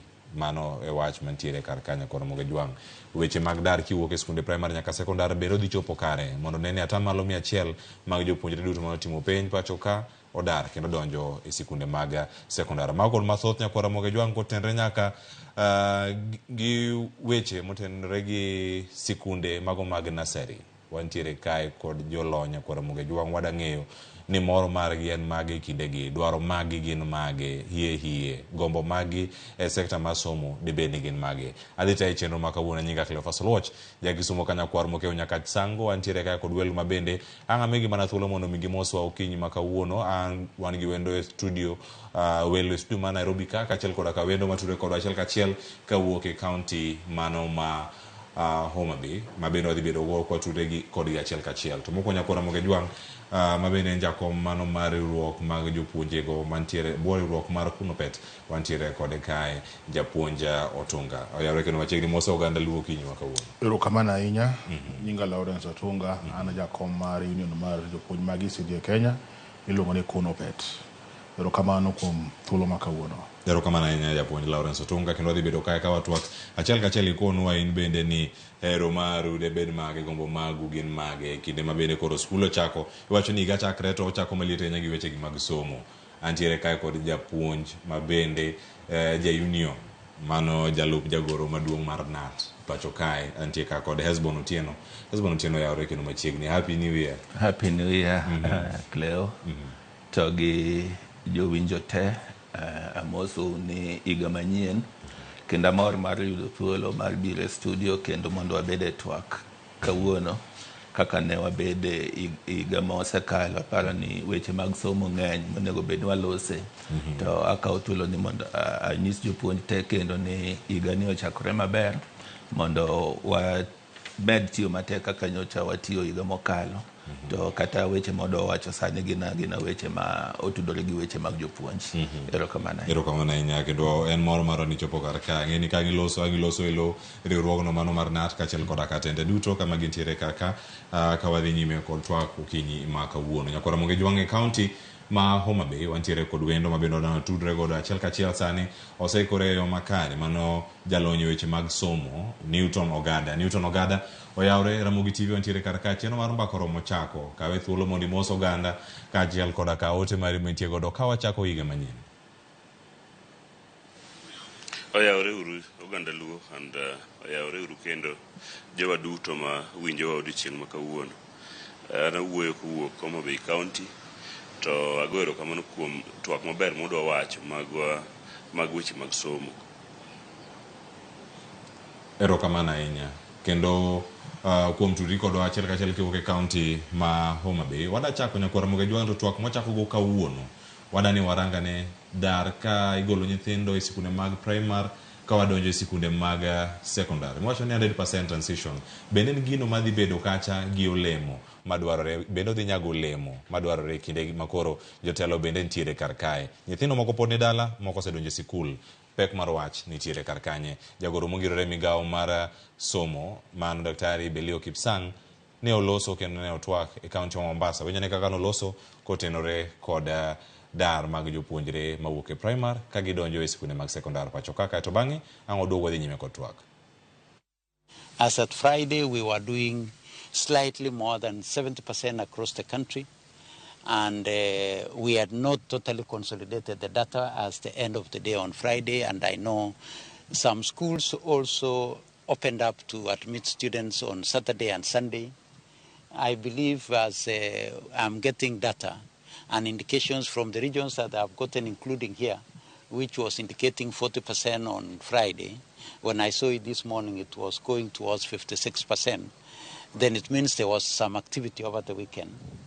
And I would want also to believe that across the country, we should be at more than 80%. And with this 1 week that we are now going to work with our colleagues in the Ministry of Interior and all of us, then by the end of the week, there is no reason why we should not have attained 100% transition. We are telling all our teachers, both in primary school, in our junior schools, and in our secondary schools, that they have to live within the framework of government guidelines as pertains to any payments. Mano e chal mar wach sikunde oseyaw nyaka chieng' tich abich juma mokalo. Ten migao ma pacho kae ne wacho ni atamalo 70 moyo atamalo 70 mag nyithindo osedonjo e sikunde. Atamalo 30 nitiere kar kanyo mane geno mane girito kanyo ni giko ma juma ni atamalo 30 gidhi bedo ka osedonjo e sikunde ma pacho kata kodi Hesbon Tieno ma en dwaro mano mar migao mar somo. Un kaka riwruok mar NAT ma bende tiyo machiegni kod jopuonje, geno kata hero maru debed mane e kinde makoro bende idhiro jonyuol mondo gol nyithindo e udi otergi e sikul mondo 100% transition kata tamalo 100 mar daro jopuonjregi ochop kare. Mokwongo adwa wacho ni kane an kamogik higa mokalo kane nyithindo dhi timo penj mar klas 8 para ni an achiel kuom joma nowacho ni an janyuol man nigi nyathi madhi timo klas 8 ma wuoda notimo klas 8 to juma mokalo ne osedonje form 1. Mano nyiso ni kaka jonyuol nitie jonyuol manoikore ni ka nyithindo iluongo moseyudo skunde monego bed ni gidhiye to gibiro tero nyithindo e skundego. To ka nyocha abe akawo thuolo mar wuoth e skunde nikech na wuoth e skunde secondary kaka adek mane timo form 1 admission. Na neno ka jonyuol ne ng'eny to nyithindo be ne ng'eny madonjo e skunde, mano nyiso ni jonyuol na oikore moromo. To nitie be jonyuol ma ikruok no nyalo bedo negi matek nikech weche mag omuom en weche ma ok wanyal wacho to gi ekonomi manisani. Emomiyo iyudo ni nitie jonyuol mane pod kawo thuolo ni mondo giyude pesa ma ginyalo tero godo nyithindo e skul. Moko apply bursaries kuonde mopogore opogore, moko be pod menyo, nitie moko be mang'eni approach kata relatives gi ni mondo konygi mondo giyud pesa ma ginyalo tero godo nyithindo e skul. Moko be nitie kinde kama tek nikech koro mondo giyud pesa mondo giter nyithindgi e skul osebedo matek. Ka winjo ka PS Belio oloso owacho ni ka chop Friday juma mokalo atamalo 70 nyocha oseripot. Mano ka en juma mokwongo ma nyithindo dhi e skul, anyalo wacho ni mano gima ber mosetimore nikech nyiso ni kare jonyuol noikore moromo. Kane chop nyoro to atamalo no noseidho mochopo 86. Mano nyiso ni nyithindo ma pod ni oko ma nyalo bedo 1300 kama ma en atamalo 14 ema por kodonje skul. To magi nyithindo monego bed ni koro idwaro ni mondo giyud thuolo mondo gidonje skundegi. Ma kade nitie ni koro oket ni mondo dwa nyithindo gi kuonde ma gintie mondo tergi e skul, aparo ni en gima ber mondo tim. To ka kamano jonyuol be koro onego kaw thuolo mondo kata ka dipo ni giyudo pesa moromo, kik giket pesa mbele ahinya ni mano ema nyalo miyo tamo nyathi dhi somo. ging'iyane kaka ginyalo tero nyithindo gi e skunde manoluong gie mondo gilos gi administrators mag skundego, to administrators be okawo thuolo ni wadwa konyo 100% transition mondo yienegi mondo giket financial plan moro inyalo ket piny ni mondo ka nyithindo gi odonje skul to school fees no be dwaro kaka ichulo. Serikal be koro onego ywa pachgi ma ging'e ni somo ma nyithindo onego bed ni en somo michiw ma en guarantee manie katiba kata convention mag ILO wacho ni basic education is a right of a child. Serikal onego ng'e ni nyithindo modong' atamalo 14 gi ere kaka serikal nyalo donje ma ensure ni apart from free day secondary capitation magichiwo cha kata free secondary capitation magichiwo cha, ere kaka ginyalo keto a special fund manyalo golo nyathi ma kata ka dipo ni chulo ne fee to kaka odonje skul chatame, ere kaka wanyalo yudo nyithindo gi yudo thuolo mondo gite gidhi e skul ma onge nyathi madhi dong' oko ma ok odhi e secondary school. Erokamano ng'eny moduogo mondo mi warangane bende kama chielo atamalo 14 modong' e wiye ka giduto gidhi bedo ni giwuok kanya koro Ramogi Jwang mane kama ntiere kar ka ang' adhi e kaunti ma be Monica to bang'e aduogo iri japuonj Lawrence Otunga mondo mi lero ne mathoth mantie kar kae. Newton Ogada dar jopuonjre atamalo 100 kawuok e skunde primar madonjo nyaka e skunde mag sekondar nyaka sani korka kori kata gwenge ma intiere inyalo kete pim mane ochal nade nikech nyaka sani kiwacho ni moyo jopuonjre 300,000 pod ntiere oko mapok odonjo e sikunde bende ntiere geno gigi dhi chopo kare pek mar ngimani ka jonyuol yudo pek tero nyithindo gi e sekondar osebedo matek ne jonyuol mamoko sigana mamoko bende wasebedo ka wakelo kata e Ramogi TV kar ka ochal nade ka iwinjo ka PS bende koro loso kaka noloso ka ntiere kaunti ma Mombasa nyoro. Erokamano gima nyalo wacho en ni gi atamalo miwacho ni donjo skul ok ang'e kuma giyude atamalo no nikech wan gi nyithindo mang'eny ma pod olewo moloyo ni kaka an ng'ama osebedo ka deal gi nyithindo ma kiye to gi moko ma samoro jonyuol gi bende ok nyal. Nyithindo mang'eny pod olewo e udi to gima pod ok ang'eyo gi sirikal marwa ma Kenya kani komakore gi weche mag somo en ni gik ma gilando kata gik ma gitimo opogore gi gik ma dhi mbele kidhi piny e ground kucha. Sani an owuon asebedo ka romo gi messages mang'eny mokadho kuom nyithindo magombo dhi e skul kendo ncha gikadho to pesa onge e skunde maginya dhi gi skunde manoluong gie to kendo jonyuol gi ni nono ma gima nyalo timo onge. To mokwongo adwa goro kamano nikech ogandawa mar Luo thoth gi ncha nok wuok oko ma ka ncha nitie nyathi moro manokadho to olandi kaka station mar Ramogi ni nyithindo mancho olandi noyudo konyruok ma jomoko notero gi skul. But nyocha ncha neno ka ker marwa wacho ni osegolo pesa moromo nyithindo te bede skul, nyithindo mantie TVET, mantie madonje form 1, mantie ntiere secondary go, maka japuonj moro amora riembo nyathi mobedo oko mar skul e weche mag pesa to mano ng'ama onego bed ni kawo ne atua. Kichak iduogo e ground ka tiyudo ka tuano be ok nyal kawe nikech nitie chike mag skul. Koro pacha maduong' en ni aneno ka ntiere confusion maduong' e sector mar education. Ok ginyiswa gima onego bed ni dhi mbele kata gima timore.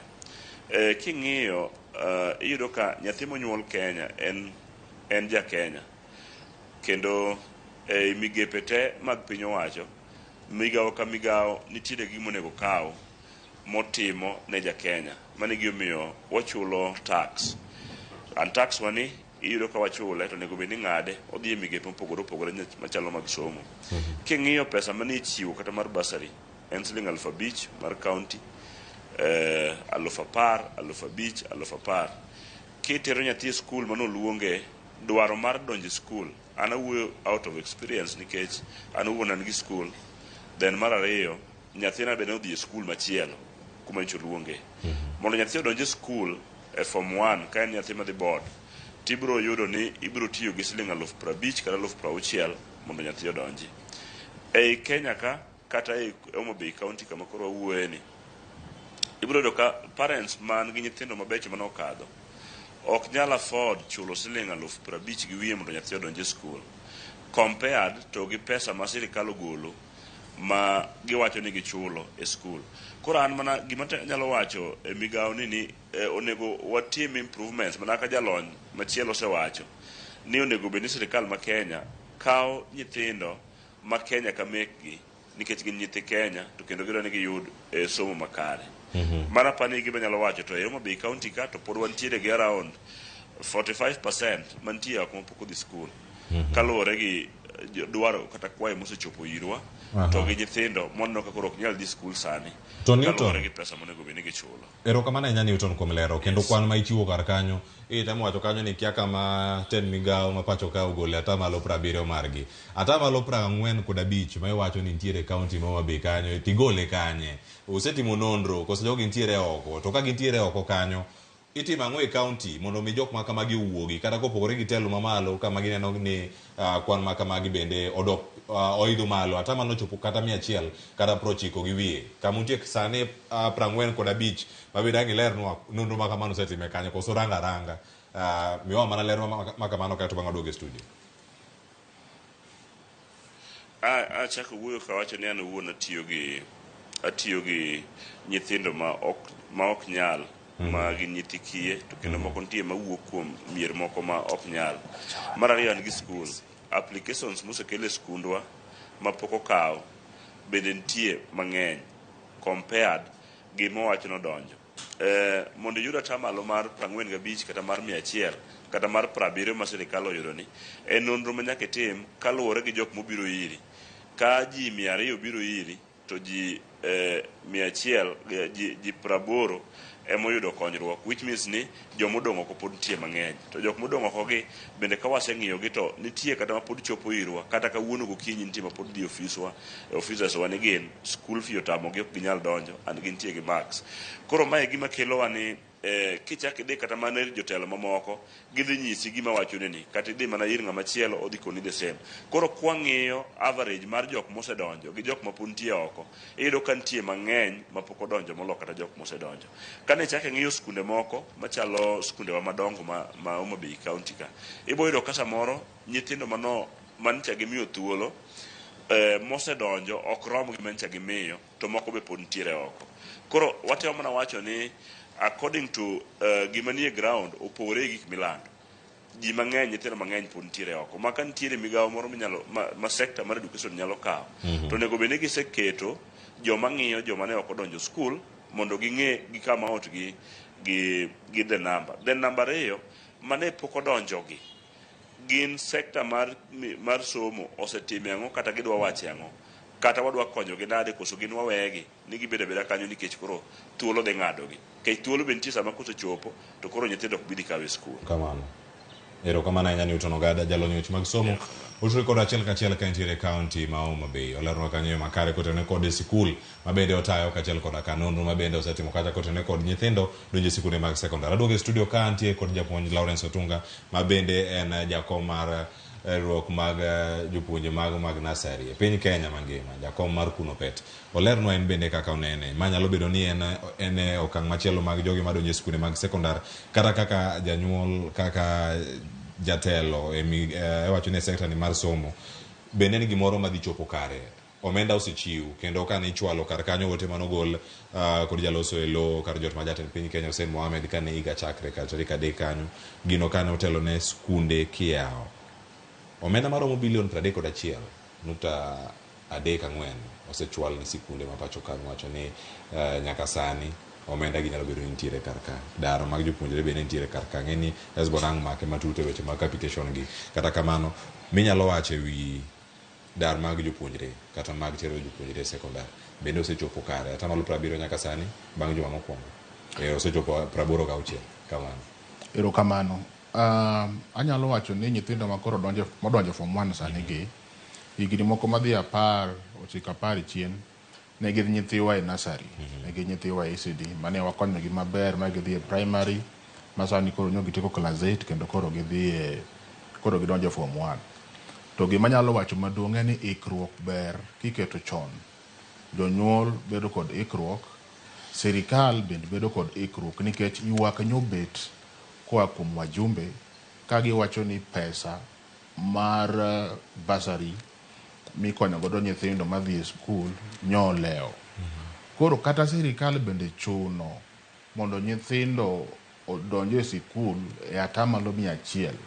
Onego ong'ere niya, sama gidhi sikul, ikruok mane ma giketo e weche mag classes, e weche mag chiwo pesa okadho kuom agulu mar NGCDF, e weche mag jopuonj mondiki, e weche mag gige somo. Nikech ibiro yudo ka sikul in principal mar sekondar omiyi nyithindo mang'eny, samoro dormitories onge moromo, kuonde nindo onge moromo, classes be ok oromo, kombe kod mesni magitiyo godo bende onge. Koro aneno ni kata sirikal be temo choro kata temo chuno mondo nyithindo gi te koda ni rem koda ni kalo idonje form 1, ikruok onego bed ni keto chon mondo koro deko mabedo sani gi ok bed giko manenore. Jonyuol moko nitie manuketo geno gi kuom sirikal, moko nitie makata nang'eyo pod okwabo gi nyithindo e dhot nyaka sani nikech gionge nyalo. Ochumi be okethore ma kaka janyuol nyalo nuang'o teko mar nyiewo gige sikul, gige somo. Nengo mag gige sikul odhi malo machamo kata mana rom gi nus mar fees modhi chulo. Koro nikech ochumi mokethore, nikech deko mar sirikal mar golo pesa, kata ka en capitation, kata ka en pesa migolo kokadho kuom agulu mar NGCDF, mago gik monego bed ni timo chon. Koro gima duong' ikruok kokadho kuom jonyuol, giwe ng'iyo sirikal ne manya timo ne gimoro amora, to sirikal bende ong'e maber niya, nitie nyithindo mochando ma pesa mar bursary ema nyalo konyogi. Koro giikre chon mondo giwe miyo jotend sikunde mag sekondar tich matek, nikech nyithindo migi to kuonde nindo, gima gichamo, gige somo, jopuonj mondiki bende onge. Erokamano ahinya.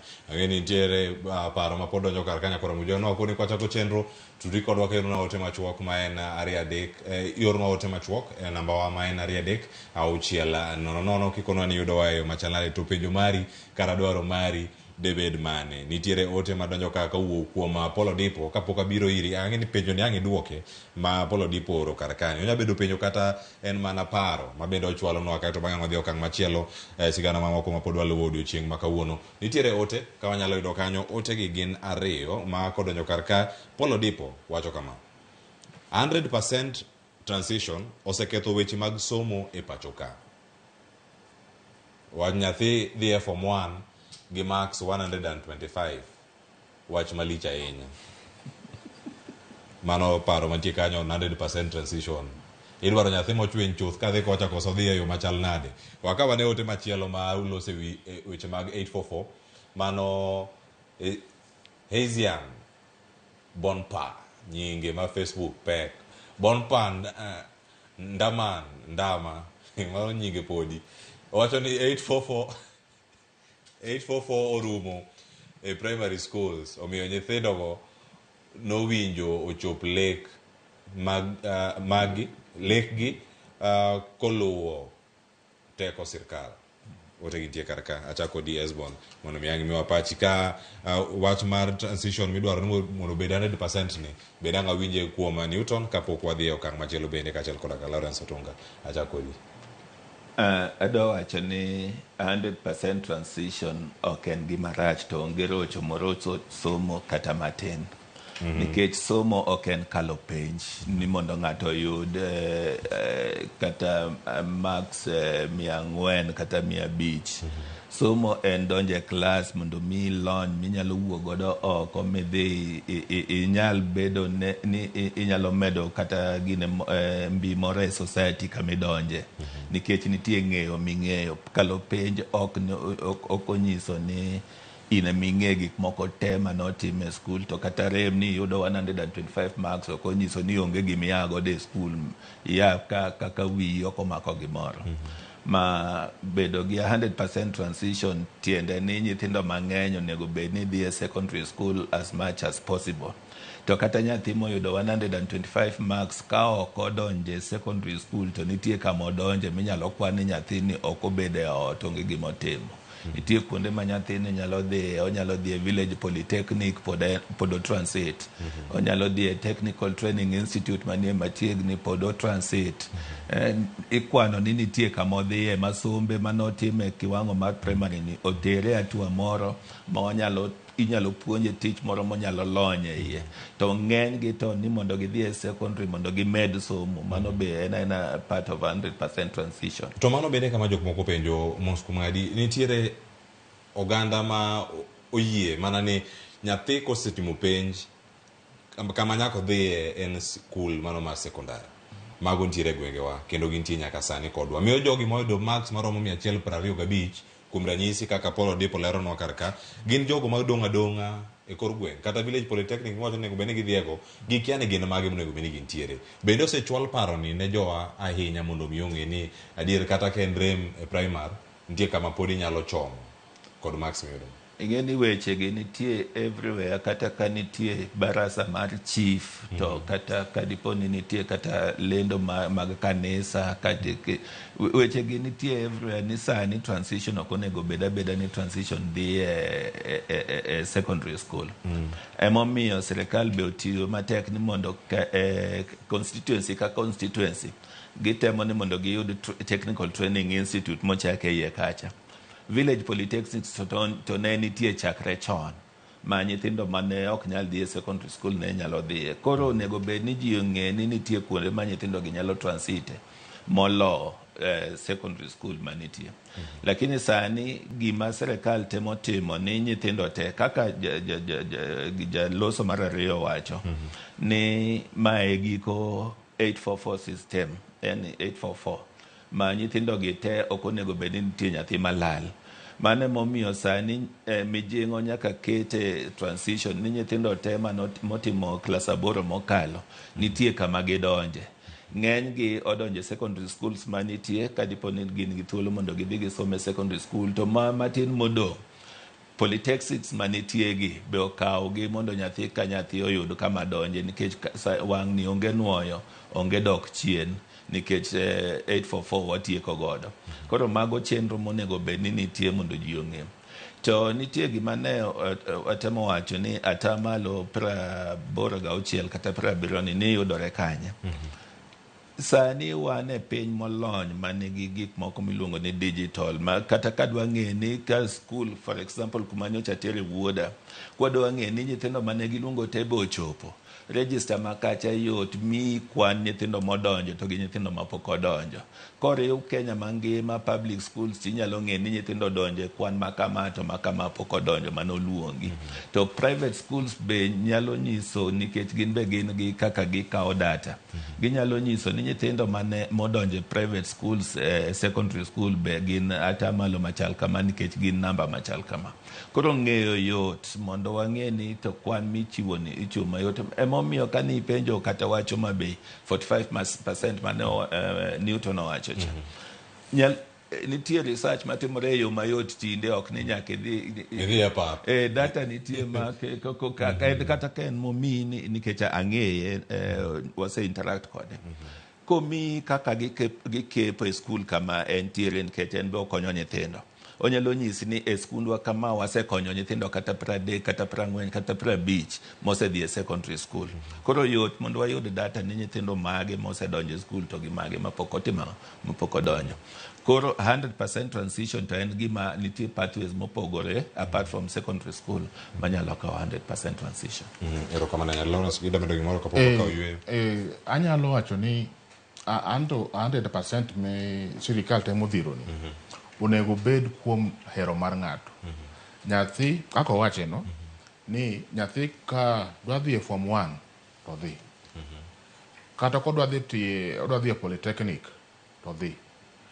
Tek ni ok odong' dala no yweya e kor gweng', nikech ere tiende chuno nyathi ni nyaka dhi e form 1 mokaw higni 4 to nitiere tiegruok monyalo timo kata kuom dweche 6 kata higa 1 to bedo kata mana gi lony moro mar kata ka en tije fundi, kata ka en bedo plumber, kata ka en jawari, kata ka en timang'o. Ano kane tiende chuno nyathini nodonjo form 1 to omiya thuolo mondo openje ni to wateri form 1 gi max 100 minwang'o koso wateri polytechnic. To serikal kaka nyocha ne story mono ringo kani serikal owuok mager molo gweng' mar Mfangano. DCC owacho ni konwang' nyathi moro amora e kor gweng' to en ng'ama imako nyaka janyuolne. Koro we mondo nyathino tere polytechnic oyud tiegruok, to ka en nyathi mokalo to dhi adhiya form 1 nikech lony mar somo bopogore. Erokamano ahinya. Agendi kapok akaw ywe masani ena mondo mi akaw Pat Newton Ogada ka entiere kaunti ma Homa Bay kotenore kod twak mabende koro wabedo kae ka wadani walore mondo mi odhi okang' machielo waranga ne ywaruok manyalo bedo ni nitiere koso ok en ywaruok kose mana paro kama otenore kod wechegi mag TSC, jonyuol, jopuonjruok mar NAT kuno ped bende nitiere kar kae kotenore kod ywak mag telo mag kaunti kaachiel kod sirkal mamalo tayogi e yo machal nade. To sani Newton Ogada kantiere kuomi kaka jalony weche mag somo, winjo ote ma somo kar kae kane pok wadhi ir Esbon Otieno kotenore kod nyathi ma oyudo maksi maromo kuom ranyisi 125 tidwa ni mondo mi odonje sekondar e chenro ni mano mar daro jopuonjre duto maromo atamalo 100 kata 100% transition mondo mi gidonje skunde mag sekondar. Bende ni gimoro makare tiwacho ka kaluwore kod jolony imbe se winje kar kanyo wach nyathi otim yiero mare kendo ne kama onyalo chope gi sombe kama entiere. Dimede ang'o kotenore kod paro makama?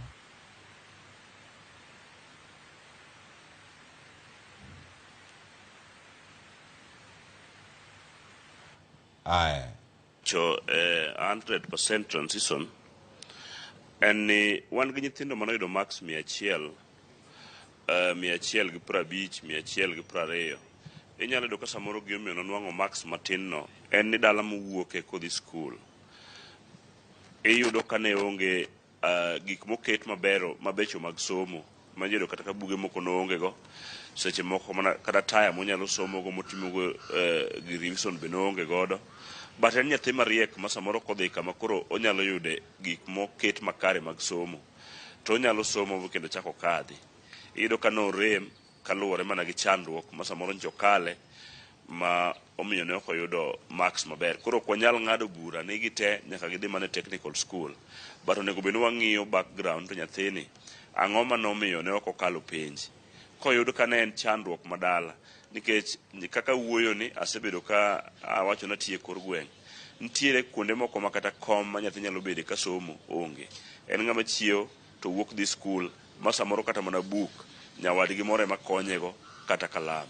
To nyithindo aina gi nitie kuonde moko ketgie ma koro gin e boarding school to ginyalo dhi maber miyud ka samoro nyathi moro nwang'o max 150 no inyalo poka koro kotimo penj mar klas 12 to wuok ni kata mana gi B- kata B+ kata mana C+ manyalo miyo chako dhi e ngadhi mamalo mar somo. To mar ariyo bende pod ok wanyal pingo kata kwero ni ok wanyal tero gi e technical school ma koro nitie around.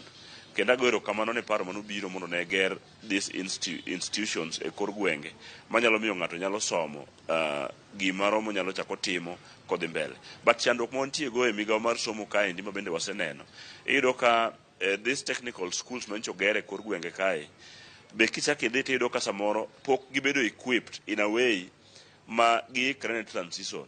Iyudo ka nyathi kodhi kanyo tiyudo ka tools onge kanyo. Iyudo ka the whole institute omi jopuonj matin ma ok nyal tieko kata ok nyal puonjo subjects kata mana practicals monego bed ni timo. Koro aparo ni sekta mar somo pod nitie gi rem mang'eny monego bed ni ka wawuoye to en gima wayawe malach kendo dwa ni sirikal okawe okete obed namba 1 kuom gik monego bed nong'iyo e migawo matimore Kenya ka. Kech kilimo institute ma kod siemo ni wan kod gi kor gwengewa, kidhi kanyo kata sani ibedo ka nyithindo nitie skul but gibedo piny oko nikech ang'o, jopuonj gin 3 kata 4 to gik monego puonji courses ng'eny. Iyudo kokon nyithindogi ni nitiere gik moko minyalo tim online. Nyathini dalagi kowuok kata simu ok onyal bedogo, oonge internet, oonge stima, to en timiye gik monego tim online modhi somo online.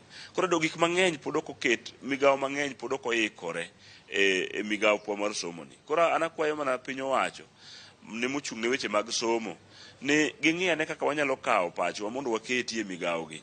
Kidhi e pinje maoko tibo yudo ka migawo mar somo omi 70 or 80% kuom facilities magidwa ni mondo gibedgo.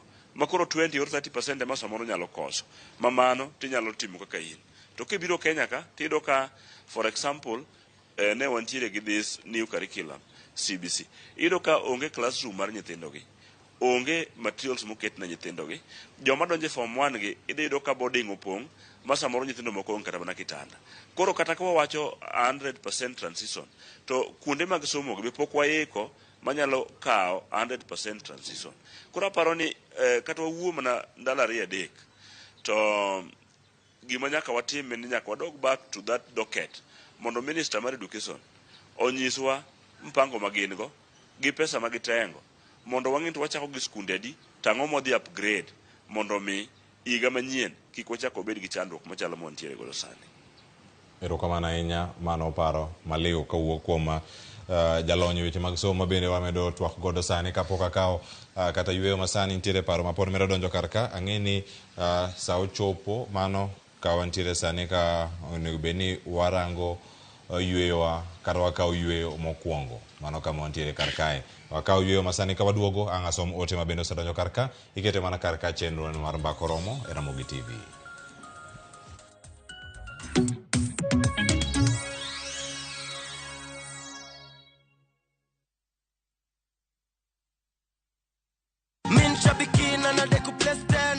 Majina ni Edward Shihalo, natoka sehemu za Tarbo, Mwamba. Nafanya kazi Konza City. Ni hii mara ya kwanza ndio nipata kushinda. Bado sijatosheka. Siri ya kushinda ni kucheza zaidi. Kule nyumbani niko na ujenzi na pia niko na watoto wa shule na wasaidia pia upande wa school fees. Bonuses nazo ni no. Kuanzia 12, 13 and 14 correct predictions. Unacheza na 99 bob tu. Chukua simu yako, ingia www.shabiki.com, fungua jackpots, click on super jackpots, chambua game zako safi, review bit slip yako, ukiona iko sawa, place bet, alafu sasa unategea games zichezwe. Biki super jackpot, ni time yako. Minadai wote twenda hivi. Not for persons under the age of 18. Shabiki.com is authorized and regulated by BCLB license number 587.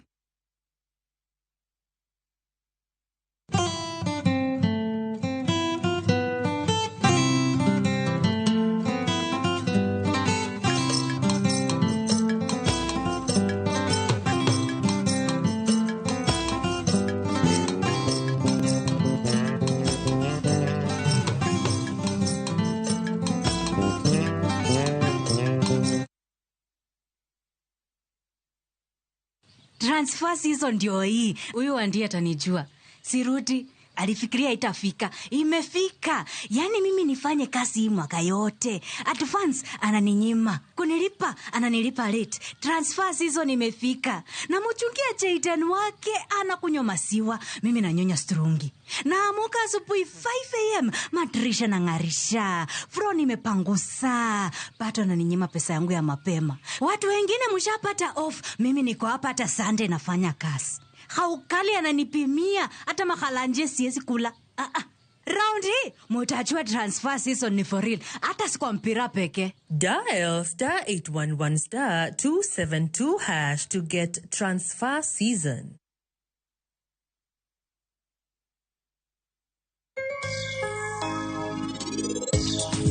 Penj laktar ka wawacho ni ngima en mwandu, tanto Totieno kenden ga morna mar bedo kodi odiechieng'.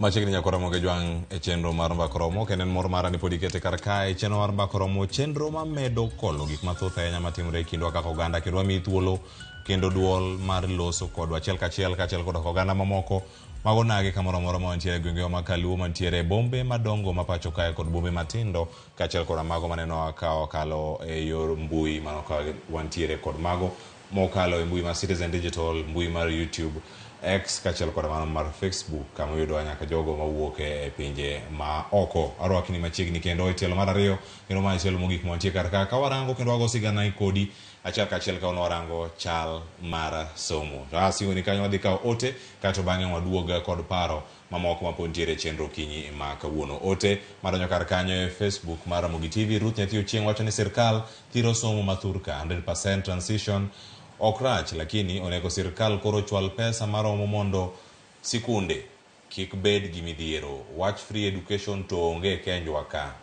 pesa ichulo e sikunde.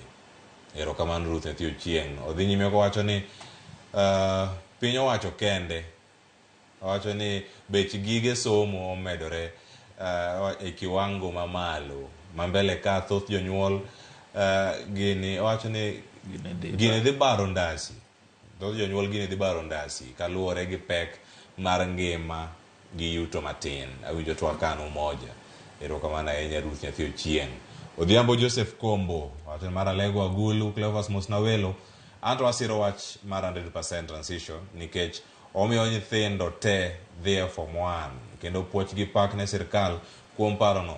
Koro gisom kik giriem apiko e kor gweng'. Cleophas somo ber. Aya. Injinia Lazaro Kanyambogo wacho ni oyawre. Cleophas wacho ni jota weche somo kik tiek mbaka ka ok gi condemn tim mar monjo jopuonj e sikunde nikech bad results. Wacho ni though wang'ni pok otimore kaluo en gima primitive kendo miyo nyithindo chayo gi jopuonj kendo duoko moral mar jopuonj piny. Mano tielo mokwongo magote mar odhi mbele kowacho ni performance mar school en collective responsibility mar riwo combined efforts mag parents, jopuonj, kanisa, sirkal kod aluora ma skul ntiere. Machielo, rieko en gima bedo inherited. Rieko ni mane dieni. Aya, mano ote mar Injinia Lazaro Kanyambogo. Odhi nyime kowacho ni bedo inherited. Wacho ni ka in janyuol mariembo apiko to weche buk notami kabisa, mano has nothing to do with the teachers. Wacho ni mano bende bedo inherited. Erokamano ahinya kuom ote mar Injinia Lazaro Kanyambogo ma Kariobangi Jamaguye Kanyada East. Erokamano ahinya. Ote ni ochopo kendo wasome e yo makare. Mane paro mantiere oko kanyo. Ng'eni mathoth bende ang' warangi mana kaka wamedo sudo gi chenro okinyi ma kawuono. Nyakwara Ramogi jwang'wayo ni line mag SMS bende imedorogi magin 3:600 ikonowa ka imiyowa pachi kotene kod twak ma wantiere godo nyaka sani. Paro ma Injinia Lazaro Kanyambogo wachono en paro ma bende awan godo e chenro kendo mane twak ma koro wadhi e sani madani mondo warangi jopuonj imonjo, sikunde imonjo kaluwore kod duoko marach. TSC golo kokgi kendo paro mathoth medre karka. George Bat ne losonwa sigana ma chalo kama kendo koro wadani mondo waranga ne sigana no kwasewinjo sigana no kotenore kod wechego mago mag sikunde gigo ma jopuonje imonjo, sikunde imonjo, mano wechego mago mag TSC. Nat bende kono donjo kar kanyo kendo mokwerogi e yo makare. Owinjo ne sigana ni kato bang'e waduoko twak. Ndalo manok bang' moko kuom jonyuol ng'wano lep jopuonj ka igologi e sikunde kaluwore kod mano ma jonyuol koni duoko marach e penj. Duol mandiko jopuonj e tich TSC kokalo kuom jakom margi Jamlek Muturi ogolo siem ne jonyuol matimo kamano ni gibiro mote badgi. Teachers and the head teachers must be respected, and anybody taking the law to his hands, we will not keep quiet, but the full force of the law will be upon that person. And therefore, as a commission, I want to reassure you, we are going to protect our head teachers, our deputies, our principals, and our teachers so long as whatever they have done within the law. Muturi koni timno kelo wichkuot ne jopuonj ka riwruok mar NAT bade ma Embu bende okone jonyuol nyaka ng'e ni nyithindo te ok nyal yudo A kendo moyudo grade mapiny bende nyalo mana yudo tiegruok mabiro loko ngimagi. It is very demeaning to see a head teacher being frog-marched when the pupils are looking. How do you expect the head teacher to manage those boys and girls later? Is it possible? The teachers have done their part. They have taught their children. Luckily, like Kenya Kenya National Examinations Council started giving grades all the way from A to E. They graded from A to E because they know all grades can be attained by our students. If your student gets an E, take them to the technical training colleges. E kinde romono, seneta ma Embu Munyi Mundigi onyiso duol mandiko jopuonje tich TSC mondo ne ni jopuonj madhi e rutaya oyudo aeri margi mapiyo mondo kik dang'ni mar paro donj kuomgi. Jakom mar TSC Jamlek Muturi okoni mondo chenro mag chulo jopuonj aeri odhi mapiyo. Jopuonj machiegni dhi e rutaya nyaka ik nonro maggi manitie ka TSC e yo ma owinjore kendo kik girit nyaka seche mogik. Before mwalimu alitae mwaka mmoja, vitu yake yote yaangaliwe, ndio akiritaya. Na tukaongea na profesa akakuja Senate, tukasema mwalimu wakati amemaliza miezi 3 pesa yake apatiwe. E kinde ni mamindi ne oseneno ka jonyuol riembo moko kuom jopuonje sikunde kendo chuno TSC mondo mi ogol jopuonj duto e sikundego.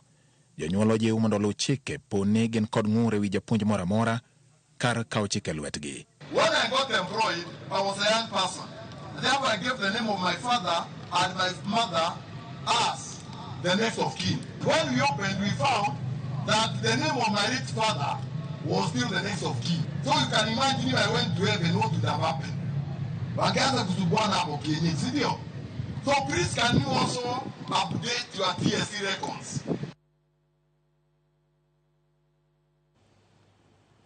Mano e paro mantiere kendo mano e pach jopuonj kaachiel koda jogo mantie sekta ni mano mar somo. Duoko en ting' mag jok magi. Kosewuok kamano gik ma kamagi pod medo mana mienjo. Hesbon, mae gimoro machiegni kodu kaka jogo mantiere riwruok mar NAT. Magi jopuonjeu ma koro imonjo kaluwore kod gigi duto ma osebedo kata katimore. Nyabedo ni mogo nitie mantie sekondar, jokupe nitie kar kacha, duon gi bende gigolo kotenore kod monj madhi kama. To okang' ma TSC bende osekawo. Liwacha ng'o kotenore kod okang' ma kamano. Jopuonj rito gi picha matim ma kamano ma jonyuol weyo e sikul ma koro monj ma kamagi timo. Mokwongo adwa wacho ni Kenya ka onge japuonj kupet kata japuonj NAT kata japuonj kunopet. Japuonj en japuonj to heshima ma japuonj onego riti sa ka sa ma onge gimoro ni japuonj nyalo timo ne monj kaka mane wanene TV kata wanyalo ling ni japuonj no nie secondary kata nie primary kata nie nursery. Japuonj nyaka rit maber. To duoko mar penj e skul ok en gima pore gi penj mogik mar KCSE kata mar KCPE. Duoko mar penj en duoko minyalo ng'eyo kata ka pod skundno kotimo penj. Ma jonyuol manie skundegi onego gipenjre niya, ni nyithindogi kane somo e skund cha, duoko gi ne chal nade mondo girit ni duoko mogik ne ma gidwa riembe japuonj e skul. To kane duoko no ok ber kaka ne ok ober be momiyo mogik be ok obedo maber. En effort mane mane giketo mondo duoko no bed maber? Ere kaka ne gikonyo skul mondo skul ogol duoko maber? Ere kaka ne gin engaged? Ere kaka ne gin involved? School ok en principal, ok en jopuonj mapuonjo iye kende. School nigi board of management, school nigi parents teachers association, school nigi stakeholders moko bedo sponsored gi churches. Jogi te onego bed ni ka duoko biro to duoko en mar stakeholders te manie skund no. Ok en head teacher kende, ok en principal kende, ok jopuonj kende. Koro tim ma jonyuol gi otimo en tim ok wanyal yie godo, ok en tim maber, ok wanyal wacho ni ne gitimo maber. Be TSC otimo maber ni gigolo jopuonj gi te mondo jogi otim soul searching to gi self reflection ni ging'iyane ni tim ma gitimo ni be ber kata ok ber. Nyithindo ka be noneno gini, ng'eni nyithindo donje gini nikech gineno ka jonyuol gi timo. Jonyuol gi kogolo jopuonj e skul koro nyithindo be luwo ka gipamo ka giwe nikech jonyuol gi ema timo mano. Bad example mowuok kuom jonyuol. Koro mano ok gima onego bed ni wapuoyo ni wayie godo. Mano gima wabiro medo jiwo ni ka jonyuol biro timore kamano to ok wabi yie nikech kata wan kaka jopuonj wan jonyuol e skunde. Ok ni waonge nyithindo e skunde to kuma nyithiwa dhiego be wan be waluwo ni nyithiwa oyud kama ber ma ginyalo some to giyud gik moko te madwarore. Omiyo wa support nyithiwa mondo som. jonyuol go be onego ng'e ni wan be wahinyore seche moneno ka results ok owuok maber to tim mane gitimono ok ber be ok onyal yie godo. TSC otimo maber mondo protect jopuonj nikech protection of working environment nyaka bed safe. Koro ka gigolo jopuonj jogi otim self reflection mondo ginyis TSC ni okang' mane ma gisekawo chakre ndalo mane gigo timore e skunde go Isonge to gi skunde ni okang' mane ma gisekawo ma ka idhi migi jopuonj kendo to gidhi ensure di security ma jopuonj e skunde go ochiw e yo makare. Mano gima wan kaka union ok wanyal yie ni mondo wane ka gigi timore. To osiepa moro kanyo wacho maber ni gigi ok otimore Nyanza. Apuoyo jo Nyanza nikech somo Nyanza ema somo nochakore ma jomolonye somo ni e Nyanza. Ma kan ogitimo gik makamagi miyo gi thuolo mondo gi reflect ni skunde wa ma Nyanza sani ang'o minyalo tim mondo ka nitie kaka sani wan e CBC wa produce nyithindo manyalo konyo ting'o Nyanza malo e higni mabiro. Magi conversation monego bed ni wan godo to gik momiyo ni nyalo dhi e skul mi riemb jopuonj mi idu gik moko matimore e skul kanyo ok ber. The late Magoha nowacho ka pod ne en CS education ni ere kaka ijapuonj ijanyuol mane timo marach e skul manok inyal gine to in expect nyathini okale yo malong'o. Nyalo bedo ni gik moko mag inheritance be nitie iye kanyo.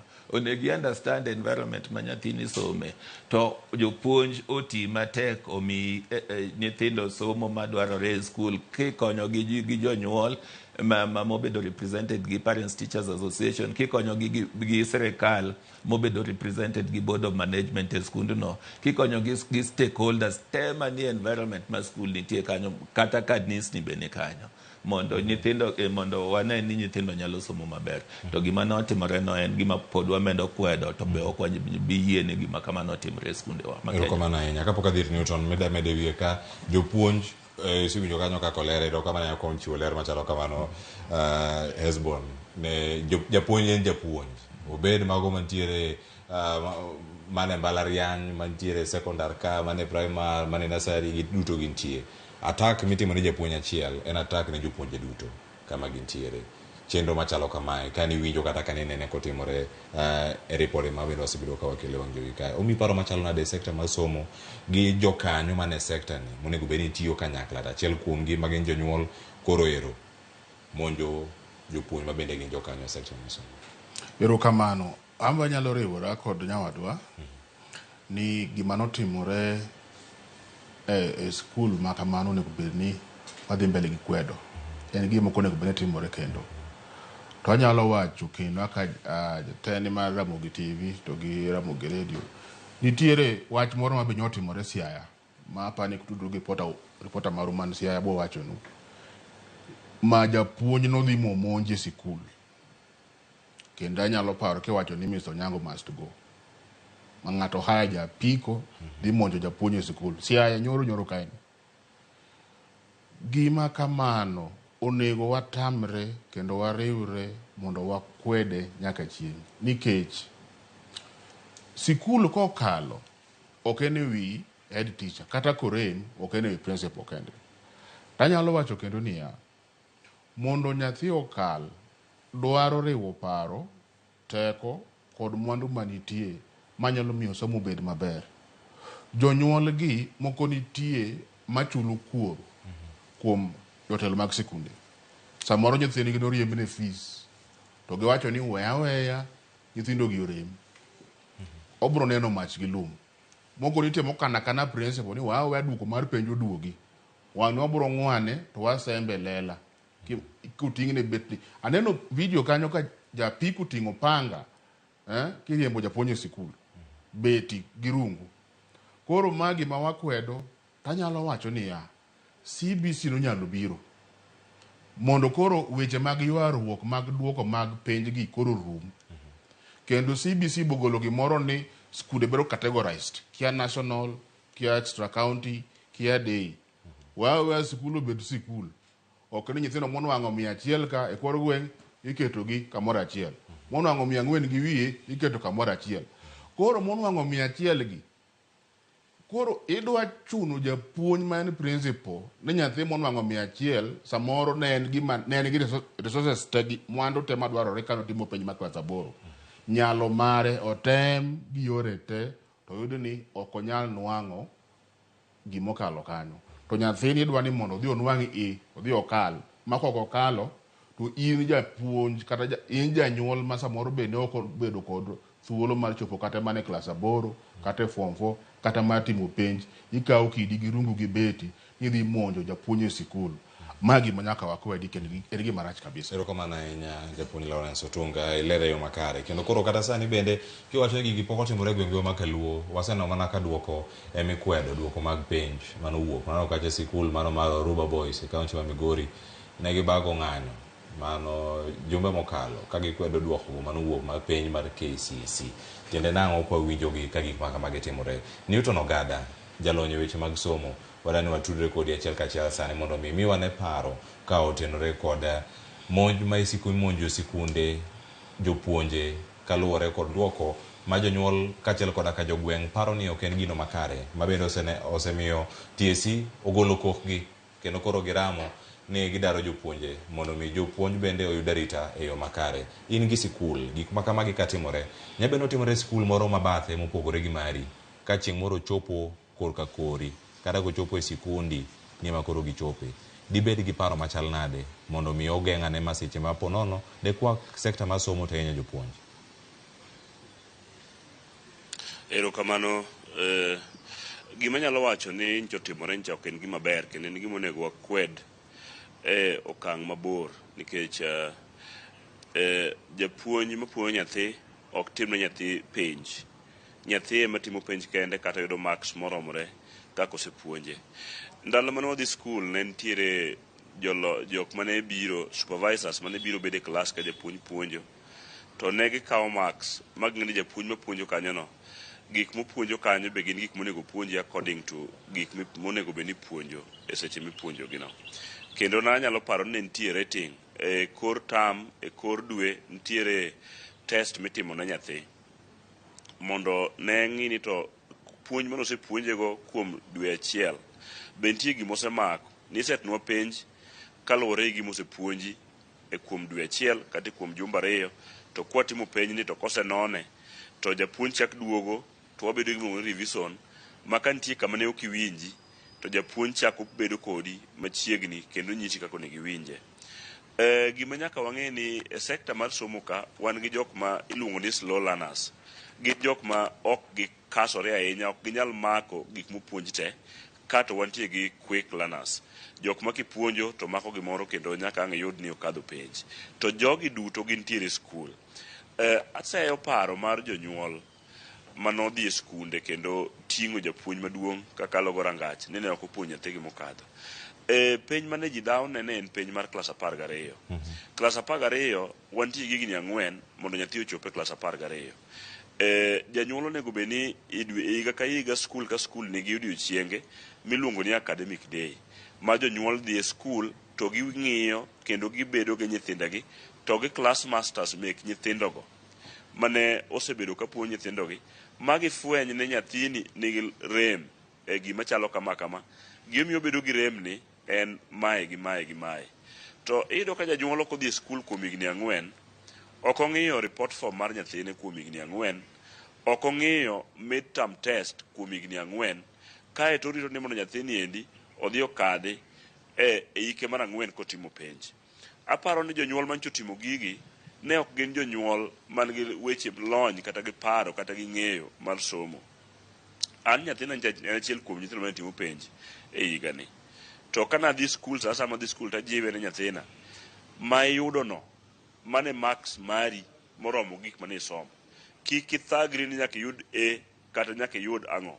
Intie tiya matek to nadhi through abedo gi jopuonjge piny to giko ni nyathini ni gima chande en 1 2 3 ma kwatimo magima to odhi improve mokadhi. Nyathina ncho kadho penj.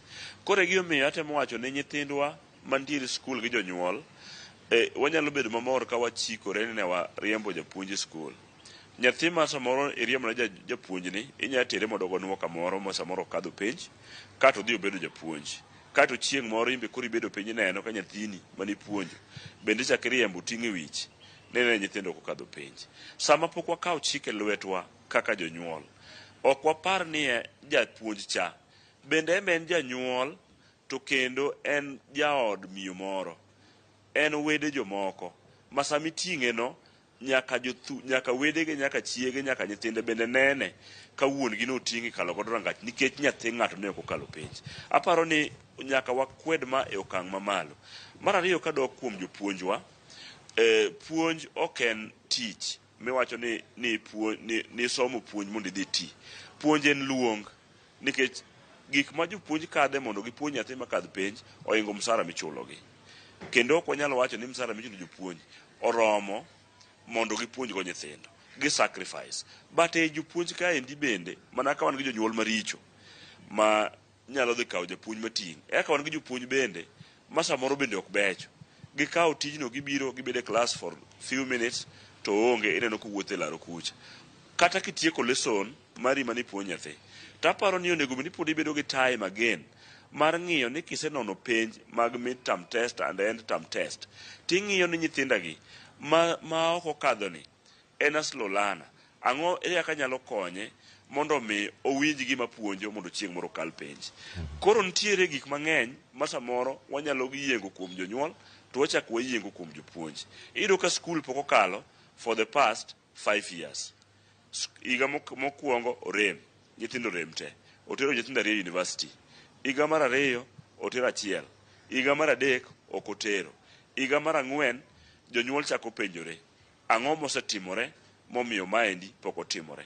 Ka in japuonj maduong' e skul, in ema in principal of the school, tineno ka nyithindi ne ok odhi maber, according to management mana ng'eyo, iluongo jopuonj te tibedo kodgi piny, tigin bi chaki penjogi ni ang'o momiyo ma otimore. Kwa chako tam, nyaka wabed gi preparation kata ikruok kaka wadhi puonjo matam rum, kendo kwa chako tam machielo wachak wang'iyo our notes ni to bende subject ni okadho, tang'o miyo ne ok okadho, ere kama ine gi rem, mondo waluong parents wabed go piny wanyisgi kuonde ma rem nitie mamiyo nyithindgi samoro ok nyal kadho, kata manyalo miyo jopuonj samoro ok puonj maber.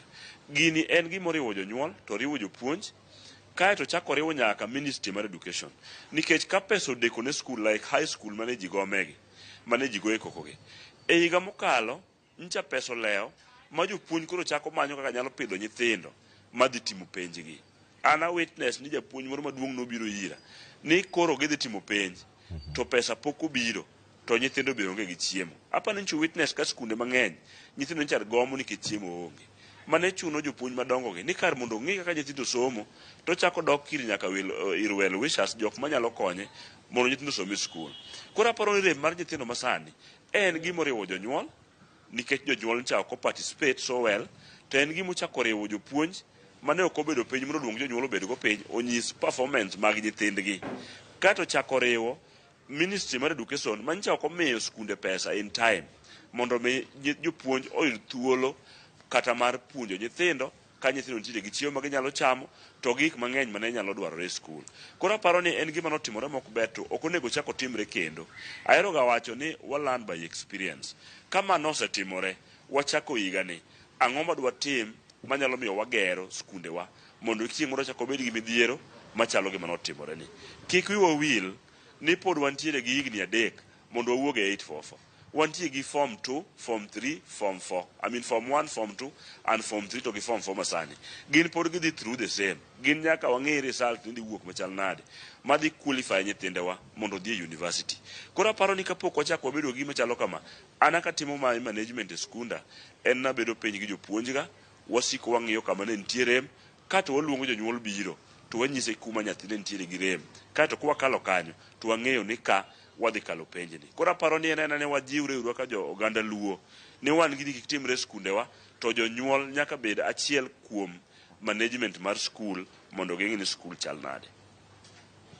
Agoni erokamano ahinya Newton Ogada, jalony weche mag somo. Ang'e dwoko mondo mi ka warange ere kaka inyalo tieke chuth mondo mi tim makama kik nuore kata rem yudo duoko makare to oganda donjo e ng'anyo e sikunde kendo rocho ratich jopuonj en tim moro manyalo bedo kanyo e kinde mabiro koso oyo ang' warangane kanyo kaka inyalo tieke to penjo ma kamano bende ang'e ni ang' watero achiel kachiel nyaka ne Hesbon Otieno kaachiel koda ka Lawrence Otunga ma wantiere godo e studio nyaka sani. Nyakwa Ramogi Jwang' chenro mar Mbako Romo wasing'oni ga ni wadhi e counties mopogore opogore kendo wago tarubin ka wawinjo kendo wawinjo pach jopiny mana kaka ginene gin bende e kor gweng' kanyo kata e gweng' ma gintiere kotenore kod twak ma wantiere godo kawuono. Ne warango chal mar somo wang'e ni kinde mabiro ka ang' waikore yo makare mondo wayud nyawadwa Millicent Adhiambo ka nitie kaunti ma Kisumu kata motelne mano wayude ne ote ari adek moko madonjo kar ka kaeto bang'e ka waduogo ang' wadhi ane ir Millicent Adhiambo wawinjane kaka wanyalo tudre kod achiel kachiel. Ezina Bonpa oduogo kendo wacho ni tekre Kenya e yor somo chal gima thirno niwach jonyuol nyaka mong'eyo wi nyithindegi chunogi mondo gidhi e level mohewogi kaluwo duoko ma mok adiera mok giyango e wi klas 9. Aya ote mari ochopo idhi nyime kanyo kapod ilero wacho ni maendi kelo ketho pesa gi saa kaachiel gi duo nying sikunde ma pacho ka. Wacho ni wuoro ng'er kadem Cleophas akwedo wach 100% transition marem mana gi klas gi klas 9 ero mano pach mantie ka. Wacho ni pesa jonyuol otiyo godo kuom higni 4. Wacho ni bang'e nyathi yudo alama mar E kendo dok mana bedo dala. Noromo nyathino osom gir lwedo kendo okonyrego. Mano ote mantiere kar kanyo mogik. Odhiambo Walter Ambonya wacho ni Andol Kodera 100% transition ochangia kethruok kata rochruok mar somo e pacho kae. Omiyo sani nyithindo yudo poor results e penj maduong' mago madongo both KCPE kod KCSE. Owacho ote mare kanyo wacho ni ma bende omiyo jopuonj ma pacho kae ting' mano mar kuom ranyisi golo nyathi mane oyudo max nyathi mane oyudo max 125 ma yud B+ e penj maduong' mar KCSE. Koro asiro ni 100% transition obed optional. Erokamano kuom paro mantiere kar kanyo. Ote mogik mantiere kar kanyo osedhi. Aya wadhir Millicent Adhiambo. Millicent Adhiambo ni e kaunti ma Kisumu. Ang'e ni jolony nigi paro mathoth ahinya ma gida wacho kar ka kotenore kod twak ma wan go sani. Kata kamano wawinjane pach jopiny e kaunti ma Kisumu. Millicent Adhiambo, Happy New Year kendo agero ni choyo makare kama untiere kar kanyo. In e gweng' mane to nyaka sani pachgi gin ma kotenore kod chal mar somo jonyuol monjo sikunde moko kendo jopuonj bende idaro kaluwore kod arita margi kor gwenge magi puonje. Chal mar wach en mane ka iwuok e ground koro sani. Millicent. Erokamano ahinya Cleophas, achiel kachiel kawuok e gweng' ma Akado mayudore Seme, kama bende wan gi jopiny kaendi mondo mi gigolo ne pachgi koting'o kod thor wach ma wan godo e Mbako Romo kawuono koting'o kod chal mar somo ma oyudo nitie ka jonyuol gwenyo ne nyithindo skunde, giloko ne nyithindo skunde ka kod kacha. Jopuonj bende idaro kaluwore kod rochruok mag arita kwe kod midhiero mopogore opogore. Sani bende wayudo ka jonyuol mopogore opogore wuotho ka kod kacha ka gitemo mondo mi girwak nyithindo e skunde. Weche mag chulo school fee bende ni kaendi kawuodo ni higa nyoche koloko kata kamano ne oloko ka bende piny tek. Jonyuol kata jodak makado kaendi gin ka ging'iyo chal mar somo mapacho kaendi gigo matimore pachgi chalo nade. Machiegni Nyakwa Ramogi Jwang'. Machiegni abo chako kodi mana mapiyo king'iyo kameri chakna gi nyingi mondo inyisa ni iya kanye to king'iyo chal mar somo mapacho kaendi kaka jonyuol osebedo ka loko nyithindo loko skunde ne nyithindo, jopuonj dar kaluwore kod arita rochruok mag arita kwe kod gigo mamoko bende timore e sekta mar somo. Inyalo wachamo wawa makoni nyanya. Erokamano Reri Ramogi. An Peter Okumu ajadak Makado. Weche mag somo osebedo matek nikech jonyuol loko ni kod jok maber ahinya nikech sirikal be loko weche mag somo saka sa. Koro bedo tich matek sana mondo koro jok mondo dhi kod maber. Koro weche mag somo osebedo matek bolo kaka system achiel bodonjo ma CBC ni ok oyot lakini jonyuol kasa lakini ok ginyal. To kineno kaka jonyuol osebedo ka loko skunde ahinya to king'iyo lai manyien mar somo mano donjo mar junior secondary school ni nitiere nyithindo mane otimo klas 7 mowinjo bende dhi klas 8 jonyuol osebedo ka bende golo nyithindo e skunde mag ji giwegi ka gitere e public schools kata skunde mag piny owacho. Inya wacho ang'o mamiyo mano timre? Erokamano. Jopuonje nyithindo igolo nyithindo e skunde mag private kitero e boarding school nikech gigolo gi boarding school weche mag public weche mag garama. Emomiyo konyo ng'ato nyalo golo school mar boarding kata mar private katere boarding school katera day gine ne. Generally somo chalo na day. Somo is fair, it's just fair. Konya wacho ni beranye it's fair. Okay, ng'ama chielo mana mapiyo piyo. Aduoko erokamano kabisa. Iluonga ni Moses Owiliwere, an jadak Makado. Mokwongo akwayo ni ka sirikal nyalo yudo kaka konye jonyuolwa kaluwore gi weche mag fee, nikech yudo ka weche mag fee no chando jonyuol miyo dang'ni mar dwaro kuma fee bet ber jonyuol dok gi nyithindo. Akwayo ni ka sirikal tang biye mar mondo mi kata nyithindo mapod ni dala mapok odhi e skul mar mondo mi yud kaka tang konygi mondo gidhi skul. Aduoko erokamano kata ne jakom bunge marwa James Nikal kuom tich matek ma ebo osetiyo korka kore, kech aneno ka imiyowa basari, an gadier ni nyithiwa mwachiwogo dhi donjo. Mogik akwayo ni nitie nyithiwa mok nyal, nitie jonyuol be mok nyal, akwayo ni kapo ni nitie yo ma jatelo nyalo biro go piny mondo odwargie mondo nyithindo dhi skul mondo tim mano. Jopuonje be mantie skul akwayo ni nyithindi loko, uniform onge, pesa pok oyudore maber. Akwayo ni jopuonje madongo go gimbe ka giyie giwinje nywak jonyuol mondo jonyuol be ochak nyithindo mondo donje e skul. Kata kapo ni pesa no biro matin, te waywagre ni mondo kawa to jonyuol bo tem kata ka giluokore gi pado kamano to ging'i ngima mar nyithindo mambele. Generally chal mar somo in kineno Kenya kae chal. Sana kwang'iyo kado karwa kaendi taneno ka jonyuol temo ni nyithindo skul to gidong ka gigonyore gi pado e udi miyo jonyuol moko pok wuok motegno. Kwang'iyo korka CBC te waneno ka pok obedo understandable well, te wakwa ni kopo ni onyalo bedo understandable well to mondo sirikal odonjre kode mondo dhire, nikech ok wane ka chung' mare oriere maber. Kore wakwayo ni kapo ni chung' mare nyalo riere maber to lwet sirikal be mondo chope. Kokamano taduoko nwero kamano kuom limo waka wagombo ni chieng' moro chak uduogi mondo kuonde maricho ukonywa loso. Erokamano. Nyanga machielo mana mapiyo piyo. Pachi chalo nade wach somo ma pacho kae ning'iyo kameri chagi nyingi jonyuol sani dang' nigi nyithindo koni kod kocha gi manyo wako winjo gidhi skul. Jopuonje bende dar kaluwore kod rochruok mag arita. Inyalo wacho ang'o king'iyo somo general ma pacho kae?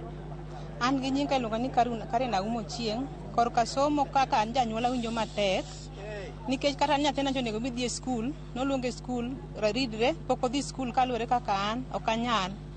Koro akwa jatendwa masani nowuoge oko mondo okonywa. To kaluwore korka CBC wan gi challenge mara ni twang'o skul uniform machal kama ma twang'o uniform machal, koro gibago jonyuol ok wanyal, koro giketwa yo wane kamwa chomo. Erokamano ahinya ng'ama chielo mana mapiyo king'iyo kamera chagi. Erokamano, an Paul Otieno, abende an jadak Makado ka. To kaluwore gi yore mag somo masani en gima gwenyo ji nikech kata jopuonje ma kwachako gi weche mag ginene mag junior secondary education kata jopuonje mapuonje go understand nikech giwachonwa ni ok notieg gimoromo ma nyalo miyo kata gipuonj jogo nikech sani giwacho mar gik ma gitimo gi nyatimo nyaka secondary. Koro the problem ma wantiere godo en ni gimomiyo bende wagolo nyithindo kata mane private schools en ridruok mangima nikech private schools ichulo pesa mang'eny. Koro seche moko chuno jonyuol mondo gidhi e public ni bende ka gidhi bende nyithindo iduoko dala nikech inyalo yudo ka siling 200 idwaro, siling 200 no janyuol onge godo. Koro en pek man gi ma omiyo wakwayo sirikal ni kapo ni ginyalo konyo ji kata giwuonwa kata gi jopuonj mondo nyithindo som ka jonyuol pod dwaro pesa to nyithindo som nikech sani thothgi ni dala ma pok odonjo be pok odonjo. Gimoro timore kaka watieko ni nitiere kaka gimomiyo jonyuol daro nyithindo ka gole e skunde ji giwegi katere mag piny owacho nikech ka nyathi otimo penj e skul ji giwegi kata private to nitie kaka weche mag siro sombgi kata scholarship ok giyudi, ineno ni nikech nosome private chal ni oya kumonyalo. Bende ma umbe uneno ka midhiero matimore akado? Mana en gima dieri nikech iyudo ka nyathi kata kotimo mana penj e private timo klas 8 to kata yudo skul maber bende yudo ni shida nyaka janyuol ng'iew.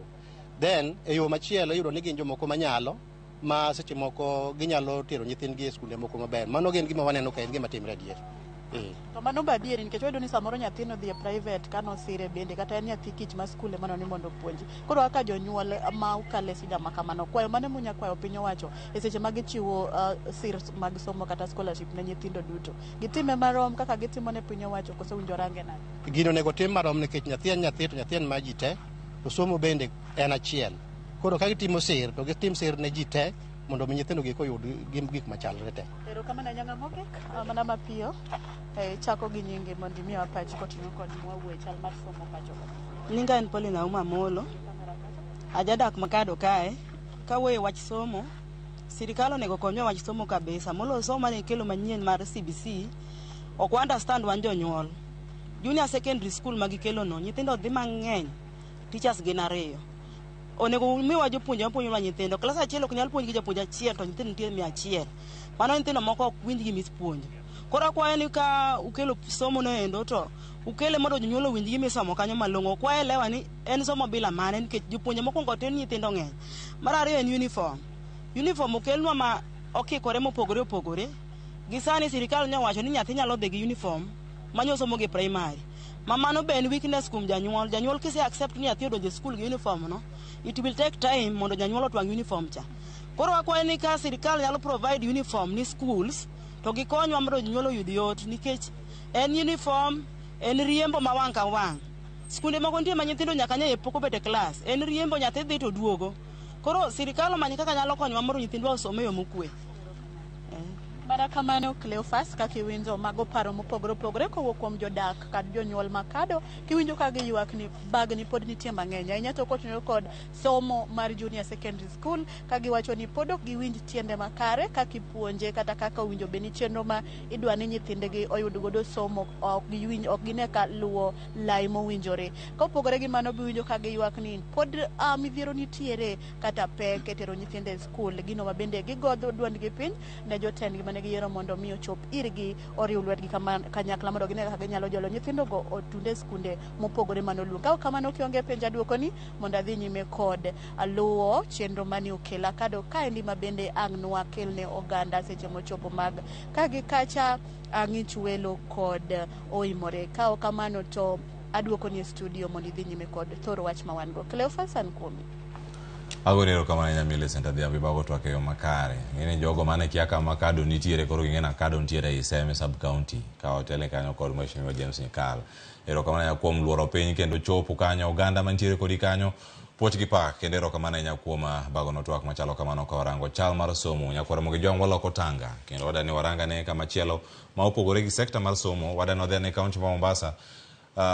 Jadolo Paul Mackenzie koro ochopo e doho odiochieng' ma kawni geno no dhi chopo kache doho winja ne chalo mar wach ka wuok kuom nyawadwa Joja oko mondo miyango lero ne mathoth kotenore kod bura makamano mabende wachre kanyo nego bedni chopo wacho kinyi makawuono dhi bedo kacha kantiere doho mano ma Mombasa odiochieng' makawuono ka en juma mar ariyo ka nono makamano dhi nyime kotenore kod thoe mano neno gwenge ma Shakaola mano mabende odiochieng' makawuono oganda maromo kata chije maromo 95 igeno ni jopo e doho odiochieng' makawuono chieng' tich ariyo tarik 20 kod adek mano ka gintiere Mombasa Locals odiochieng' makawuono giduto gintiere kod gik midonjone gigo maromo buche modonjne gigodo romo 238 mano ka gintiere karkacha mago mag manslaughter mano kama gintiere kaluwore kod penchike ma pacho kae Joja oko odane mondo miyo ne ler mathoth nyaka sani bura no osechopo kama chalo nade gisedonjo kosoyo mathoth matimore karkacha ka kaunti ma Mombasa Joja oko machiegni Cleophas Oluoch awinji maber kowuok e kaunti ni ma Mombasa kuma odiochieng' makawuono ni wago tach e doho ma Mombasa kuma wageno ni ibiro chwalie jadolo Paul Mackenzie ma itudo kod nek mag dhano 420 e puodho ma Shakahola e kaunti ma Kilifi. Nyaka gie sani pod warite pok odonjo to wawinjo ni obiro gi acheje mamoko 95 makawuono ichan donjnegigo e doho ma Mombasa kaendi kod ketho mar manslaughter kata mago mag nek. Motelo ne mano bende wanyalo paro ni burani Makenzi osebed kidonjo ne buche mopogore opogore. Motelo ne mano kuongo tere e doho ma Malindi kuma nodonjne kod ketho bende mar nek ma en mada kod acheje 25 kata bang' mano ne waneno kendo kochako chwale kendo e doho ma Shanzu kuma ne odonjne kod ketho matude gi monj kata terrorism mabende nosetieko kanyo kata kawuono wan kod e doho ma Mombasa kaendi kuma kod chan donjne kod ketho mar nek ma en manslaughter kaeto bang' maendi kendo chieng' tich ang'wen ichan chwale kendo e doho mar nyithindo mano mar Tononoka kuma bende idhi donjne kod ketho mar nek mag nyithindo. Koro nyaka gie sani pod wantiere kaendi warito mondo mi kele kaeto wawinja ni to bang' kethogi gibiro yie kod kethogi koso gibiro kwedo ketho ma kamaendi kwang'e ni gin ketho mopogore opogore maromo chiegni ketho 230 gi wiye. Koro nyaka gie sani wantiere doho ma Mombasa kaendi kendo warito mondo wawinja ni to burani biro dhi nade kato bende tok mano wabiro lero ne janeno mar Ramogi TV kaka weche wuok e doho ni ma Mombasa. George Aoko, Ramogi TV, Mombasa. Erokamano ahinya George Aoko. Ang' waluwo weche manyien go kendo ng'e ni koromo saa 7 ang' wayud pichni achiel kachiel e weche manyien mag migago. Wadhi e kaunti ma Kisii. Crispin Otieno nitiere kacha e kaunti ma Kisii kendo sani wadani mondo mi watudre kode achiel kachiel okonwa ane ni nyaka sani pach jodak e kaunti ma Kisii kotenore kod chal mar somo to en mane. Sani koro waonge weche mag Makenzi, sani koro waduogo weche mag somo. Wacho ni Crispin Otieno koro miwane chal mar wach mano kama wantie kar ka chal mar somo chal nade Crispin Otieno machiegni ahinya mbaka romo kawuono bakora network kanyo e yo moro machuok ahinya mondo mwaduog watik chenro studio maroma Nairobi kae. Chris Ayawra ahinya kendo awinjo yo makare Cleophas mana kaka iwacho wantiere kaunti ma Kisii kendo wasebedo kwaneno ka weche medo mana nyuolore ahinya e sekta mano mar somo kendo okinyi makawuono wadani mondo alos kod jonyuol kaluwore kod gigo mosebedo katimore e skunde ahinya skundego mane ok otimo maber mano e duoko mar penj manyicho ogol kod mano en jatend migao mochung' ne weche mag somo Thurka mano Ezekiel Machogu. Na sasa tunataka kuungana naye mmoja wa wazazi katika kaunti hii ya Kisii aweze tu kutuelezea tu kutujengea taswira. Tumekuwa tukiona mashambulizi ama wazazi wakiingia katika shule mbalimbali kulalamikia matokeo duni ya mtihani. Hata wanafurisha walimu wakuu wa shule hizo. Je, wewe maoni yako ni yapi kuhusiana na hali hiyo na ni vipi ambavyo hali hiyo inaweza kabiliwa ili tusishuhudie visa kama hivyo ndani ya shule? Bwana Crispin, hii mambo ni rahisi sana kwa waziri kushughulikia. Ingekuwa waziri na walimu wote wameshikana wote wangekuwa wanasaidia wanafunzi wetu kusoma shuleni. Mzazi lazima achukue jukumu la kusaidia mwanafunzi kila kitu anachotuma shuleni. Iwe kitabu, iwe kalamu, iwe everything at all cost. And the Minister of Education must supply frequent money supply to the schools for the school to buy the equipment that is supposed to be used in the school. For the issue of chasing away the school aides and other teachers, actually is a bad thing. Walimu si wao wanafanya watoto wapite kwa masomo. Hii ni jukumu letu wazazi na wanafunzi pamoja na walimu wote washikane pamoja ndipo tupate matokeo bora kwa shule zetu Crispin. Ndipo tunasema kwamba waziri aende shuleni at least apite kwa makaunti zetu zote, ashikane na walimu wote wakuu, awaongeleshe wazazi wote wakiwa pamoja, at least we'll have good result from our schools. Alafu pia sio tu wazazi tu ambao tumeona wakifika katika shule hizo. Tuliona katika kule mkoa wa Magharibi kuna hata viongozi ambao wanaingia ndani ya shule hizo na wana husika katika masuala kama hayo. Je, majukumu ya viongozi katika masuala ya elimu nchini yanapaswa kuwa gani? Viongozi wetu tuseme kama maeneo bunge lazima wawe wanasaidia wazazi kwa kulipa karo ya shule. There's this kit called the CDF kit which after being ikipatianangwa wanafunzi tunapata parcels from the CDF kit.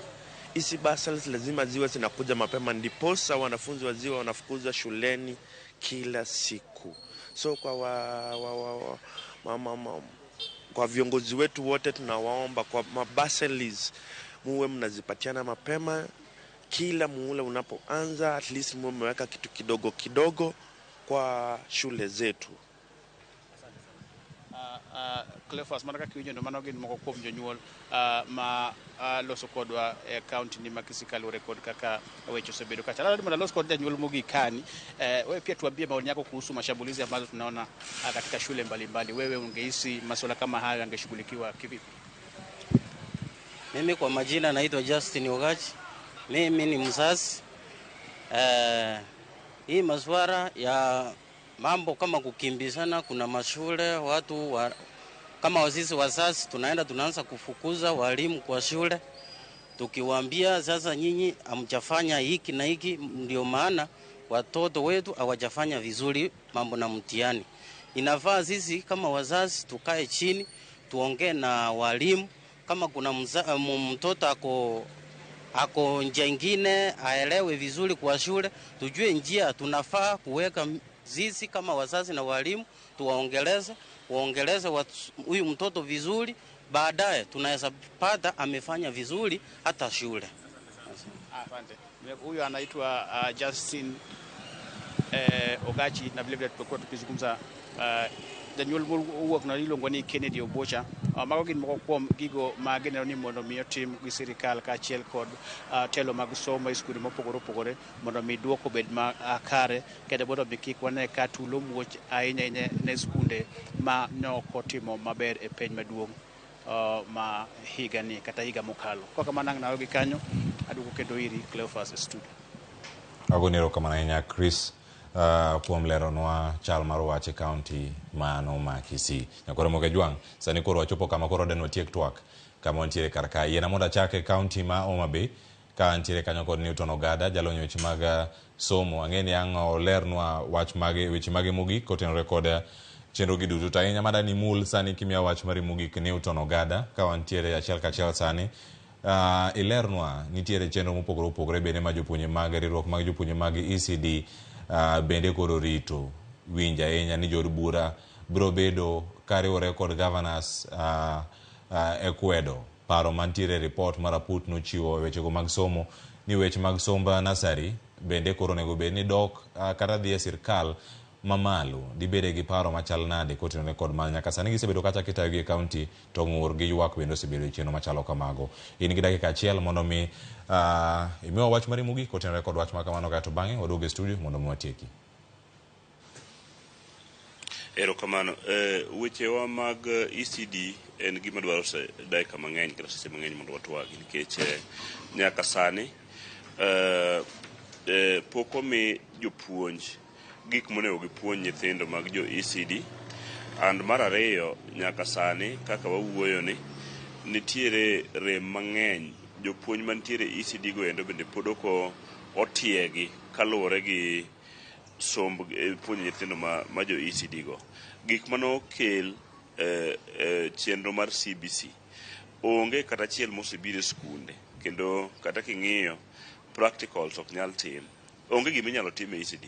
Awinjo ka ng'ato wacho ni junior secondary nigi jopuonj ariyo to nyithindo samoro 100. Wakwayo sirikal ni ka ginyalo yie ka giyudo ka county government ok nyal manage ECD to gitere national government ka dipo ni mano nyalo timore. But aparo ni sirikal ariyo mar national government to gi mar county government tiyo kanyakla mondo ging'i ni dwach jo Kenya ochopo weche mag somo. Koro kata pod ne government marwa matin ni to aparo ni onego bini gisemiye location mare maber kendo gi gik matimore. Sani iyudo ka ne giduoko subject moko piny. Subject moduok piny manoduok piny gi out of mention nitie. Books manosekel, books masani koro wadwaro onge mosechopo e schools. To ka nitie mosechopo to gin ariyo kata adek out of the subjects modong'. Koro wakwayo ni chenro mar somo ok onego rochre kata mana gi second achiel. To waneno ka pod onge gima timore. Wakwayo Ministry mar Education obed mar national government obed mar county government, wang'e ni nyithindwa mantie skundego mondo waket gik moko mowinjore. Erokamano ahinya Newton Ogada, jalony weche mag somo, kendo kubiro thuolo mar twak kod Ramogi TV odiochieng' ma kawuono. Wabiro manyi kendo e kinde mabiro mondo wadhi nyime kod twak kendo bero sekta mar somo e pacho ka kokalo e wang' jowi mar Ramogi TV e chenro mar mbako romo kod mano mar Rupiny kata e chenro moro amora mantiere e Ramogi TV. Erokamano ahinya. Duogo e studio kar ka bir japuonj Lawrence Otunga machiegni. Ma en wach moro machiegni kod ahinya jogi ma ichune kendo kae dobedo thuolo tugo kata tipo mano mako chieng' Jumapil. Gino manulose mana e yo moro mapiyo nyama lero no e wiye gi dwaro maru maduong' kato bang'e wach mari mogik bende mi dakika achiel kanyo kato wadhi resmo. Erokamano. Jatelo mar piny owacho William Ruto nochugo kamati mar nono weche chal mar somo e Kenya ka kendo negi tudore go oganda ma gigolo paro koluwore kod dwaro mar katiba miluongo ni public participation. Ma oganda kata jo Kenya nowacho ni jopuonj mag ECD chandore ahinya e county governments nikech ndiko mag-gi itimo e yor siasa. Gavana kodonjo to donjo gi style mar loch kata telo. Onyalo golo ji e tich, onyalo tuno gi osara, onyalo ng'ado osara mar duoko piny, kata onyalo ndiko wedene kata osiepene. Koro waneno niya, nikech onge uniformity, osara ok chale counties. Pesa michulo Homa Bay, Migori, Kisumu, Nyamira, Kisii kata Mombasa opogore. Koro wan kaka riwruok mag jopuonj mag ECD e Kenya ka, wadwaro ni kaka jo Kenya nyong'ado koluwore kod task force cha moterne president report ni jopuonj gi nego koro telnegi gi sirikal mamalo. Wan wasiro kendo wadwa ni mondo kaka chik dwaro ni mondo TSC ochung'ne ndiko jopuonj te manie Kenya ka. Wan be kaka jopuonj mag ECD wabedo registered gi TSC we mondo jopuonj obed achiel kaka nowacho ni onge japuonj mar kanye wabed achiel under one employment Teachers Service Commission. Erokamano japuonj Lawrence Otunga ma bende jakom mar Kunopet kulo thuolo mar twak kod Ramogi TV kachal kod kalero chenro mopogore opogore mag bero sekta mar somo. Hesbon Otieno machiegni wach mari mogik. Anyalo wacho ni jopuonj ECD ka atemo jiwo wach ma Otunga jakom wacho. ECD, japuonj mar ECD en japuonj ma ndalo mosekalo mang'eny nobedo nokong'e gi kaka onego bed ni ng'iyo japuonj. To kanyocha task force mane ker oketo manokalo ni jopuonj gi ong'e gi mondo ka gisebedo registered gi Teacher Service Commission, to koro Teachers Service Commission nyalo kawo thuolo mar ndiko gi tich to gidhi gi tie skul ma koro wadhi e skul achiel maduong' miluongo ni comprehensive school kamoriwo early childhood education, oriwo nyithindo manie grade 1 nyaka 6 nyaka nyithindo manie grade 7 nyaka 9. Aparo ni mano paro maber manokal e public participation ma siasa midwa kel gi jo Council of Governors to gi MPs okane ka nigi thuolo ei wachni nikech weche mag comprehensive school idea ni nosechakore chon. Nitie primary schools kata i Nairobi ka ma noseger secondary schools ei primary schools go. To nitie skunde ba Nairobi kama sane kedhie tiyudo ka ECD primary gi secondary nie compound achiel. Koro wach keto skul e compound achiel mondo bed managed under one gine to jopuonj mar ECD bing'iyo kaka jopuonj en gima important. Masani adwa wacho ni Otunga utiyo maber kendo an apuoyo mokwongo apuoyo kombi nikech sani jo ECD nigi union manyalo loso negi. Chon cha ECD nokaw ka japuonj ma onge consideration mimiyogi kata matin, indikogi kawuono inyalo ndik gi tich imiyogi 5,000, 6,000, 10,000 kwa ochiw mang'eny, to kiny ka ng'ato ok dwa ni mondo giti to ogologi e tich maonge kata rak moro malong'o magindiko. Sani wadwa ni japuonj ECD okaw ka japuonj moro amora nikech jopuonj mapuonjo e ECD gi moko nigi certificates, diploma, degree. Koro jopuonjo gi onego kaw gi mbi mar puonjo to gima task force ta nokalo en gima onego sir lwedo ma wan kaka NAT wan wamorgo kendo wadwa medo jiwo Kunopet to gi jopuonj mag ECD ni wariwre wabede achiel ondik gi Teacher Service Commission migi schemes of service maber ketgi environment malongo mar puonjo. Council of Governors onego chiw environment, conducive working environment, migi classrooms, migi furniture. Tang'eni gima gilaro en resources. Resources nyalo yudore from the national government to gi county government manyalo konyo skundegi. Koro kigibed ni gilero to giloro gima longo onge. Counties mang'eny oko kao ECD kaka kineno wakawe ne. Nyocha winjo ka Otungo wacho to kendo atemo jiwo nikech nang'eyo. Jomoko ndiko wedegi. Gindiko kata joma pok olony, pok opuonjore wach ECD nikech gikawo ni mano puonjo nyithindo matindo. Gin gima ok onego sani wakondone 21st century ma wanene. ECD is the major sector monego wariti. So apoyo to ang'eni mbaka ni nyalo bedo mbaka mabor ma ok wanyal tieke sani.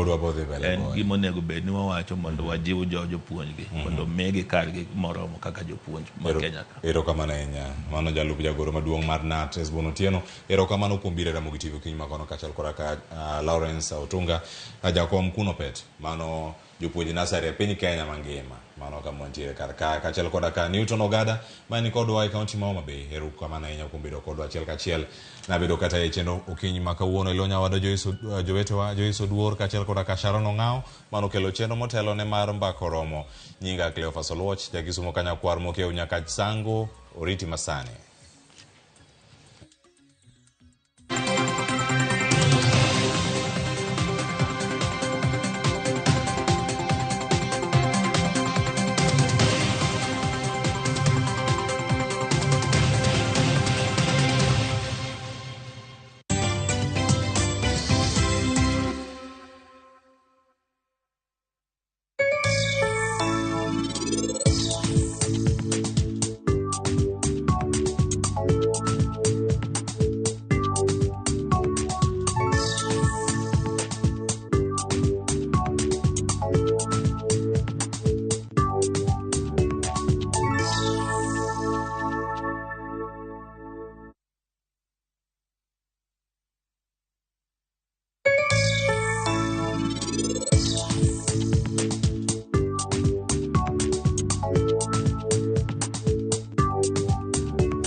Book your hotel online with View Travel. Open Google or any search engine of your choice and key in our website www.viewtravel.com. At the top left side, click on the accommodation tab.